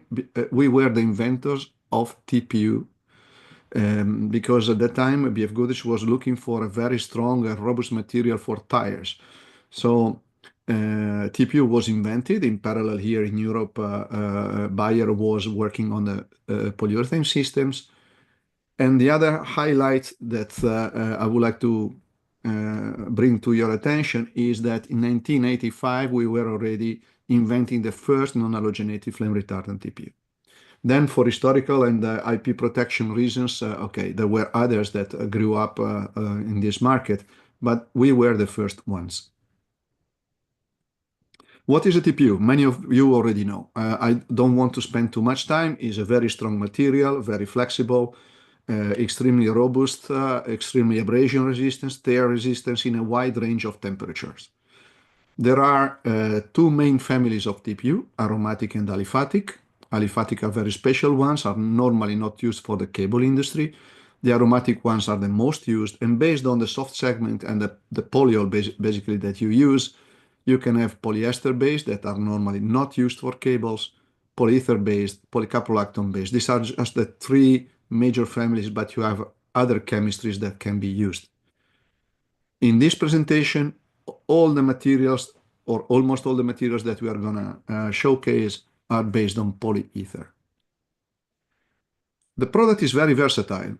Here you have some examples, some markets where the product can be used.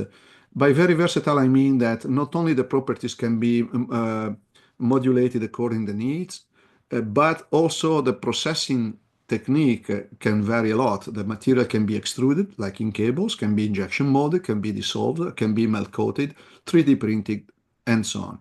And we have a family of grades that can vary the properties a lot depending on the specific needs of that segment. I don't go through all of these, but we have many platforms, including some bio-TPU. We are entering now more into the world of non-halogen flame retardants TPU. So what is really important for a non-halogen flame retardant TPU? First of all, where it is used. Here you have just a list of applications. They are not exhaustive, of course, you can find many. And every time we enter into a specific world, you might have specific needs.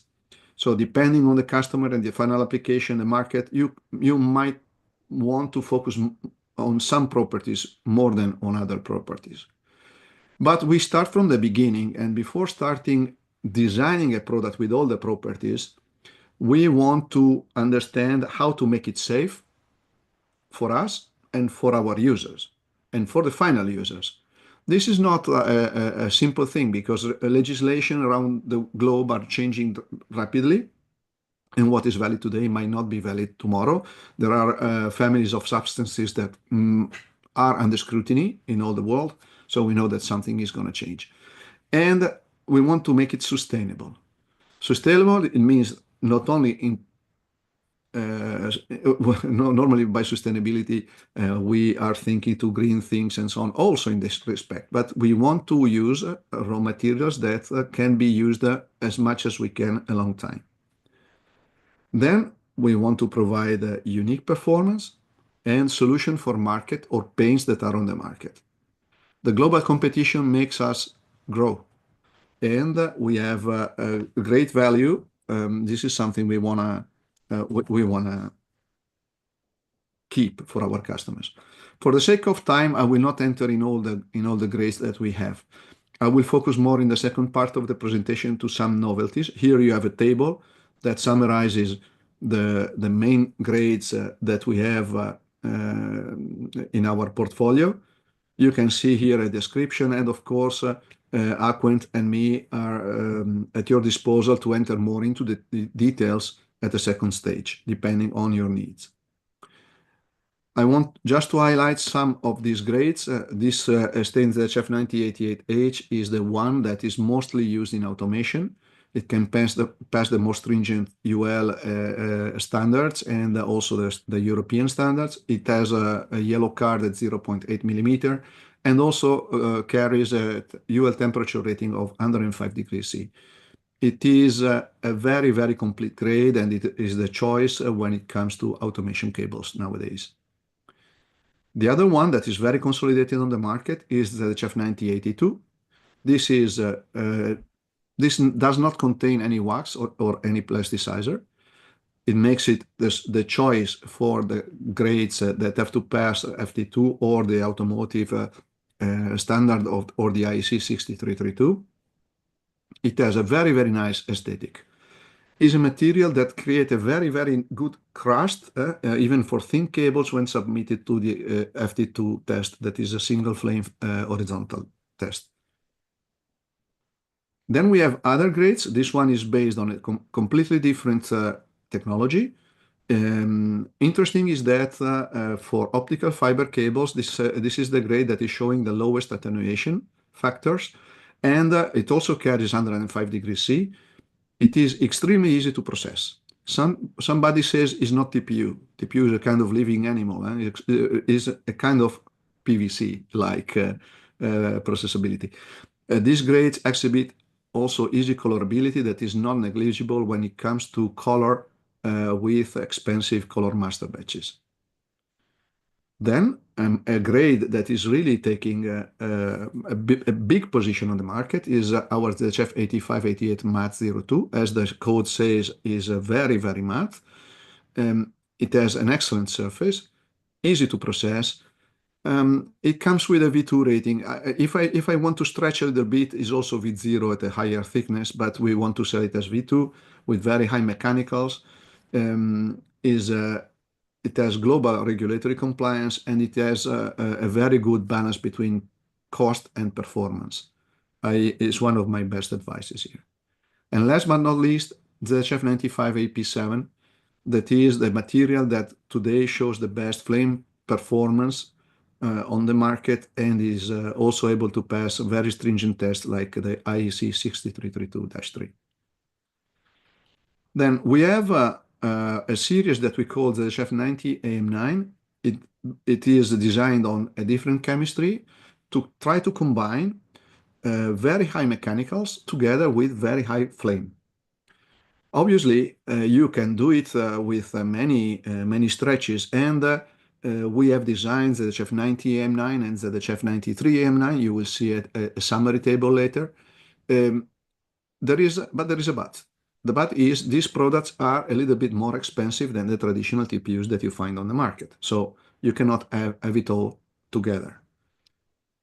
Here you have a summary table of the properties. You can see you have high mechanicals, 32 or 35 megapascal with a V0 rating.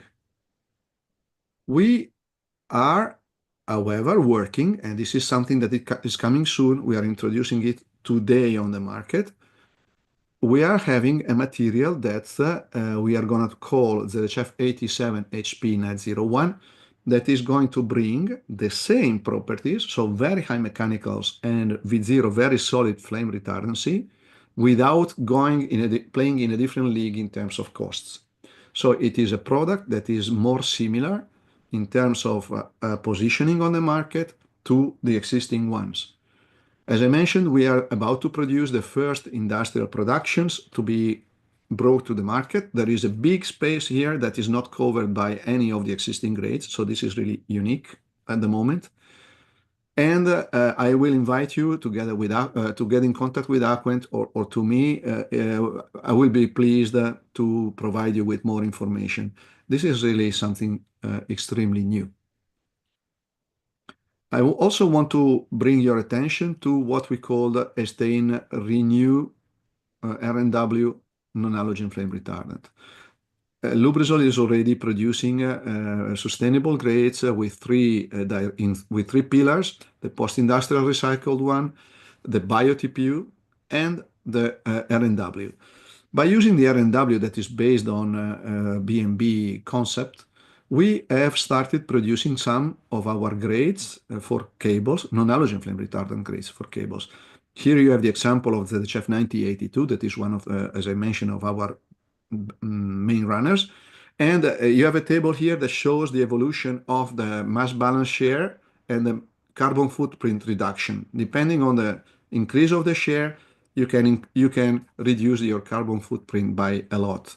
So we are now introducing on the market the R&W60 that has a mass balance share of 60%, and 34% reduction of the carbon footprint. I think is very, very meaningful. We are working on other grades, and we are also working to replace all or almost all the ingredients with products by natural source that can decrease can increase the mass balance and decrease the carbon footprint even more. So please get in contact with us if you are interested. If you have questions or queries on this topic, we will be pleased to assist you. Last but not least, I would like to introduce you to our products for the charging cables. This is a market that is booming a little bit anywhere. Now in Europe, there is a little bit of deflection because of the low market. But until 2017, when there weren't specific standards, all the producers were providing to the OEM, to the car manufacturer at that time, what they thought it was best. So something made with the existing grades. But new standards were introduced at the end of 2017 in Europe, the 5620 and the international standard 62893. And then there are many local standards, but very similar to those ones, where there is something in common. That a tensile strength for the sheathing that is to be higher than 20 megapascal. The material is to pass the fire test according to the IEC 6032, and there's to be an assessment for the absence of halogens. So all in all, we also introduced other concepts. So the product is to be safe, as it is to have global compliance. We don't want to see bad smells of volatiles. Imagine if you have your cable in the trunk and you leave your car under the sun or in a hot place, and then you go back and you have a bad smell. Good color or aesthetics, because cables are no longer only black, they are colored. Easy processability, and of course, a good performance and price balance. So we have designed some grades. I'm introducing today the three main ones, Estain EV8989 and 8588, that are also in compliance with the international standard that is more restrictive, and Estain EV9082 European standard. These are available on the market and are extremely good in performance and easy to process. By the way, they can also be used for other cable applications. They are born for charging cables, but it doesn't mean that they have to die for charging cables. Some of them can pass the UL90 rating, or even the UL 105. They are all silky or matte, and you can use them also, as I mentioned, also to pass other kind of standards. So for the sake of timing, I stop here. I want to thank you for your attention, and I give back the microphone to my colleague. Thank you. Thank you, Fabio. Yeah, that's it. This is our like a Lubrizol product details for your reference. Yeah. Thank you.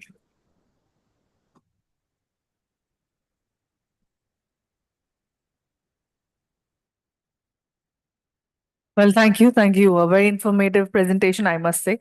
Let's get going for the next presentation towards a cleaner future, acid-free galvanizing for green wire manufacturing. Well, driven by stricter environmental norms and regulation, galvanizing is considered as, I feel like, affordable, again, environmental friendly, and of course, to be considered as a green corrosion protection method as well. Let us talk more on that, and to enlighten on this subject, I'll call upon Carlos Cespeda, Solution Engineers, Druids Process Technology. Can we have a huge round of applause for the gentleman, everyone?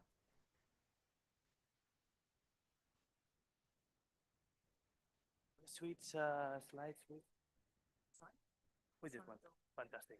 All right. Thank you very much. All right. Well, welcome everybody. Thank you very, very much for your attention here today. My name is Carlos Espada, and I work for the company Druids Process Technology. We're based in Spain, in Barcelona. And today's title of the presentation is going to be Towards a Cleaner Future, Acid-Free Galvanizing for Green Wire Manufacturing. So just to give you a brief overview of what we're going to talk about today, we're going to start off by giving you a brief explanation of who we are, who Druids Process Technology is, the vision of Druids, followed by how our acid-free galvanizing line works, followed by Druid Solution for India's green manufacturing vision, and lastly, what we consider to be the future of the industry. So let's start by the beginning. Druids was founded in 1987 under the name of Automat. We were a company and still are specialized in three key components: electromagnetism, fluid dynamics, and heat transferring. And we applied those key features into the different automatizations that we perform in several projects. For instance, we did some collaborations with Repsol, Ford Motorsports, and even the Olympics in 1992 that took place in Barcelona. In the year 2000, we were acquired by one of the largest metal companies in the world, the Mexican company De Acero, and we were acquired as an engineering department with a very clear objective, which was to develop what it is today by far the most advanced green hot galvanizing line in the world. Until the year 2014, we worked for them, and that was when we decided to part ways, and we became our own company once again, this time under the name of Druids Process Technology. Ever since then, we've been spreading our machinery all around the world, becoming a one-stop supplier, providing from drawing lines to hot dip galvanizing lines to end-of-the-line solutions, which we like to call, which can be included in, for instance, packing lines, splitting lines, and many other kinds of machinery.Moving on, I'm going to give you a brief overview of what was at the time and what still is the vision of Druids. So we had a very clear objective, which was to revolutionize the industry with a very clear commitment to sustainability, to safety and ergonomy, and most importantly, also efficiency. These three key elements compose what we like to call transversal sustainability. And you may wonder, why is efficiency so important? Well, that's basically because even though sustainability and safety and ergonomy are very important points for everybody, we all know that it is not so relevant if it's not profitable for the businessman. So in this case, that's why we wanted to make sure that all our technology was also efficient and profitable for our client. We are also very proud to say that we are very committed and comply with most of the Sustainable Development Goals established by the United Nations. And in the end, as a result, we are proud to say that we came up with an eco-friendly, high production, sustainable technology, free of acids, capable of producing at lower production costs than the rest of conventional technologies. So for the sake of the time of the presentation, we're going to be mainly focusing today on our acid-free hot dip galvanizer line. So I'm going to start by pointing the obvious. As you can see in the picture ahead, we can see a size comparison of a conventional hot dip galvanizer line and our green hot dip galvanizer line, which we call DruGal. Dru for Druids and Gal for galvanizing. As you may see, we are almost half the size as a conventional line. Just to give you a rough idea of how large it is, a conventional line capable of producing 3,000 tons per month can measure approximately 180 meters long. In our case, ours is just 85 meters long, so it's much shorter and compact, as you may see. Additionally, we have eliminated all sort of hazardous chemicals. There's no pickling involved, there's no flux involved at all. Consequently, this is a zero local emission line and zero waste generation. And this is something crucial for us and for the environment. Additionally, we have independent control process parameters. What this means is that each of our wires has independent controls in all the process.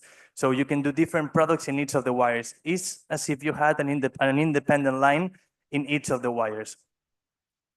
Following, I like to say that this is a high production and highly automated line. Everything is controlled from a control panel. So you have a highly assisted production and a process supervision. What this allows us to do is, for instance, if you have a client that always asks for the same kind of product, once you create a recipe for that product, you're capable of replicating it over and over again without any margin of mistake.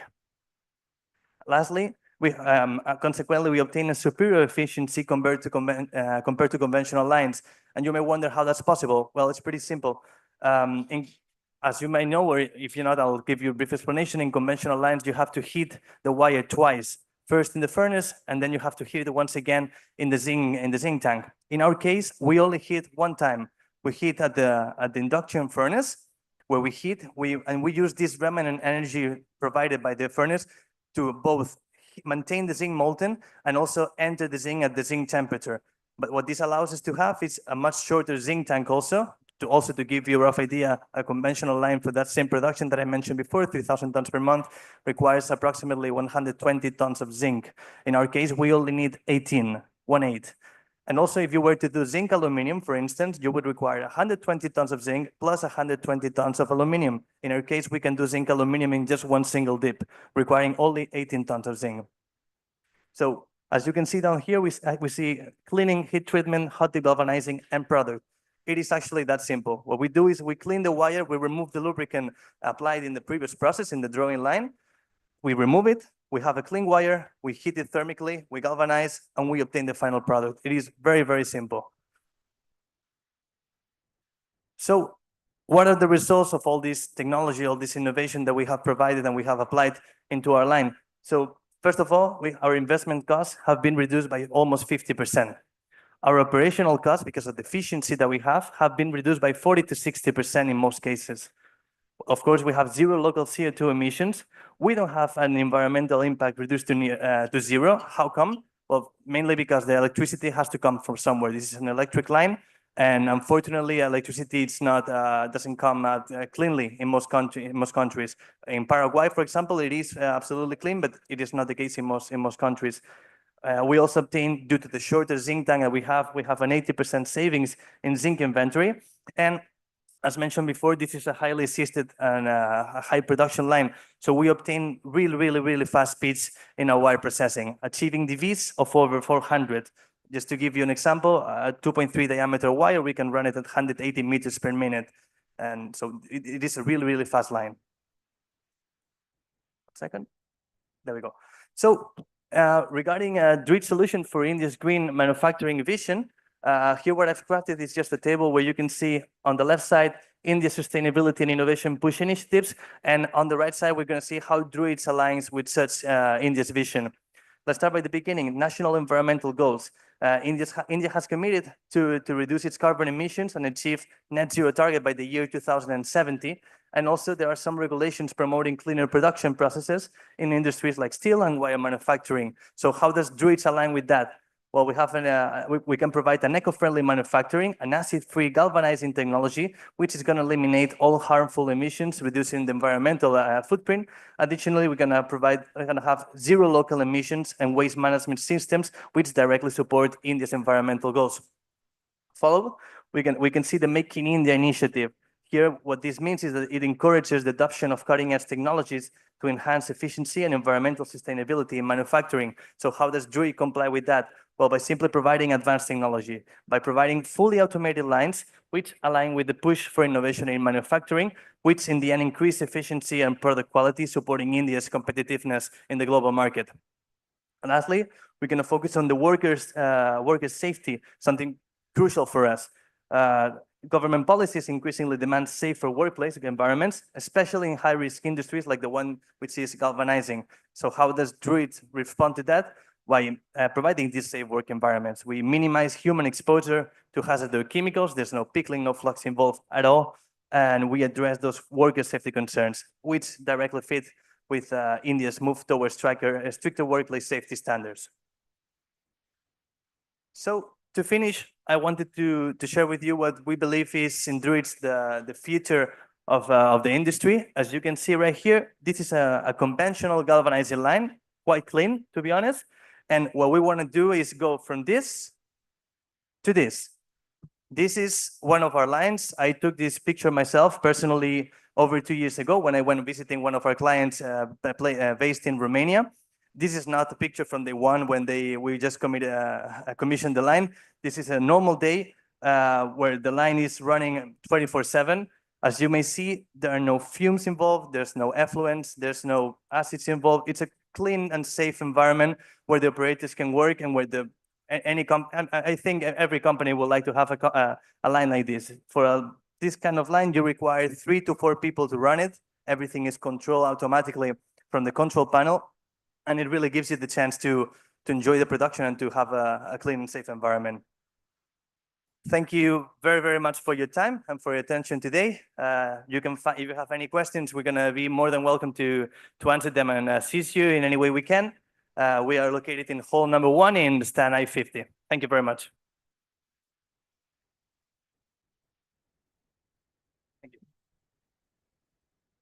Well, thank you, and a very fabulous session.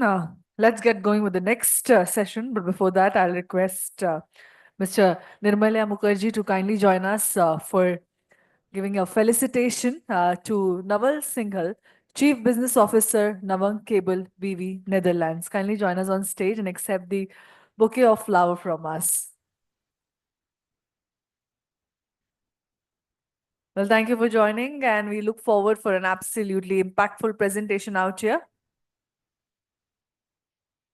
Well, thank you. Ladies and gentlemen, can we have a huge round of applause for him? Thank you. Yeah. Thank you, sir. And well, more than ever, the world depends on the data, and optical fiber has demonstrated a superior qualities and capabilities over all the alternatives. Well, hence the industry must take a scaling when it comes to sustainable way. Making a sustainable choices with the use of manufacturing is extremely significant and crucial. Well, let us dive deep into such topic right now. Calling upon the next speaker, Naval Singhal, Chief Business Officer, Nawang Cable BV, on stage to take this forward from here. Thank you. Can we have a huge round of applause? Let's get going with a very impactful presentation. Yeah.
Good afternoon, everyone. My name is Naval Singhal. I come from Nawang Cable.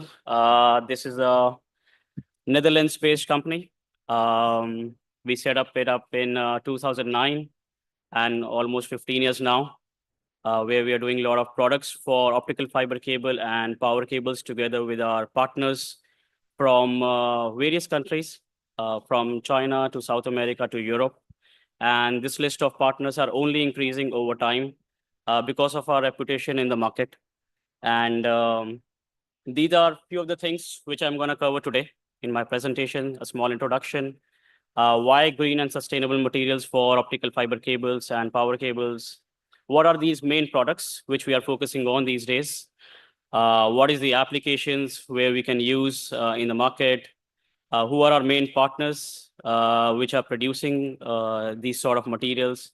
And of course, finally, where you can find us today in case you want to know more.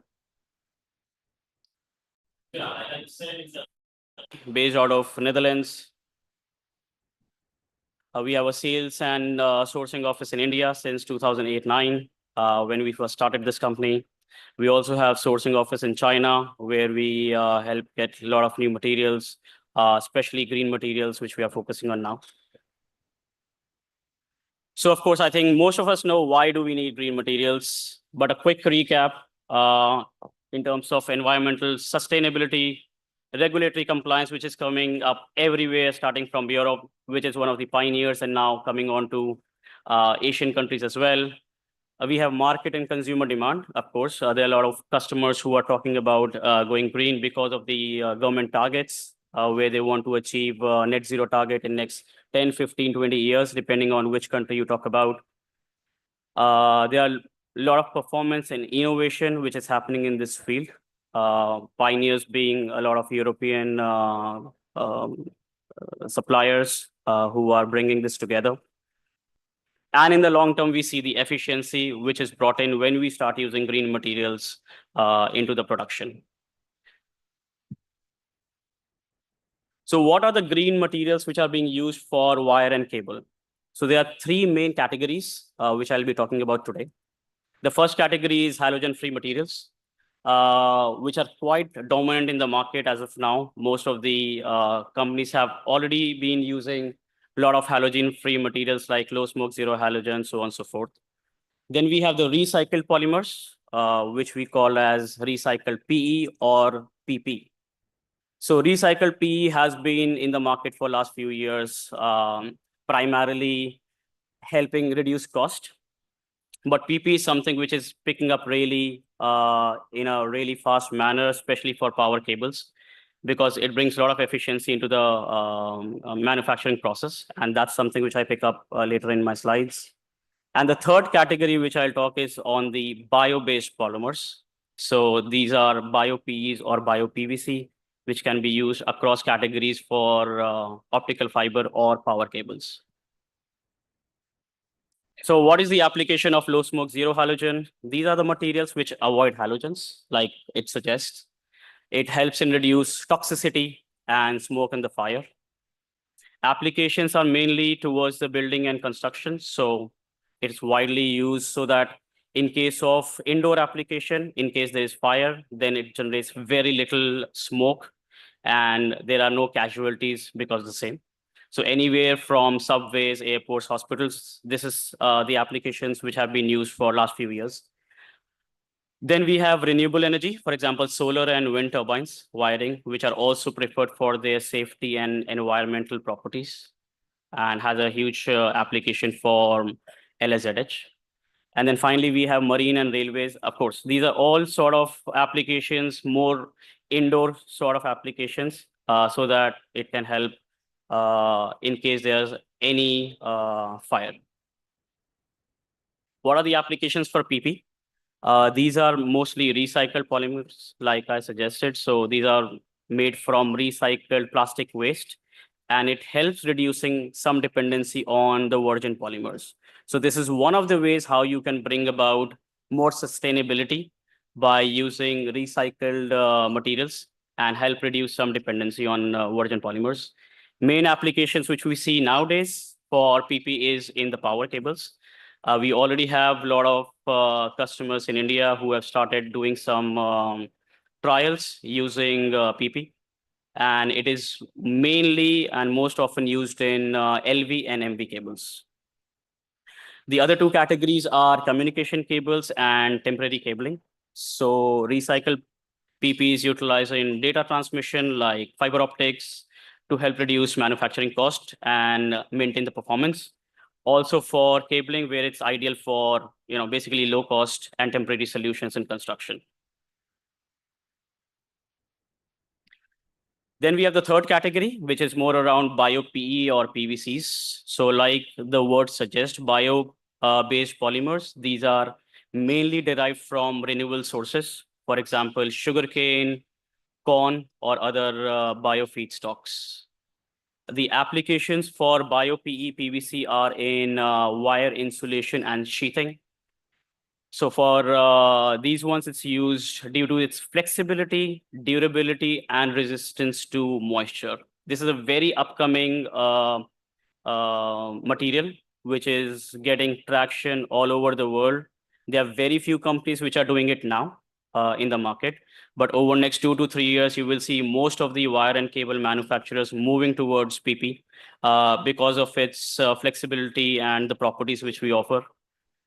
It also sees application in automotive cables. So because of its thermal stability and FR properties, it is also used there. And finally, in the consumer electronics.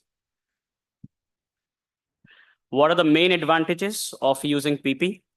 So it is a continuous extrusion process without high temperature vulcanization for cross-linking. So this is one of the main, let's say, benchmark which is being used so that you're not using very high temperature, which help you finally save on the costs. And it is a reusable cable insulation and shielding material. So in terms of cost saving for energy, it typically brings around 30% of cost saving only in energy. Then it can also help you lower on your production cost by 10% because of the steps which it offer, simplification in the process itself. It offers excellent insulation temperature resistance, which you also get from regular XLPE as well. The final two advantages are increased current capacity. So this is something which all power cable manufacturers are always looking for, so that they can improve the overall performance of the cables. And it is basically a simplified processing technology and helping in improving your production efficiency. Then we have the bio-based P. So few of the advantages for using this is, of course, it's derived from renewable sources like sugarcane corn. Ingredients are mostly based from these two sources. They are also ethylene based. There are some catalysts which are used, and there would be some optional additives which are being used for bio-based P. The key composition is renewable carbon from ethanol, which is contributing to the bio-based nature of this material. The remaining structures remain similar to regular PE, which is being used and doesn't differ too much. We also have bio-based PVCs, which is gaining some traction now because they are bio-based and they help in reducing your carbon footprint.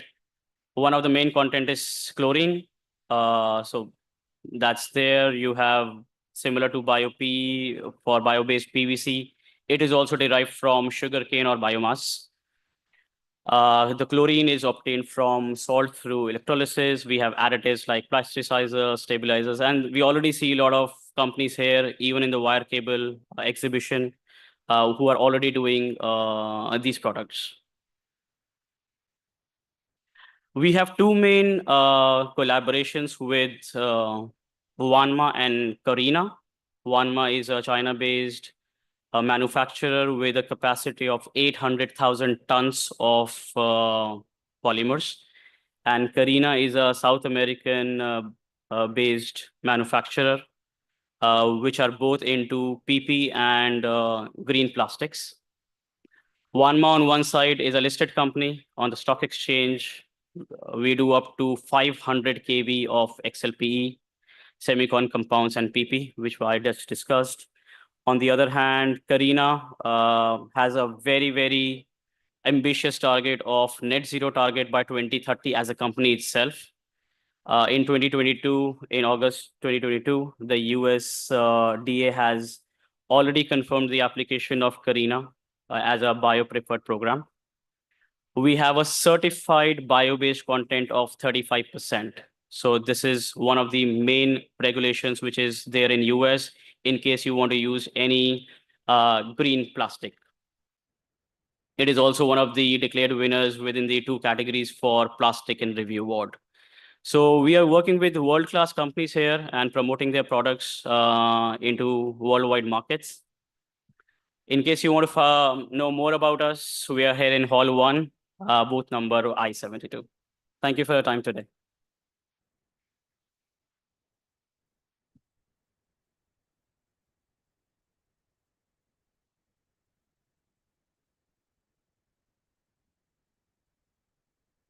Well, thank you. Thank you for a very insightful presentation. Let's look forward for the next presentation. And I shall call upon our next speaker, Harsh Chaudhary, CEO, Centra World. Kindly join us on stage, please.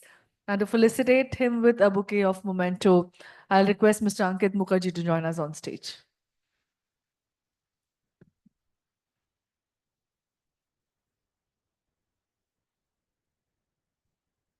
A huge round of applause for him, ladies and gentlemen. Thank you. Thank you, both of you. Well, AI technologies play a very transformative role in emission monitoring, providing advanced tools for tracking, analyzing, and mitigating greenhouse emissions across our industry.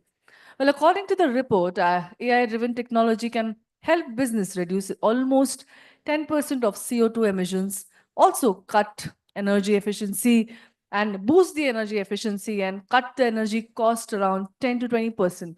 Well, AI algorithm can also identify potential risks. To know more on this topic, the role of technology and AI in decarbonization pathways, LI led CO2 emissions monitoring and reporting, I have a fabulous speaker out here. He shall be guiding us through the next presentation. Harsh Chaudhary, CEO, Centra World. Can we have a huge round of applause for him, everybody?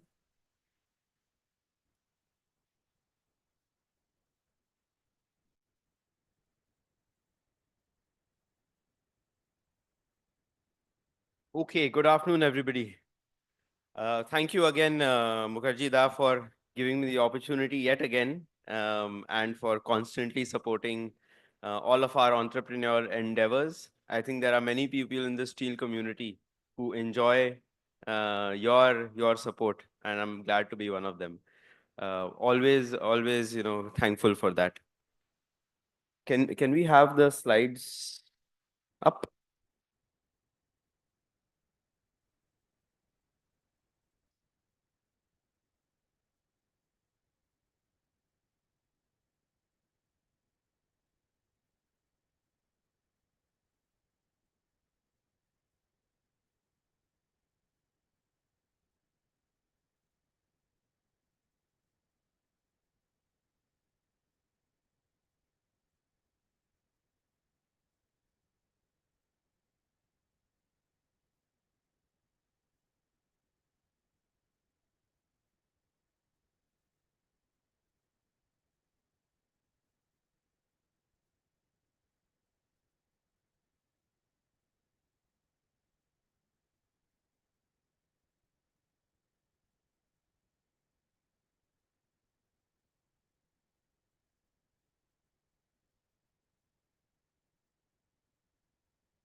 We're just having some technical glitch.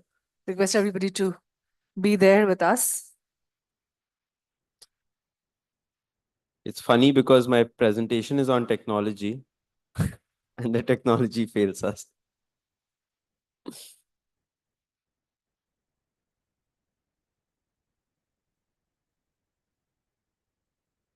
Can we connect like our laptop or something? Will that be easy? We're doing it. Okay.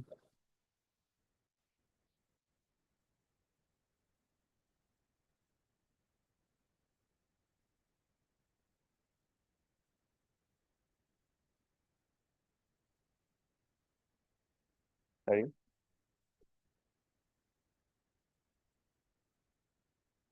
That I can do that. Okay, while we wait, it's done. Okay.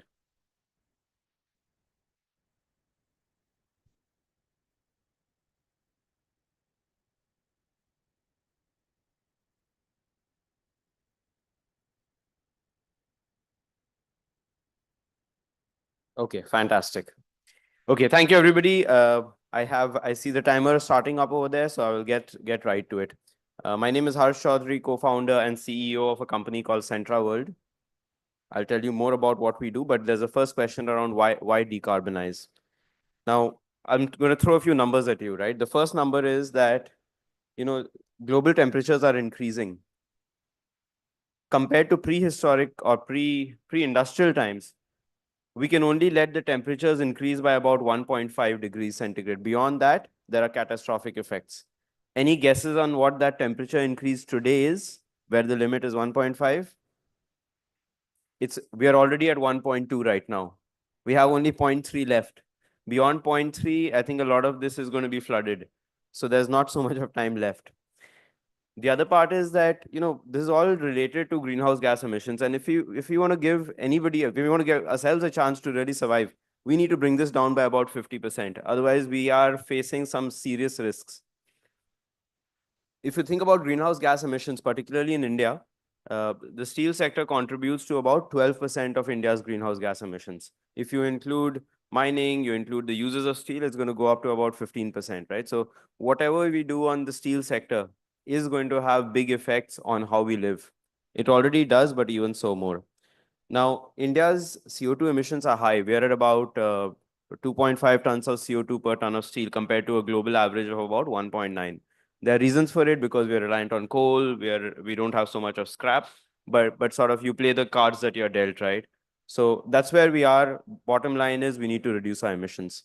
But reducing emissions is not just about saving the world. It can actually lead to profitability. It can lead to positive business value. And we are seeing a few ways in which steel companies are realizing this value.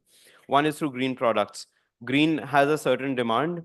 You get higher market share. You get to operate in regions, for example, Europe, where the limits on CO2 emissions are higher and things like that. There is anecdotal evidence of green premiums as well, right? So all of that unlocks value. Sustainable organizations, the moment that you're starting to be seen as a company who pursues sustainability, there's greater brand value and you get access to sustainability linked loans and bonds. What that does immediately is it lowers your interest rates. There's financial value sitting there. And finally, a lot of CO2 emissions is because of things like fuels or raw materials. The moment you optimize those, your bottom line also improves, right? So there is a clear link between sustainability and profitability, and we have to think of this as two sides of the same coin. But for steel manufacturers, there is a lot of now pressures which are acting, right, to help them or force them to decarbonize. One is customer demand. There are demand consortia like Steel Zero in Europe. In India, we are staring down the green the GPP, the Green Public Procurement Policy, which is going to come up in 2025. Various structures like that. There are export regulations, there are domestic regulations, there are capital market regulations. Overall, for steel companies, wire rod companies, for everybody, this is the time that they actually need to think about monetization, about decarbonization. But when you think about decarbonization, there are literally seven technologies out there, right? You can start with energy efficiency, yield optimization, renewable energy. All these three are there, available most of the time, in the money. So all good to pursue. Then comes circular economy, which to me, I think the two major parts of that are one is scrap, and the other one is the use of biofuels and biochar. That's what we started up some research on. I'll keep that topic for another day. But bottom line is that there are these 7 types of technologies, out of which there are some like hydrogen and CCS, which are for later. Means that currently you will not be able to see them as being cost attractive. They'll still way above in terms of cost, but eventually we will get there. But to make all of that true, we need to take care of on how we measure and report our emissions, on how we get climate financing, and finally on new capabilities. I'm going to talk on one part of that, which is around how we measure CO2 emissions. I'm going to tell you a little bit about what we do at Centra World. So at Centra World, our objective is to measure, report, and reduce CO2 emissions. We focus only on the steel industry, the broader steel industry, I would say. So metals included, foundry included, and obviously primary, secondary, and everything included in the middle. We are focused on this because of which we are very, very deep in the sector. We have an AI-based software that we built out bottom up, so 100% made in India. And now we are a team of about 45, 50 people located mostly in Bangalore and helping steel companies measure and reduce their CO2 emissions. How do we do this? A lot of this is done via our AI software that, as I said, we built it out. So the first product is called Centra Calculus, which helps you measure, calculate your corporate carbon footprint, product carbon footprint, life cycle assessment, EPDs. All of that gets done through the platform. We link up to a company's ERP system like an SAP or something, collect all of that data, run these calculation modules through it. All of this, normally it would take somebody 6 months to do. It takes us about 6 hours to do that because it's all automated now. The second product is called Centra Certify. In Centra Certify, what we're doing is that a lot of companies need to get third-party certifications. We have partnered with leading agencies such as DNV and Bureau Veritas. So whatever we calculate, those guys, the verifiers, actually log into the platform, authenticate everything, go through the audit trail so that you can get the right climate certifications. Also included into this is CBAM, which is the Carbon Border Adjustment Mechanism, meant for all the steel producers who are exporting into Europe. All of this has also been automated, 100% running on AI. Things which take months and months to do is now happening in a matter of hours or even seconds. Another of our products is called Centra Network. If you are a wire rod producer, you will be buying raw material from multiple places. in that situation, it's very difficult to track where your emissions are coming from because a lot of that will be sitting with your suppliers. We integrate for any manufacturer, we integrate all of their suppliers onto the platform. The moment we do that, we know exactly which supplier is contributing how much to their emissions. This is extremely powerful because now you need to report emissions throughout your value chain. We've talked so far about how to measure your emissions. We're going to talk a little bit about how to even reduce your emissions. Now, reducing your emissions is, there's a lot of technology involved. Ultimately, steel plants run on technology. So what we've done is we have some smart simulators that we have built out. In these simulators, you can simulate your entire manufacturing line, and there'll be a list of about 200 or 300 different technologies in the market, which you can choose and say, hey, what if I do a little more solar? What is that going to do to my emissions? What if I start using some more biofuels? How is my emissions and cost going to change? So we've simulated a lot of that. So for any company, instead of going out and trying to do a lot of research, they can just adopt the simulator and truly, very nicely craft out what your net zero journey needs to be. So we also want to democratize the whole part of decarbonization. Decarbonization is not for the elite. It's not only for the Tata Steels and JSW. It is also for every other manufacturer of steel. And that's what we want to bring to the entire market. Many products like this that we have, and we're also, we're only about 2 years into our journey, but we have the good fortune of working with many leading companies in India and Middle East and Southeast Asia. So we're working with SAIL in Durgapur, we're working with JSPL in Raigarh as well as in Oman. We're working with Emirates Steel in Abu Dhabi. Many people from the secondary sector, players like Starwire as well. We have players from automotive and engineering such as Volvo, Cummins, and many others like that, right? So we have all of that happening. I have a few, I can see the timer going up, but what I'll do is I'll take just 2 minutes to talk to you about 4 interesting use cases of AI as well in the whole world of carbon emissions calculation reporting. The first one is a digital wallet for carbon credits. What happens over here is, so there's a lot of text over here, but if you just hear what I'm saying, what happens is, let's say you're a wire rod producer and your emissions are about 3 tons of CO2 per ton of steel. And let's say that you have a client such as, I don't know, Ferrari sitting in Europe who says that 3 tons of CO2 cannot do. I will buy product from you only if your emissions are 2 tons of CO2 per ton of product. At this point in time, either you can say, okay, I cannot service your demand, or you say that I'll come back to you after 3 years when my emissions are lower. We are presenting to you a very, very credible third option, where we are saying that we will attach carbon credits to your customer order. So we'll calculate emissions for that unique customer order, which is going to Ferrari. And for that customer order, we will buy carbon credits from the market, attach it so that we can satisfy your customer's demand while it's not a big OPEX for you or a big CapEx for you. Right. So this is something also that we've implemented at Emirates Steel. It requires building out something called a carbon wallet. It's like an Apple wallet or a Paytm or something that we build out, but with carbon credits. That's one example. Another example is when steel companies want to get a lot of data from their suppliers. Seems like a trivial problem, but unfortunately it's not.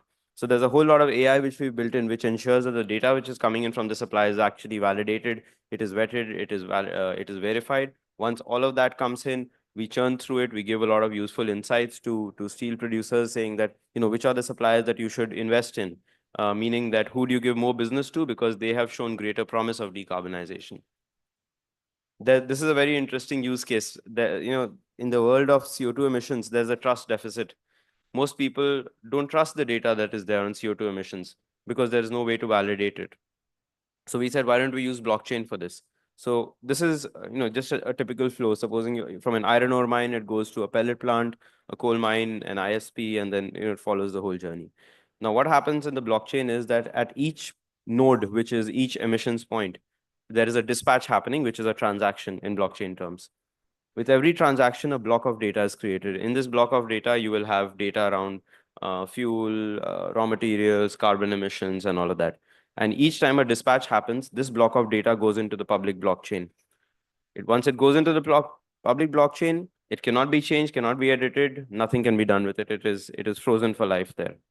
And at each point, you have that block of data going. So the end user that you have, if they mine that data, they will know exactly, supposing, I don't know, if this was a steel, if this is a steel product, if I had the blockchain key for this, I would be able to know which mine this came from, which pelletizing plant this went to, which ISP it went to, which distributor it went to. I'd be able to create that whole visibility, completely killing the problem of mistrust as far as CO2 emissions goes. So this is something that we've actually implemented already. And the last one, a lot of names that you see over here, these are all the different, there are literally hundreds of reporting standards right now on CO2. Trying to figure out which standard do we need to report to. So we said, let's make this very simple for people. We said that we looked through all of these reporting standards. We identified that there are only 275 unique metrics which need to get reported. So we said, okay, let's collect all of that data. So we collected all of that data, and then we have a Gen AI module, a generative AI module. What it does is that any reporting standard that you need, the generative AI module already knows what the standards and what the templates are. It takes all of this data, writes that report, and like in a matter of seconds, you actually have all of these reports available for you. Right? So really and there are many more advanced use cases of AI and blockchain, but we've started with the basic ones so that people can adopt it as well, right? So these are some of the examples of what we are doing, but broadly we are helping most of the steel players in India to measure, report, and reduce their CO2 emissions. Okay, I think that's ended, but if you guys want to talk more about it, I'm here in the crowd, but very happy to talk to you about any topics related to decarbonization. Thank you. Yes, Ankit. Question. So related to point number 3 about the blockchain track and trace. So if you are, let's say, collecting data from PLCs set up at different parts of the process chain, yes, can you also not do the same thing, like collect all the information and then have a, let's say, validated report or a real-time analysis? So what is the value addition when it comes to the blockchain? I think it is just greater trust. It is greater trust because that data cannot be changed. So what will happen is that you've seen, right? Any steel product that a consumer is using, it has changed hands about 8 to 10 times. Now, in that 8 to 10 times, if my immediate supplier, my tier 1 supplier, I trust this guy because I know him, I have a personal relationship. But do I trust the guy who's 3 levels down? No, because I don't know that person at all. And that is where the trust deficit is actually coming in, because that guy who's 3 levels down doesn't care what is happening this side. I have no clue. I have no way to verify this guy. Plus, geographically, I mean, materials are flowing around. If everything was happening in a 200-kilometer radius, I could walk up and figure it out. But most of this is happening now cross-border. So there's no way of verifying that. Now, blockchain is also, it's expensive. It's not cheap, right? It might seem like it's all digital, so it's cheap, but it's not. It's expensive. So the other part also is that we have to make sure that if you have a customer who wants this, they're very well paying a premium for something like this. And maybe one more question, since you are collecting the data from different parts of the process chain, and you are mostly focusing on, let's say, carbon footprint, can it also not be extended to predictive maintenance since you have the models ready as well? Yeah, absolutely. You can once that infrastructure is there, you can extend it to what that's absolutely possible. Do you also provide that solution, or? Now we do. Thank you so much. Thank Thanks. you. Any other questions from the audience? Okay, I'll take that as a no, and I'll see you guys around. Thank you. Well, let's admit it was a very impactful and a very informative presentation. Can we have a huge round of applause for Mr. Chaudhary, please? And adding to it, of course, according to you, and also a predictive maintenance using AI can actually reduce the downtime and energy production, ultimately reducing the planet carbon footprint. Well, let's this be a suggestion that our industry quickly needs to be efficiently adapting this technological advancement. Well, let's get going now. I'll invite Mr. Ankit Mukherjee on stage for doing the felicitations as a token of memento for our speakers who have taken time out of their very, very busy schedule. I'll invite Mr. Tamil Kumar. Can we have you on stage? And please accept the memento. Fabulous presentation once again. Thank you. Fantastic. Well, I think can we have a huge round of applause? A very fabulous topic to talk about. I'll call upon Carlos Espeda, Solutions Engineers, Droids Process Technologies, on stage and accept the memento from us. Well, a very delightful we are that you have joined us today. Very informative session, I must admit.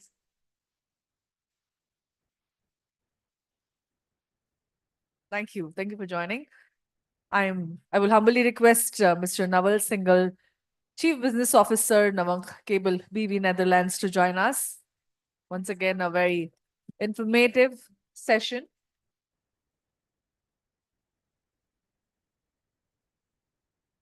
Lastly, I shall request Mr. Harsh Chaudhary, CEO, Centra World, to join us for a very informative session out here. Ladies and gentlemen, can we have a huge round of applause? Everybody, come on.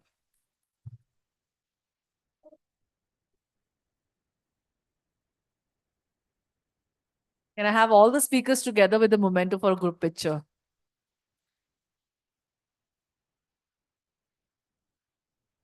Mr. Tamil Kumar, I'll request you to join us with the memento for the group picture. Can I have the mementos also? Yeah.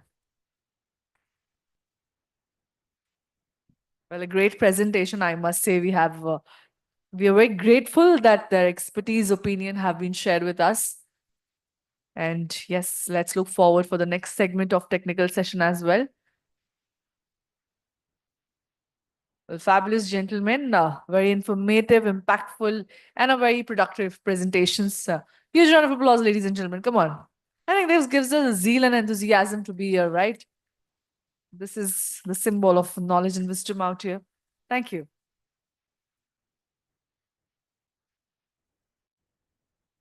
And I think after the calories, we should go and have a little high on energy. What I mean is high on energy means a good amount of tea and cafe. Let's move on for a fabulous tea and coffee break and get back after 10 to 15 minutes so that we have next presentations coming up on the way. Thank you so much for joining in. Let's have quick tea and coffee break.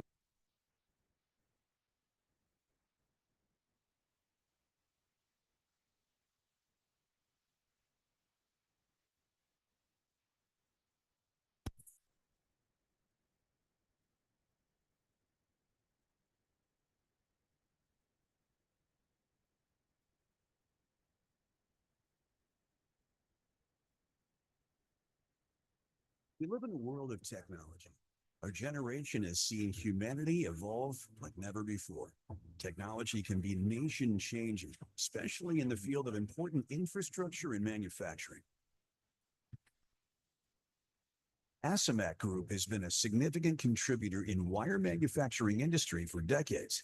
The group has made it a mission to bring innovation and technological advancement in wire manufacturing for better productivity and competitive costs. In the field of manufacturing, technology is playing a pivotal role in product innovation. And at the same time, technology also speeds up production, brings in more accountability, and leads to cost cutting. The time, money, and energy are then utilized towards better customer service. Since its establishment, Asamak has been committed to delivering quality manufacturing using the latest technology in wire manufacturing. But we do not just blindly employ technology. We believe performance is the only language of quality. Our experts understand the science of craft and ensure that our machines perform to the optimum level while streamlining the manufacturing process. The company is a dream child of our late founder, Sri Raj Kumar Tiat, who gave a new horizon to the wire industry in the country. He not only gave new technology to the country, but also made innumerable successful entrepreneurs in this country, as well as in other countries. His contribution to this industry is unparalleled. Asamak, with this legacy, has a rich experience of more than 5 decades in the manufacturing of the state-of-the-art wire drawing machines, wire galvanizing lines, other wire processing equipment, and related accessories. At Asamak, customer service is at the heart of every operation. We are always driven by a process-oriented methodology, a commitment that has elevated us to the position of India's largest wire machinery manufacturer.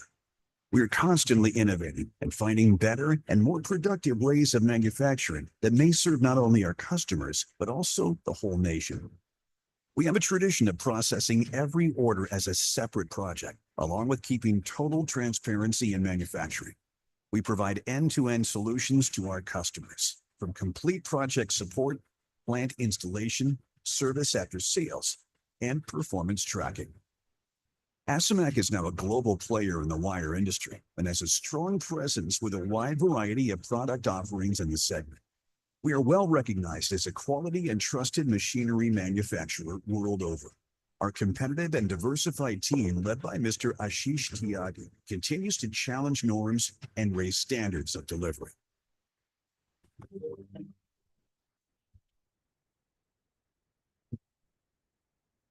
ASIMAC intends to continue its path to futuristic development through its core values of customer service and quality. In line with self-development and innovation, we are focusing on producing state-of-the-art technology to its customers.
We live in a world of technology. Our generation has seen humanity evolve like never before. Technology can be nation-changing, especially in the field of important infrastructure and manufacturing. ASIMAC Group has been a significant contributor in wire manufacturing industry for decades. The group has made it a mission to bring innovation and technological advancement in wire manufacturing for better productivity and competitive costs. In the field of manufacturing, technology is playing a pivotal role in product innovation, and at the same time, technology also speeds up production, brings in more accountability, and leads to cost cutting. The time, money, and energy are then utilized towards better customer service.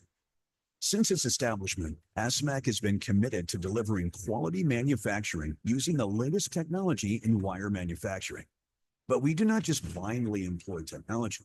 We believe performance is the only language of quality.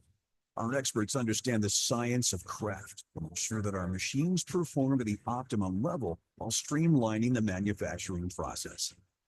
The company is a dream child of our late founder, Sri Raj Kumar Tyagi, who gave a new horizon to the wire industry in the country. He not only gave new technology to the country, but also made innumerable successful entrepreneurs in this country, as well as in other countries. His contribution to this industry is unparalleled. Asomac with this legacy has a rich experience of more than 5 decades in the manufacturing of the state-of-the-art wire drawing machines, wire galvanizing lines, other wire processing equipment, and related accessories. At Asomac, customer service is at the heart of every operation. We are always driven by a process-oriented methodology, a commitment that has elevated us to the position of India's largest wire machinery manufacturer. We are constantly innovating and finding better and more productive ways of manufacturing that may serve not only our customers, but also the whole nation. We have a tradition of processing every order as a separate project, along with keeping total transparency in manufacturing. We provide end-to-end solutions to our customers, from complete project support, plant installation, service after sales, and performance tracking. Asomac is now a global player in the wire industry and has a strong presence with a wide variety of product offerings in the segment. We are well recognized as a quality and trusted machinery manufacturer world over. Our competitive and diversified team, led by Mr. Ashish Tyagi, continues to challenge norms and raise standards of delivery.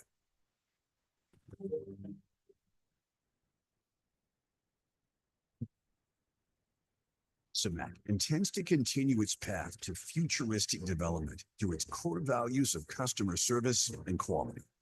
In line with self-development and innovation, we are focusing on producing state-of-the-art technology to its customers.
We live in a world of technology.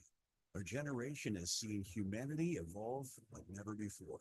Technology can be nation-changing, especially in the field of important infrastructure and manufacturing. Asamat Group has been a significant contributor in wire manufacturing industry for decades. The group has made it a mission to bring innovation and technological advancement in wire manufacturing for better productivity and competitive costs. In the field of manufacturing, technology is playing a pivotal role in product innovation, and at the same time, technology also speeds up production, brings in more accountability, and leads to cost cutting. The time, money, and energy are then utilized towards better customer service. Since its establishment, ASMAC has been committed to delivering quality manufacturing using the latest technology in wire manufacturing. But we do not just blindly employ technology. We believe performance is the only language of quality. Our experts understand the science of craft. Well, ladies and gentlemen, let's get going now.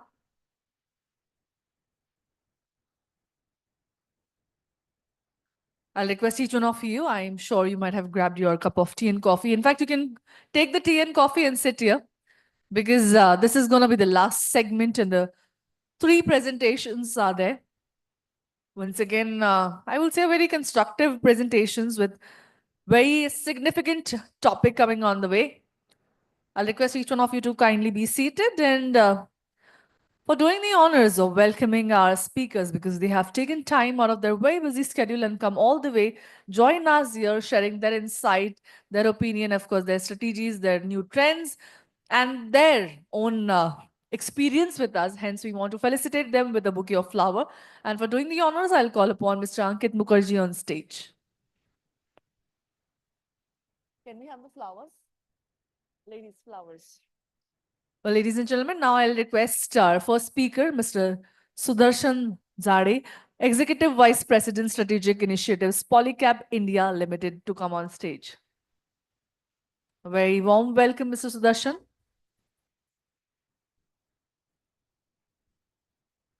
Well, he shall be topping on the new trends in wire and cable. Well, that's again one of the most fabulous topic. Can we have both of you on the stage? Photographer will take a picture. And thank you so much, gentlemen.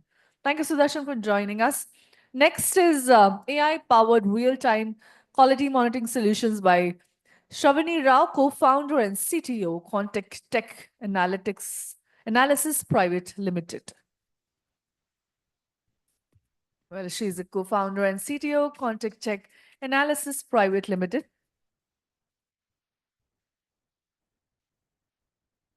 Thank you. And next we have 2 presenters for this presentation, Electrification of Heating Processes. Rudra Roop Sen Gupta, Technical Marketing Manager, India APAC, along with Vijay Kumar Mishra, Area Sales Manager, West. Both of them, I'll request you to join and accept the bouquet of flower as a warm welcome and a gesture from us. Thank you.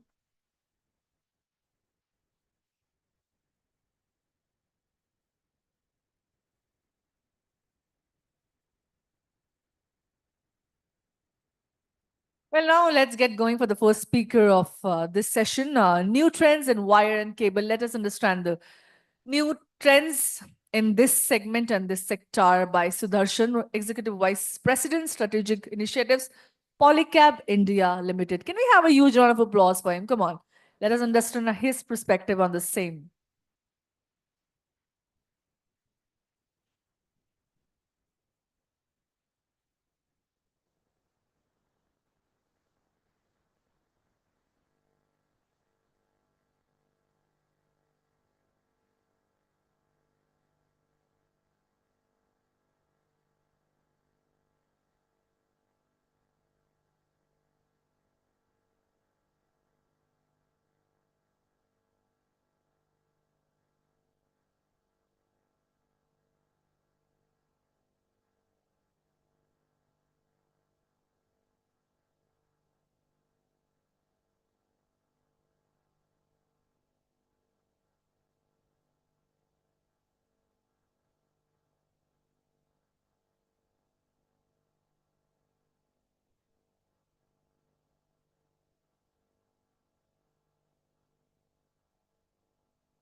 A very good evening to everybody.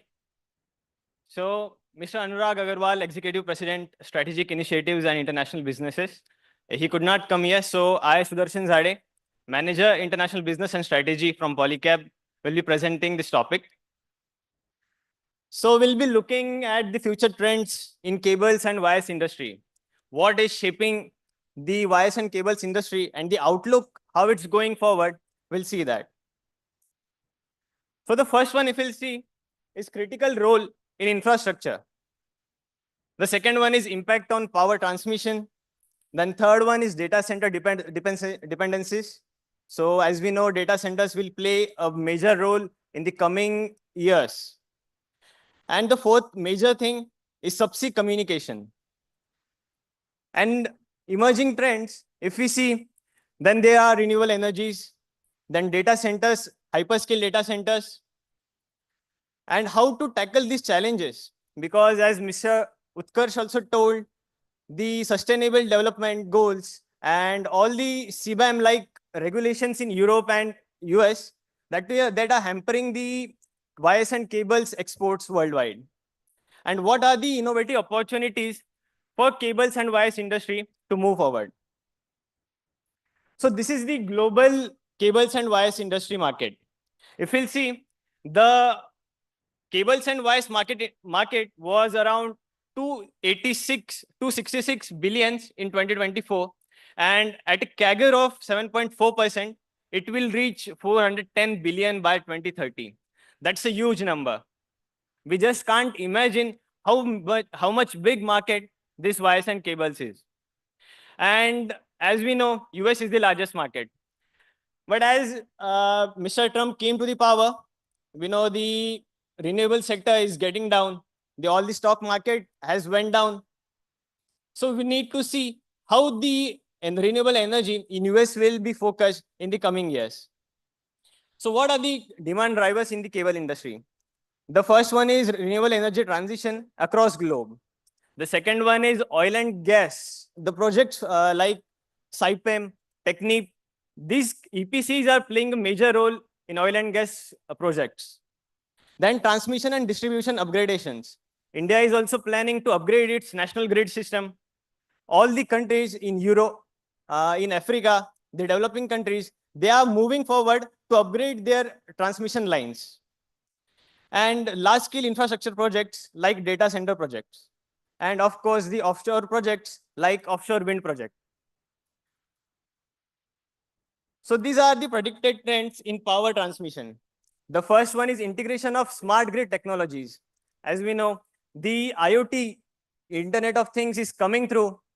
So these will need a lot of power. So how this power will be produced, how that will be supplied, that needs to be seen. And Polycab, being one of the biggest players in India and also the biggest exporter to 70+ countries, is helping the world to move forward. The second one is adoption of renewable energy sources and BESS systems, that is battery energy storage systems. These are very crucial to store the energy. The growing reliance on solar, wind and another renewable necessities and advanced cooling systems.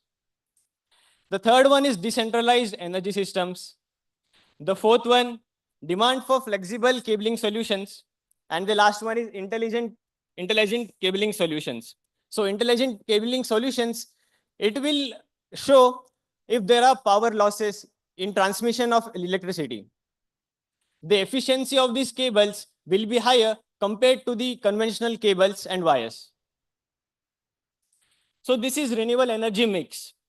So the global market from 2024 to 2030, the total renewable energy capacity is expected to grow by 3 to 4 times by 2030. If we see the difference in solar and wind energy, the solar energy was 1.1 terawatt in 2024, and it will go to 6 terawatt by 2030. So it is 6 times in next 6 years. And wind energy, which was 1 terawatt in 2024, it will go to 2 terawatt. That is 2-fold increase. So this is a major market to cater to. And now we'll move on to data center cabling. So data center cabling, the market was 34.26 billion in 2024, and this market will reach around 45 billion in 2029 at a CAGR of 5.52%. So if we see, the data center cabling or data centers are growing at a very rapid rate. Around the globe, data centers are getting developed by Facebook or Meta, or AWS, Amazon, Facebook, then all the big players like Google, they are developing data centers, which needs a huge power. According to a report, in US, they do not have so much power that they can support the data centers. So how that power needs to be generated, that needs to be seen in the coming years, because Mr. Trump recently said that he will scrap all the renewable energy projects. And the first thing is in data center cabling is robust cabling solutions. So in data centers, a large data loads is there. So for the large data loads, we need the cables with higher transmission rate, with better efficiency. Then scalability. The third one is modular cabling systems. Then high density fiber optic cables. This high density fiber optic cables, as mentioned by the presenters, this will be very useful to cater to this market. These cables will need to be reducing latency. Latency means the delays in transmission. So the delay is happening. Now we see the Hezbollah war or Israel-Hezbollah war. In that, many subsea cables were hampered by the terrorist groups. So that affected a major internet services in Europe and African markets. So these types of cables needs to be protected by the major Interpol-like people. So these cables need extra protection. The insulation needs to be properly done. And the last one is enhancing bandwidth. So these are some of the innovative trends which are happening in data center infrastructure. The first one is evolution of data centers, of course. Then need for innovative cablings and adoption of optical fiber. And the last one is advanced cooling systems or cooling technologies. Because these data centers produce a lot of heat, so these needs to be cooled down. So Amazon-like companies, what they are doing, they are making the data centers under sea. So the extra energy to cool off or to cool down the data centers will not be required, and the energy can be saved. Now, as we talk about subsea cabling, this is the major thing which is running the world. All the major data or the connectivity is driven by subsea cablings. So in the market size for the cablings was 17.5 billion in 2024 and is expected to reach USD 34.16 billion by 2030. And it is estimated to grow at a CAGR of 9.2% from 2024 to 2030. Increased cable capacity. So recent innovations have led to greater data capacity in subsea cables, allowing for more efficient data transmission. Then advanced durability. As we discussed earlier, these cables are very important to transmit data from one continent to other or connecting the globe together. So as we are talking about globalization, these cables will play a major role.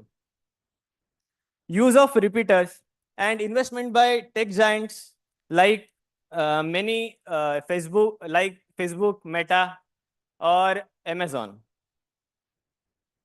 These are some future prospects of subsea cables: the growing capacity, material innovations, enhanced installation techniques, because these cables need to be laid down under the sea.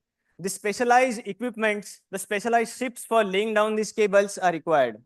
So these are not available till in India. So many market players, many cable companies have a great opportunity to be in this and lay these cables for India. Because the launch of 3 new subsea cable projects in India, like 2 Africa Pearls, India Asia Express, IX, and India Europe Express, IEX. So these are India's projects, and India is bracing itself for a major leap in digital connectivity. So these are HVDC cables. These are high transmission, high power, high voltage cables. These transmit power using high voltage DC up to 8,000 kV, 800 kV. So till now, the Polycab and other companies, they are around 220 kV EHV cables, but these are far more high power cables that needs to be developed. The annual deployment of 18,000 kilometers by 2030 will be there. Around 10 billion in 2024 to grow about 16 billion in 2030. This is also a big market. So the major players in this are Furukawa Electric, LS Cables, Nexans, NKT, Prysmian, ZTT International, Sumitomo Electric, and others. So what are the growth drivers? Growth drivers are intercontinental power interconnections. Then subsea cables for offshore wind farms. The wind farms which are in sea, that power needs to be transferred to land. So the cables, the HVDC cables will be used there. Grid modernization initiatives by governments. Then technological advancements are enhancing efficiency, capacity, and overall performance. And of course, the main thing, the EVs and their impact on cables and wires industry. The global EV market size is valued at USD 9.1 billion. Sorry, the EV cables market, correct. It is around 9.1 billion in 2024, and it is expected to reach USD 19 billion by 2028 at a great CAGR of 17.2%. So the Wires and Cables magazine also included in their magazine that leading automotive wiring harness manufacturer, Sumitomo Electric Wiring Systems, is set to establish the world's largest factory for electric vehicle wiring harnesses in Egypt, with the USD 100 million investment and construction area of 150,000 square meters. Also, India aims to electrify 30% of its vehicles by 2030. This is supported by the government schemes like FAME for EV adoption, then the PLI scheme for domestic manufacturing, and the battery swapping policy for charging infrastructure. So we need to focus on sustainability in cables and wires. As many presenters told about sustainability, the major thing to export cables in Europe now is CBAM, that is Carbon Border Adjustment Mechanism. So what is that? The carbon tax needs to be paid by the exporter. So how to tackle this? So government is planning and having discussion with European Union people to reduce the taxes, to exempt some goods like cables and wires from this CBAM certification. Innovations in recyclable materials. So as we saw, many PVC compounds are biodegradable, then use of sugarcane. So these types of compounds needs to be developed and used in the cables industry to move forward. Energy efficiency manufacturing, then investment in green technologies. The carbon footprints needs to be calculated. And as all the presenters told about carbon credits, these carbon credits are very important for the cable industry. So they can do exchange in carbon credits and they can sell their products to different countries. So these are some emerging technologies in cable manufacturing. The 3D printing innovation, then automation benefits, it will lead to cost reduction, customization of capabilities, and quality improvement. At the end, this is the current state of power transmission technology. We need to focus on efficiency, sustainable initiatives, high voltage direct current, HVDC cables, superconducting cables, or we can say hybrid cables with power transmission and data transmission. And key industry players like Siemens, ABB, they are innovating many other SF6 like switch and switch gears that needs to be supported by the cables with same products. So thank you. This was the presentation from Polycab India Limited. If anybody has any question, we can take up.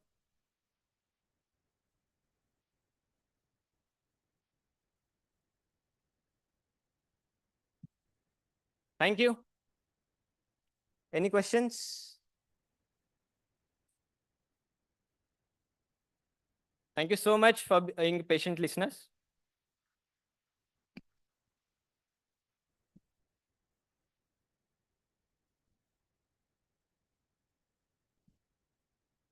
I think let's give it a round of applause for Mr. Sudarshan, everybody. Come on. Well, now let's talk about the next topic. AI-driven framework enables early fault prognosis as well minimizing disruption. That's not all likelihood of sustainable or probably substandard output. But now let's talk more on this topic as can AI actually be a game changer here offering innovative solutions to address the challenges and propel the industry forward. Well, let's look forward and I'll call upon Shravani Rao, co-founder and CTO, Contact Tech Analytics Private Limited to be on stage and she shall be guiding us throughout this topic.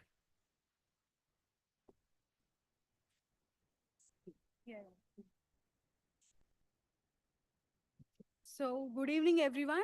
Thank you for giving me this opportunity and it's my pleasure to be here. I think it's very last minute I was asking for the chance to present our product here and the Steel and Metallurgy team has given me a huge support and here I am. I think just now Sudarshan has mentioned about the future trends in cable industry. One of the topic here is the quality inspection. So any kind of new technology that is going into quality inspection because there is a huge gap right now in the cable industries. There is no advanced technology that actually monitors the quality of the conductors. So I'm Shravani. I'm co-founder and CTO at Quantic Tech Analysis. We are an AI-based company and we predominantly work on integrating AI onto the cameras. So wherever you see human and the process with a human eye, that's where our AI goes into and it automates the entire process. So today I'm talking in a very one topic that our company is working on and especially the first in the world AI product for the cable, especially overhead conductor cables. So we have seen in many presentations today that how the conductor cable industry is booming in India, especially in other countries too. And with the increase in the demand, especially the demand is coming through renewable energy projects and the global needs. And because of this competitive market, the companies, especially the buyers, are looking for high quality products. And here the high quality products has so many challenges because the industries are following the manual inspection process.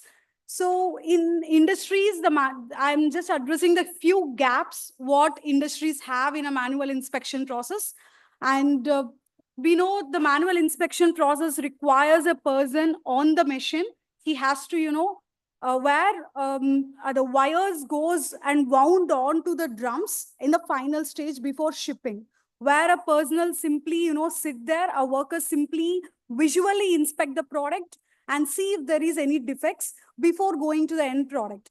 So if there is any corrections need to be made, and he'll do the correction by stopping the machine, which is completely human based. And the challenges here is the stranding machine which produces this cable is running at a very high speed, I would say 40 meters per minute. And in this speed, it's nearly impossible for human to actually see the cable and identify critical defects like fins and chips, which is a major customer complaints for all the cable manufacturing plants. So that's where our AI comes in. And if we talk about the high labor costs in terms of pricing, so investing a personnel in each and every machine and each and every stage in 3 shifts per day actually increases the cost of the product currently for the industries. And still it is not efficient because a person might fall into fatigue. And still it's not possible to actually screen the entire 360 form of the cable itself. So, and most importantly, one of the person has actually mentioned that data is an oil today, oil, where the industries are missing what type of defects they are actually getting. So to mitigate the risk, to mitigate the defects in a core, they have to understand the issues, the core issues, which is missing right now currently in industries. So imagine there is a solution that could actually monitor continuously 24/7 without any fatigue, and it can stop instantly the machine once it identified the defects. That's where our product WAS AI comes in, which is quality assurance software solution using AI. It just install seamlessly. It's like a plug and play with any standing machine that is available in the industry currently. And we stop the machine instantly. It identifies the defects and it immediately stops the machine. And it has more than that. We are also monitoring the productivity of the machine, because we are actually extracting the machine runtime and stop time. And we also have an advanced feature, how much time a worker is taking to repair that particular defect, and what is the downtime analysis, and more to that, how frequently a defect occurs, and how what is the pattern of occurrences of these defects can also be provided. So this is just a high-level architecture of our product. This, we call it as a detector box, which actually contains high industrial cameras that scan the product 360 degrees. And we have a control panel which actually processes entire thing. And we stop the machine, and we also send the data, a comprehensive data analytics to the manufacturers. So now we have seen the technology part, and now if you see where exactly we monitor this particular inspection system, it applies to many product variants. The top 3 product variants, I would say, all aluminum alloys, and aluminum and steel reinforced alloys. And it can work in any shape of the product, round or flat. So now when we talk about the types of defects that we are capturing, the blackness of wire, the feel and good defects like a breakage of the wire, dents, fins, chips in the on the defect, weld marks, any kind of cladding can also be detected. So this is very high overview of our dashboard features. As I can show you, it has entire 3 shifts comprehensive report on the machine efficiency. And this is a detailed analytics. We have recently integrated a Gen AI-based chatbot. In our terms, it's basically a chat GPT. So which can give the entire comprehensive defects information about the data you have about your machine. And this, you have, the beauty part here is you have the entire information with respect to each drums that go for shipping. So for each drum where the defects actually get captured, and what is the length at which the defect occurs. So each and every information is integrated in the solution itself.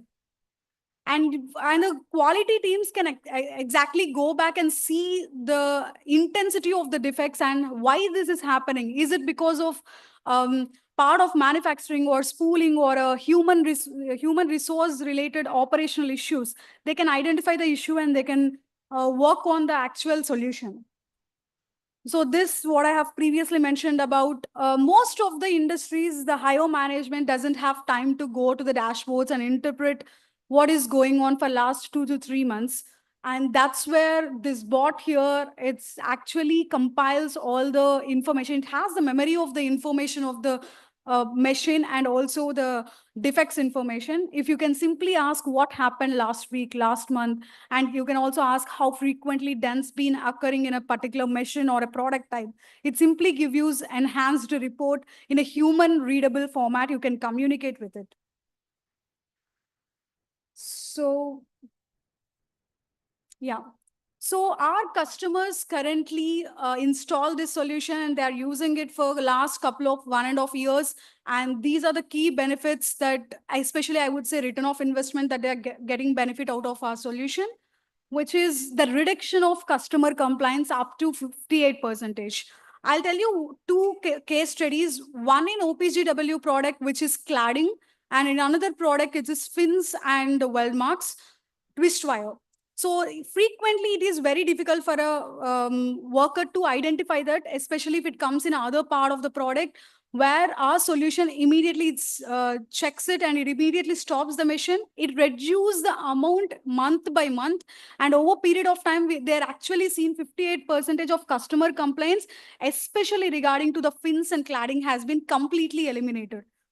And refect dates, of course, over period of time, it completely reduced. Increased production uptime. What happens is when the workers are there, especially in terms of wire bake and loose wire, they will not be able to see in an initial stage of it, but our solution can immediately stop even if there is small deviation in the gap between the two wires. That's how they are able to save the production time and loss of material also, I would say, because if it has gone more length of the product, they have to scrape the entire wastage, entire defective product. So here we are saving their material and also the production time. So we, as a part of productivity, we are also doing the maintenance of the product by checking the health of the machine, which helps them in saving the annual emergency repairs cost. And due to this, we have actually got a very good feedback from one of our prestigious customer. They have told that their reputation has actually increased, stating that they're using artificial intelligence for the quality. And the labor cost, this is one of the customer actually removed in the surface level. They have actually removed the workers for inspecting this for all the 3 shifts, because that's how stable our AI product is. They're completely relying in 360 degrees in all the forms our solution. That's how they are saving a huge cost. Just imagine one particular machine for 3 shifts, they're using 9 workers per day. They've actually removed all the workers, all the 9 workers. So if we talk about the target market, when we talk about this technology, currently our customers are conductor manufacturers, but we are in a discussion with end buyers also, like a Power Grid and other companies. So currently we have 2 customers. It's been 1.5 years we made this product, which is stable and running. And we have Sterlite Power, who is a paid customer since 1.2 years. And we have Apar Industries, just 5 months back, they have purchased your product. We have actually got a complete order for the entire plants of Apar Industries. So this is a big, huge for us, a success for us. And that's where we are here to present you with this product. And thank you for giving us this opportunity. If you have any questions, I would like to take some questions. I just have a couple of questions.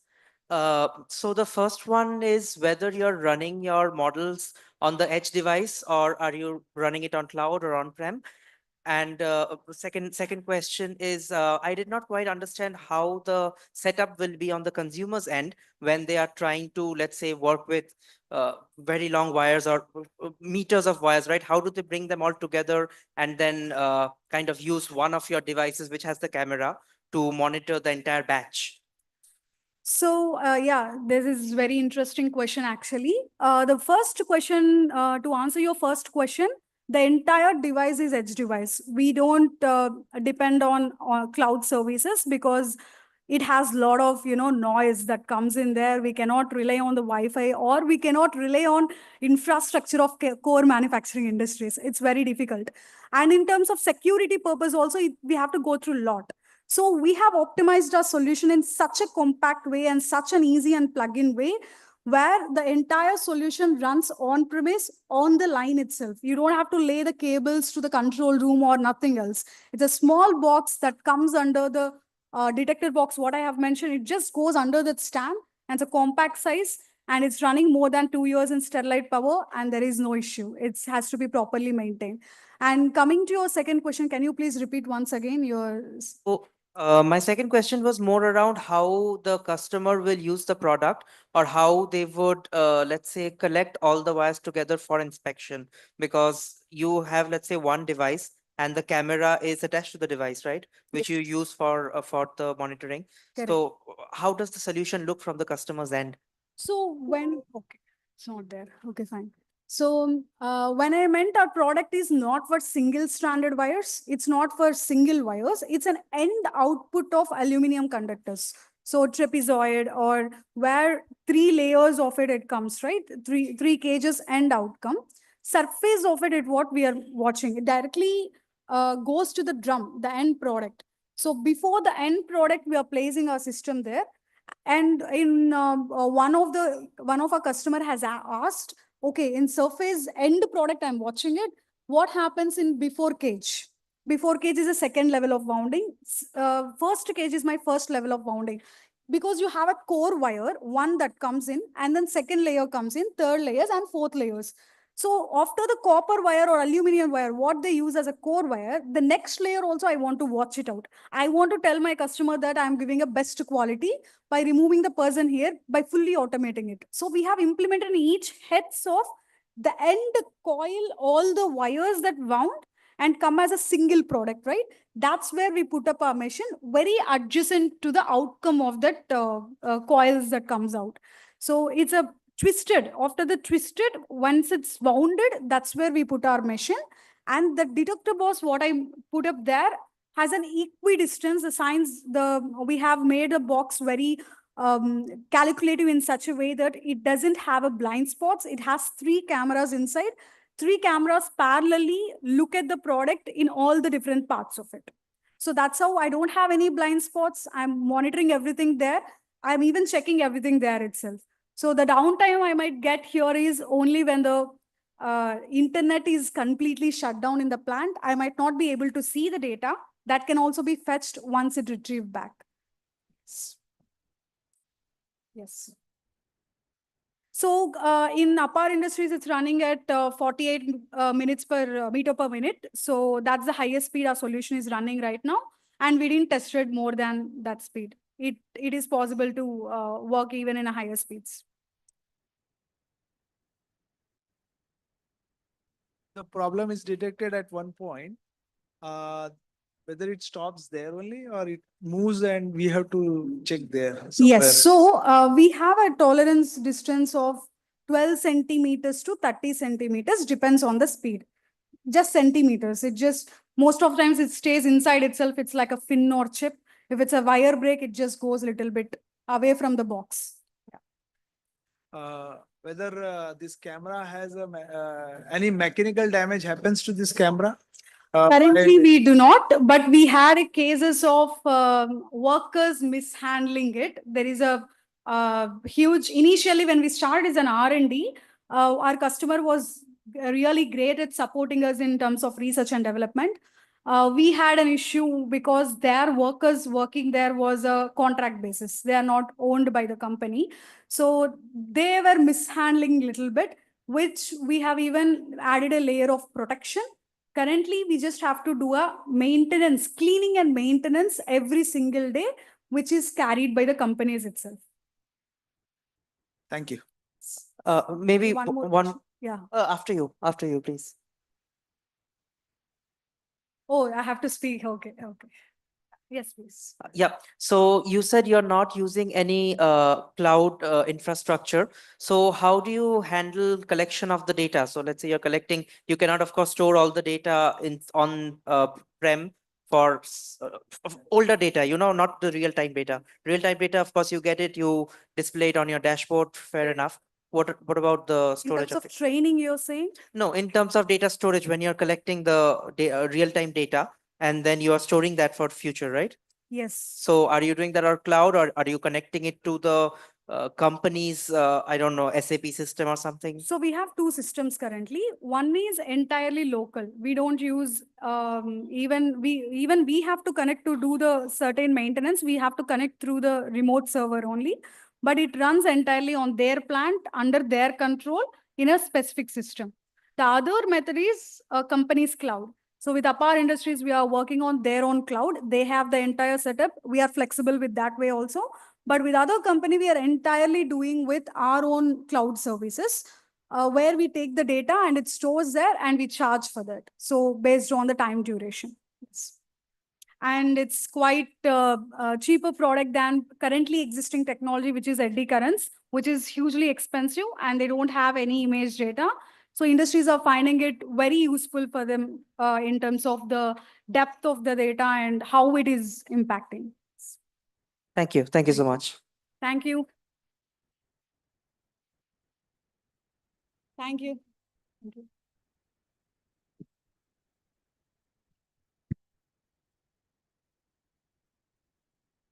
Well, I think, can we have a huge round of applause for such a knowledgeable Shravani out here? Thank you for answering the questions as well. Really appreciate.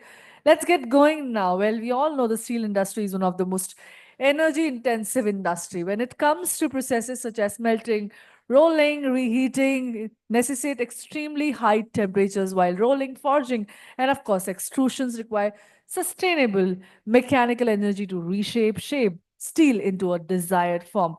However, electrification represents a promising path when it comes to decarbonization the steel industry by enabling the replacement of fossil fuels with a renewable energy sources. Electrifications, of course, is allowing steel plants to have a transition from fossil fuels to cleaner energy alternatives, significantly reducing their carbon footprint. Well, let's talk more on this topic, electrification of heating processes, a pathway towards decarbonization. And to do that, I have two extremely amazing leaders out here. Can we have Rudhroop Sen Gupta, Technical Marketing Manager, India APAC. Can we have a huge round of applause? He's from Kanthal, India. Should I name? Okay.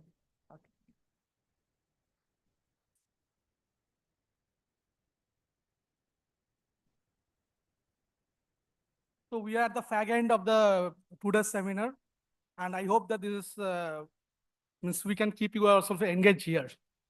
So with me, my colleague Vijay Kumar Misra is there, who is the area sales manager for the West. And now coming on to the decarbonization with Kanthal Electric Heating Solutions.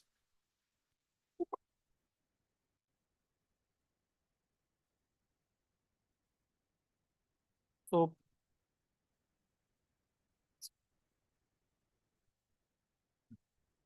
a little bit of the Kanthal. So it was founded by Hans von Kanzau in 1931 in Hallstahammar, and taking a cue from that, the Kanth and Hall. So that becomes the Kanthal, the name of the company. And we have been working on the electrification for many years, mainly, and that is helping the decarbonization. So this trend has become more important nowadays with the all SDGs. It's not that only it was the market, even in our operations, we have been working to improve the efficiency and reduce the carbon footprints. We have been 100% using renewable energy in our operations. And on the market side also, we have been awarded E-Prize recently in Sweden. So that's one of the Europe's biggest award on the energy optimization.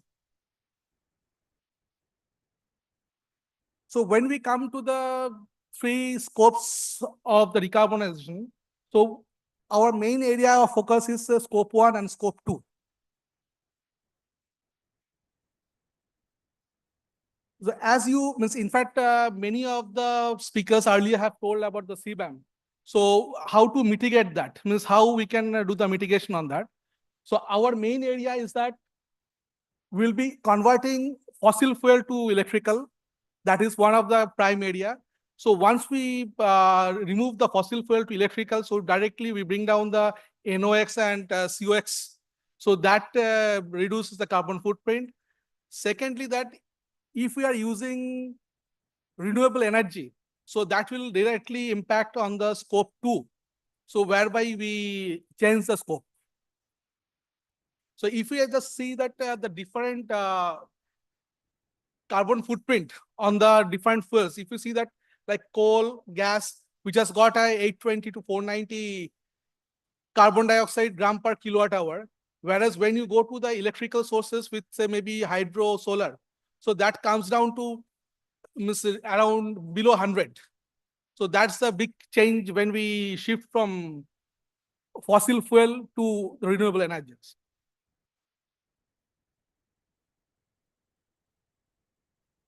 So in industry, 25% of the emissions, the industry carbon emissions are only to the power generation, and electrification reduces that, whatever the carbon footprint, it reduces that. So what are the advantages of electrical heating when compared to fossil fuels? It's basically 95% efficiency. It eliminates NOx and COx. It is having a safer and quieter environment. And then when we come to the uniformity of temperature, is quite means it is in the range of ±1 degree. So that helps you in the product quality, low rejections. And also when we improve the efficiency, so the carbon dioxide emission comes down. When we talk about the wire industry, so we just thought of that if we have some couple of case stories related to that. So one is on the stand annealing furnace. So here it was electrical furnace, but with a different type of insulation system. We shifted from that insulation system to a Fibrothal, which is our one of the registered product of us. So with that solution, what happened that the power consumption came down from 0.78 kilowatt per ton to 0.51 kilowatt per ton. So that's a reduction of nearly 34%. And what it helped, since it's already electrical, so we can't say that, okay, we are changing from fossil fuel to electrical. But in other way, we are reducing the electrical consumption. So whatever the carbon footprint related to the scope 2, so that is get reduced.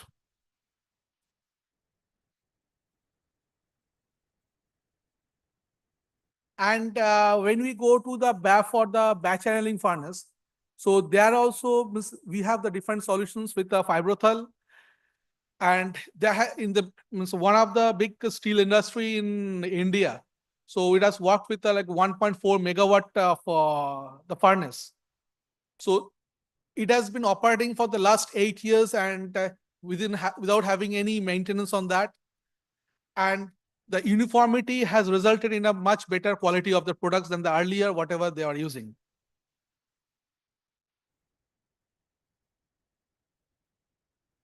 And these are the products, what we manufacture.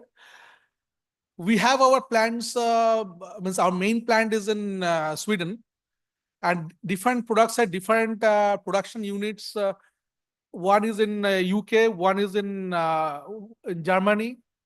And we have plants in Japan, in China, in Korea, and in Hosur in India. So here, the metallic heating elements, then air heating cassette, Cubothal bundle rod. These are produced in India. The balance, many key products comes from abroad, but we do have a assembly unit here.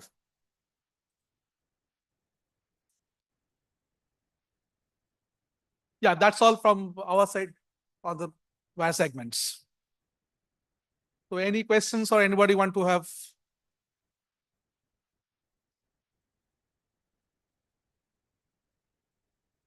Thank you. Yeah.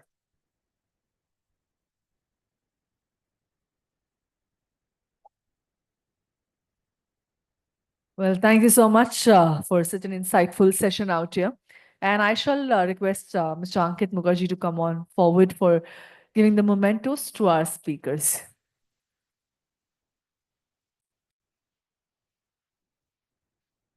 Well, I'll call our first speaker for this after the tea break technical session, Mr. Sudarshan, Executive Vice President, Strategic Initiatives, Polycab India Limited. Can we have you on stage?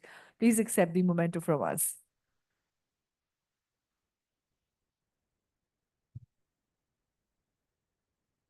I think, can we have a huge round of applause? Next is I'll call Shravani Rao, co-founder and CTO, Contact Tech Analysis Private Limited, to join us on stage.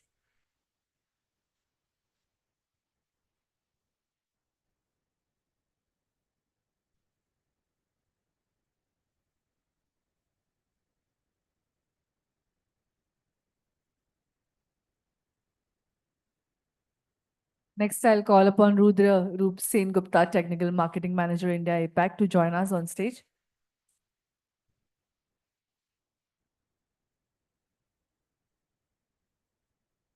Can we have all the key speakers with the mementos for a group picture? And I'll request also Mr. Ankit Mukherjee to join them for a group picture. Yeah. Can we have a Shravani Rao along with the mementos?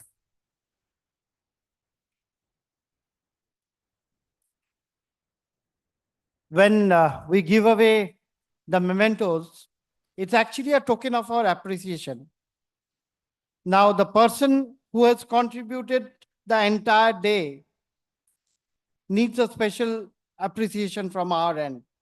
So I would also request Ankit to stay back after the photo session for a presentation of some small token of appreciation to our host for the day, who hosted you for the entire day, Shweta Patil. May I request Shweta to come up and receive a small appreciation in the form of a memento. Please put your hands together for Shweta for hosting a wonderful day for all of you. Thank you so much. Thank you so much. So as you know, tomorrow we meet for MITEC India at the same venue. And we have a whole day's proceedings ahead tomorrow morning. Thank you so much. Goodbye. Yeah, thank you. Well, thank you, each one of you. And